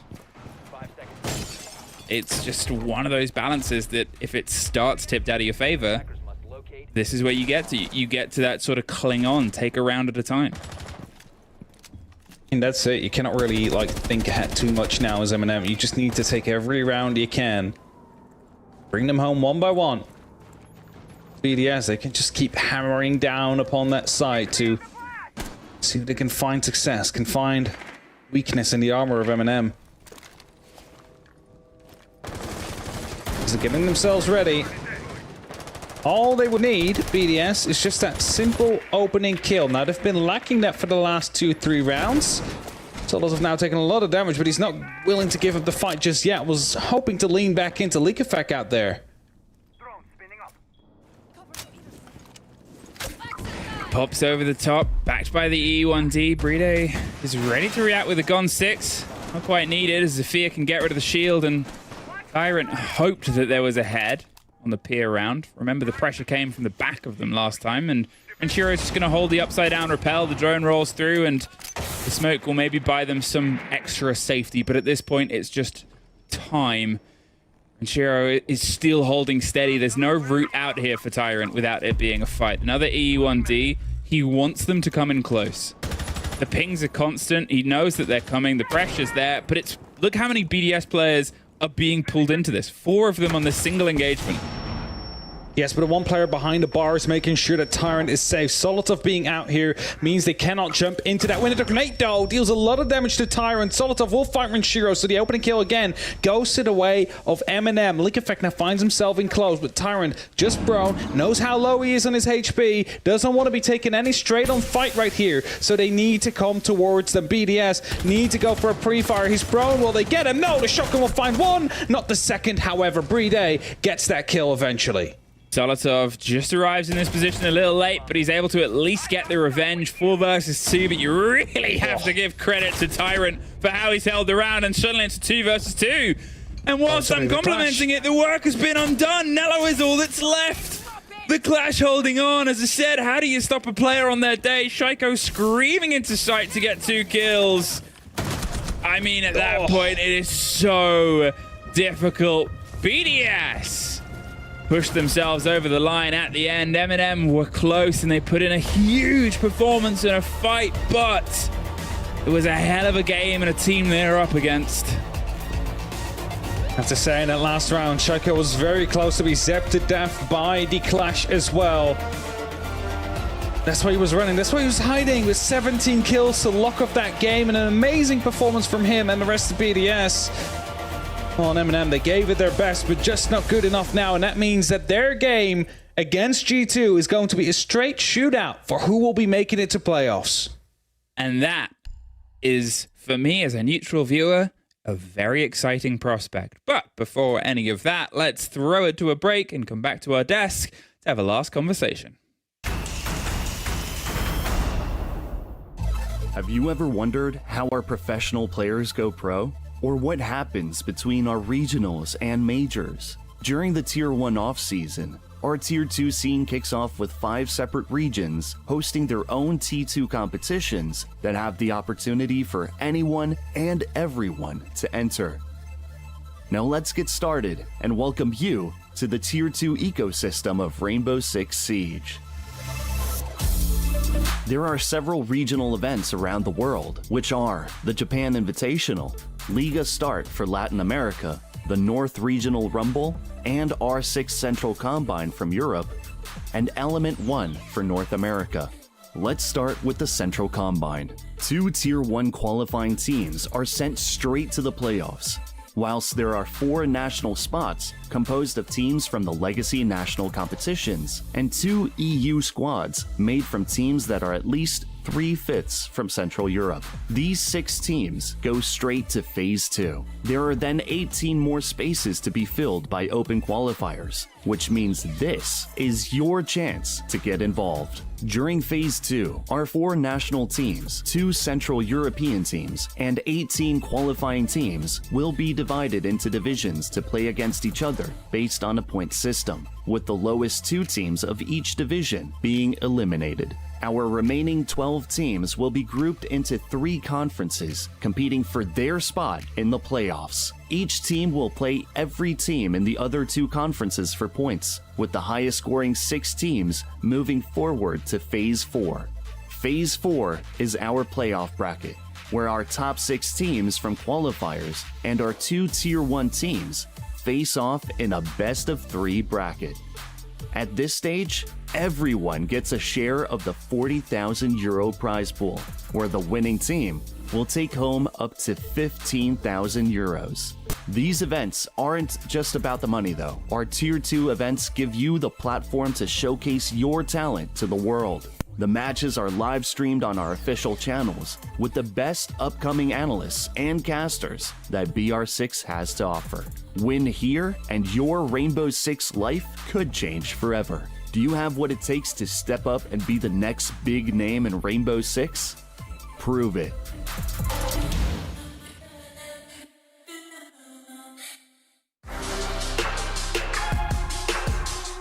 lucky 4 kills. Give them the ball! That's going to be G2 moving on. Pretty sure that was pre-placed on the hatch as well. It's the second time they got away with this half as well. It's really good stuff coming out of Secret. Groovy's there. Nella holds strong on top of that one, drops into it, stops the counter defuse to give the round over to Eminem. The close game ended in quite handily a fashion for the Wolves. Need to rotate. They took the stock hatch, they took the rotate round onto Banana, and they had the site control. Heroic! Joystick denies the plant. Psycho needs to throw it down, but he won't be able to do so. VP, close it down. He will not even make it back to his feet before Deepek cuts him down. BDS locked down the series. They will qualify through. Hungry, he's hopping. He's got to sprint round for the final player. Can he make it? Yes, he can!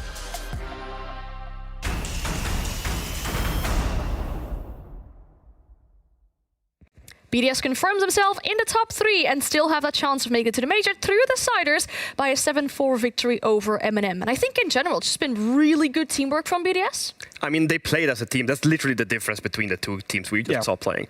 BDS, they had these countdowns 3-1, go together and at least attempt to make something work as a group, you know. Eminem lacked pretty much all of that. And it really shows. They had one more thing in BDS, though, that kind of stands out. Wouldn't you say, Fresh?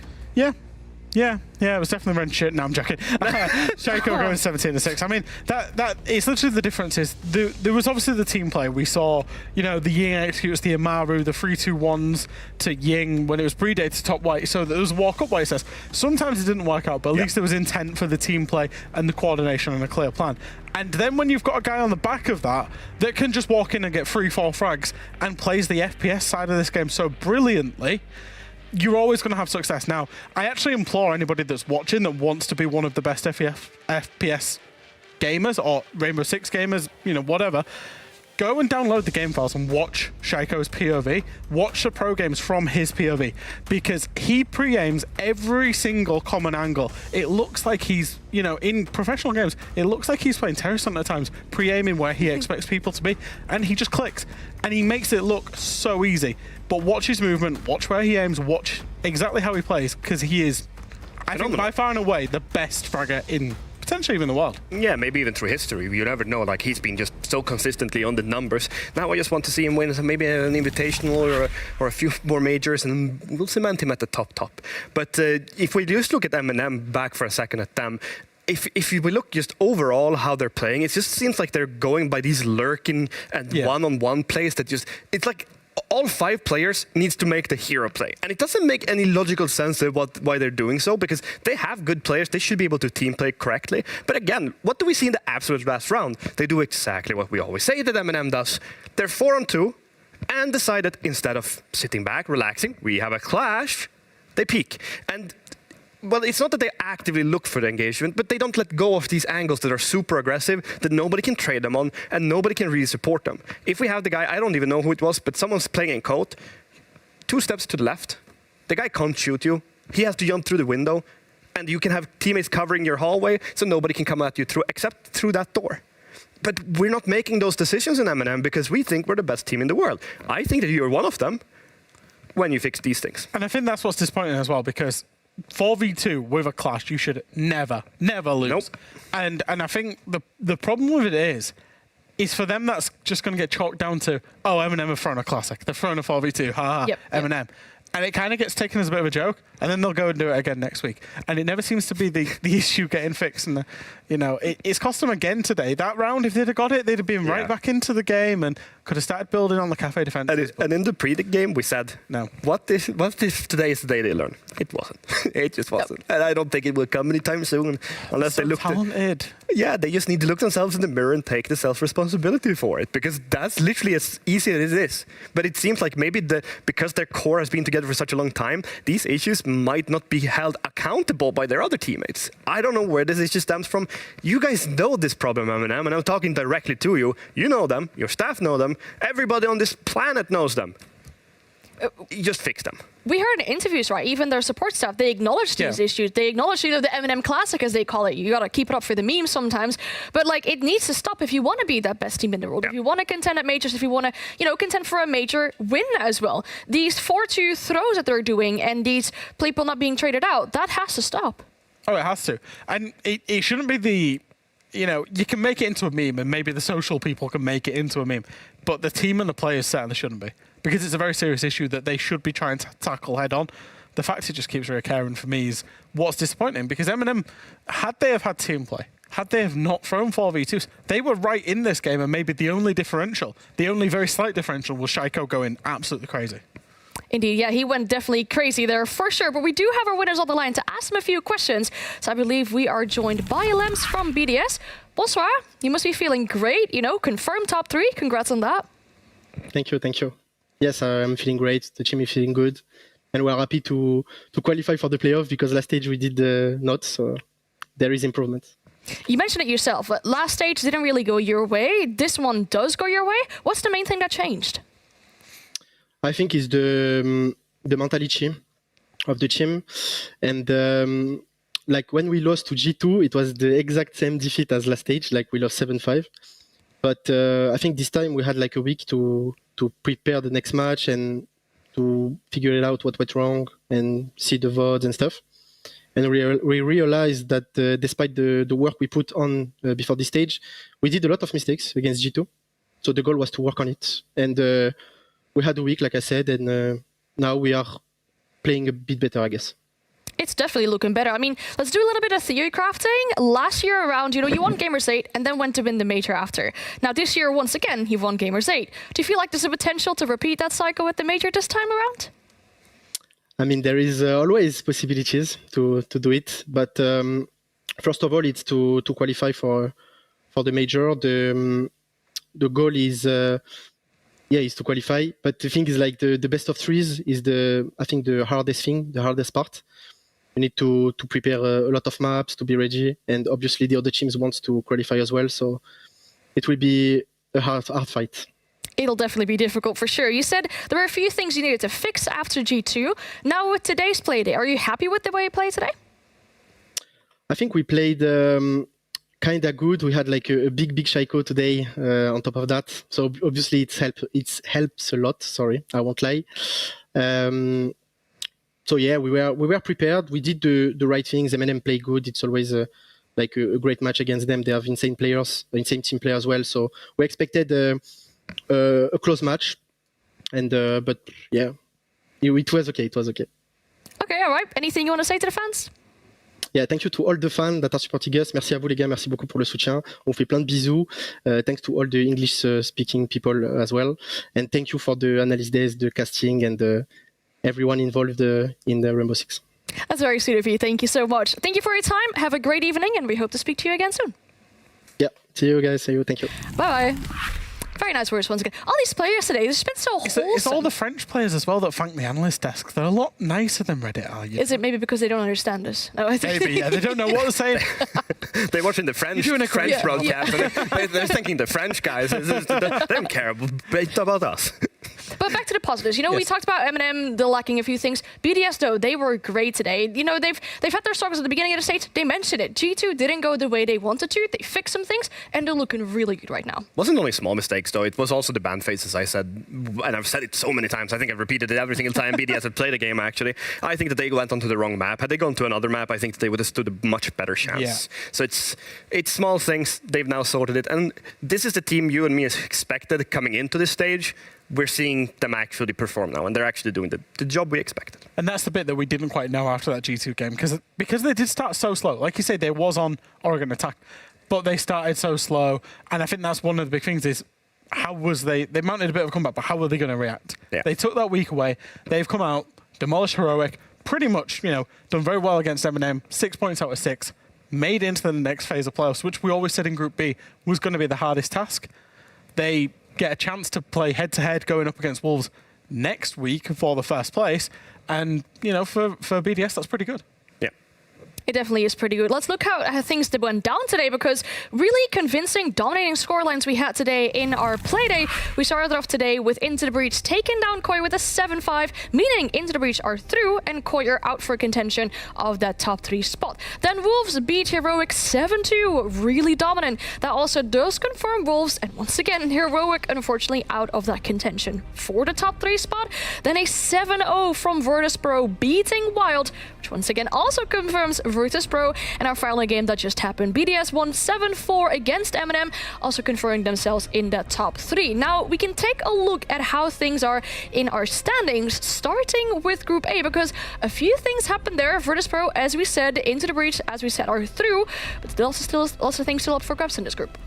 There is a lot of things up for the grabs in this group, especially with the Team Secret and Wild match coming up next playday. They're playing against each other, 1 point difference. The plus-minus is such a small one that if you win the game, I mean, you obviously go through on points, but it's just so tight. And they're playing against each other. It's going to be one hell of a match day, this one. Weird the way things work out is that the poeticness of Secret against Wild being the kind of head-to-head game to get through in the group. ITB are obviously secured, they're played, they're done, and it'll just be about Virtus.pro whether they beat Koi and secure first place in that game as well. So everything's to play for realistically, unless you're Koi.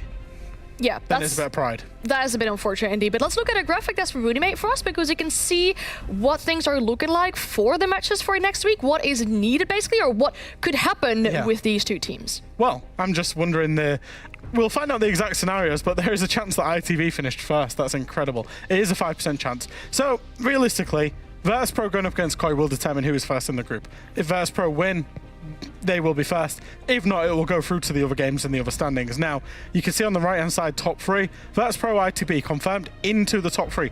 They will play in the decider matches to see who goes to the major.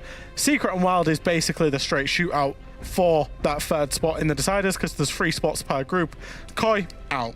You want to know how Into the Breach goes through on first? Sure. Koi wins 7-0 against Virtus.pro. Really? Yeah, so that's basically a 0% chance. No.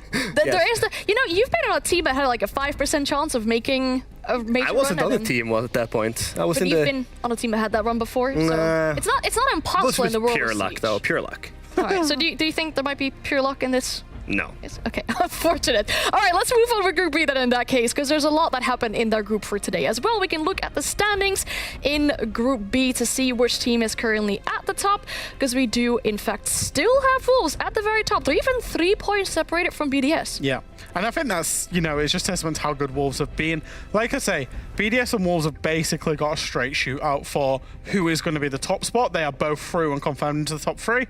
And then again, it's poetic because G2 play against M&M. Again, similar scenario, there'll be overtime permutations because it's only a 2-point difference. But more or less, G2 win, they're through. If M&M win in regulation, they're going to be through into the top 3, which also does mean one of G2 or M&M will be competing alongside Heroic through the open qualifier playoffs against some of the best open qualifier teams. Yeah, and there's even a chance that Wolves even can lose their game and still go out as number 1. If they lose by 5-7, they will still have +1 in the round difference. So it's so tight. It's going to be a wonderful match. How long did you spend calculating? If we talked about this, right? I took about, I'd say, an hour to calculate this. You were making fun of me because you have all of these spreadsheets where you put in a number and everything is automatic. I have my 2 brain halves, so I'm about 2 IQ or something like that. You process at 1 per minute, don't you? most people have 2 brain halves. I've got 2 brain cells. That's the struggle of someone who knows the game more than they know the maths behind it. So yeah, it took me a while. Just a while.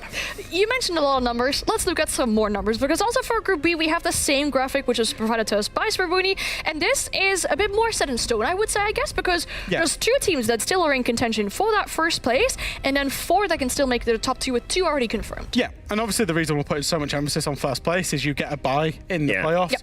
You get to play up against, well, basically you get 2 shots in a best of 3 at the major, and then if not, you go into the LCQs as well. So advantageous.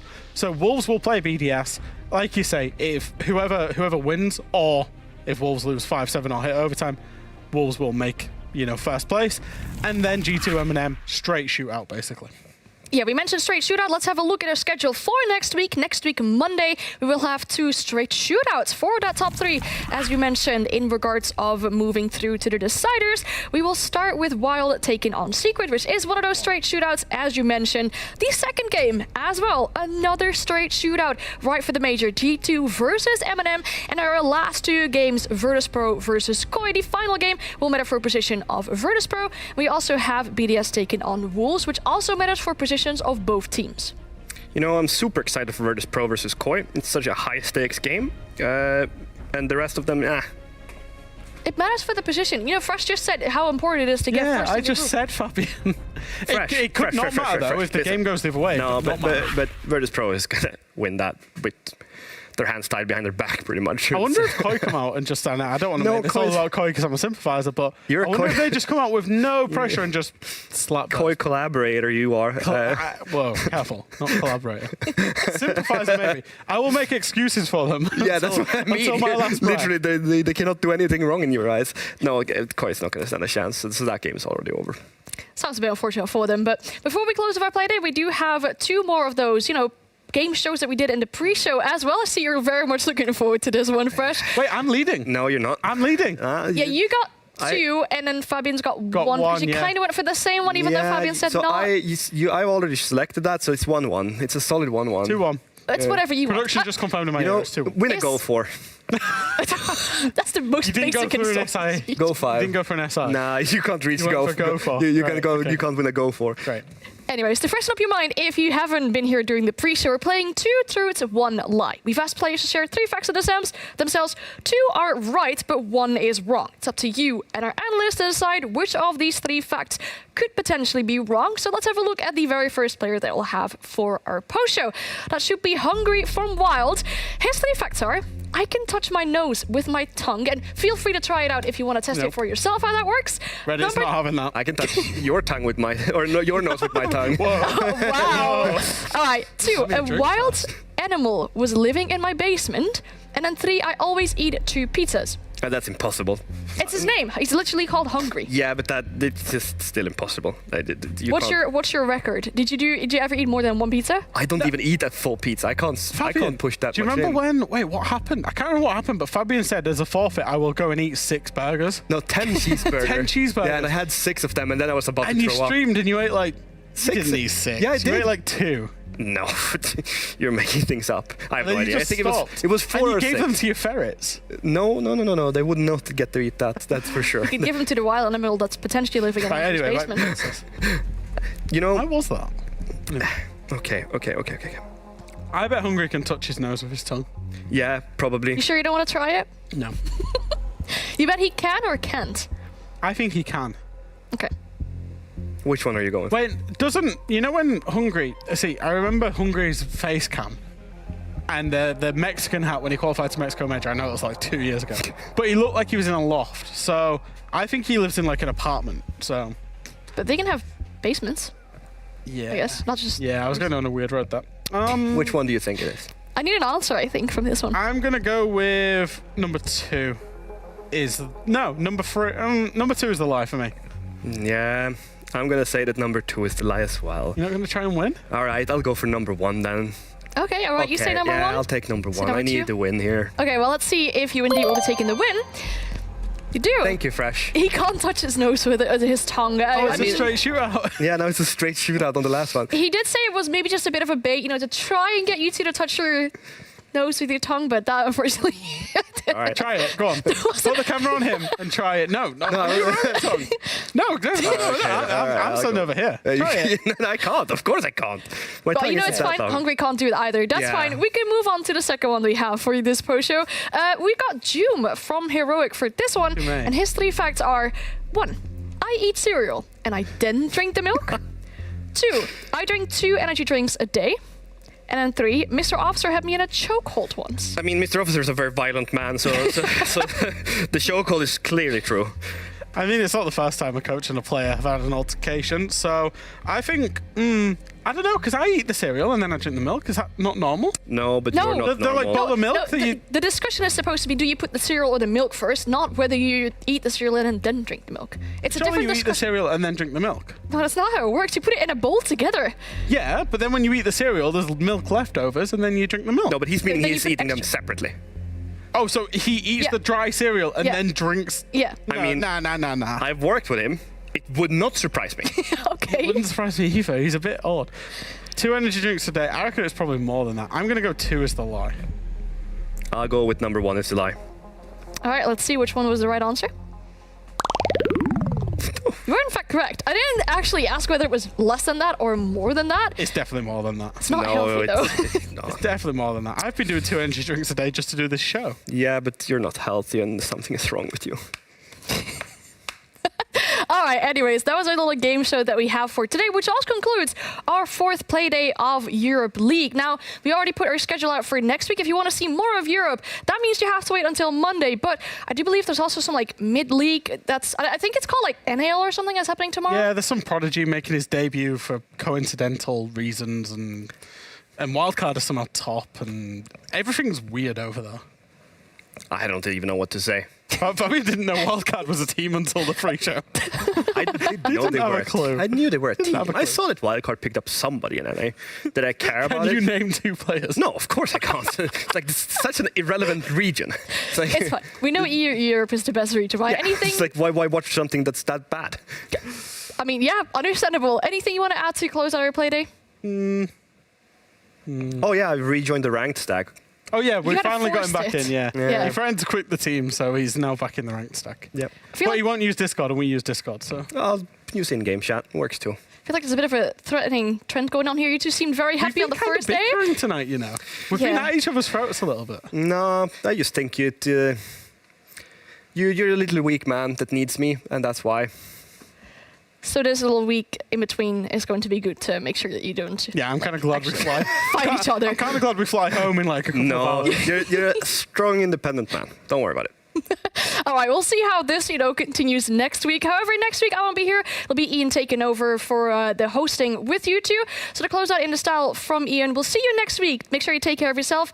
Au revoir. Chat.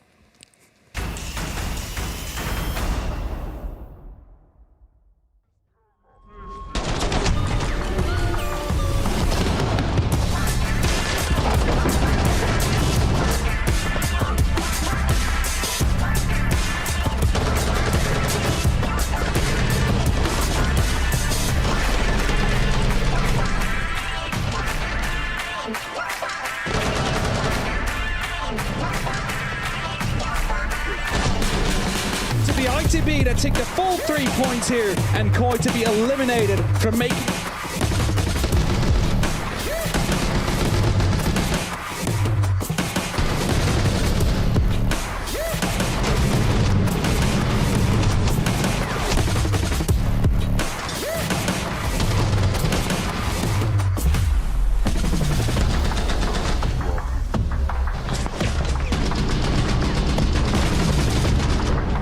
Flawless in response. We have a Wolves undefeated as of this.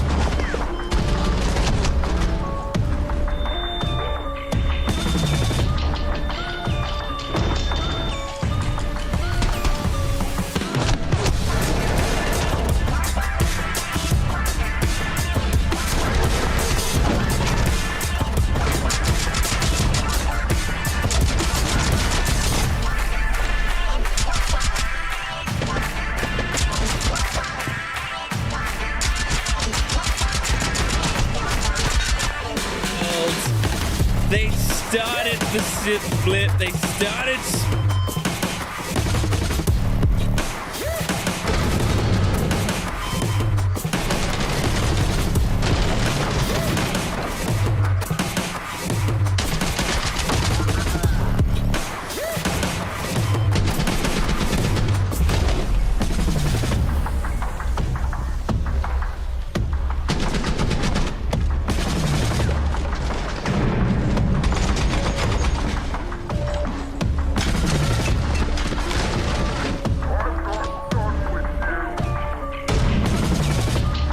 It is so difficult.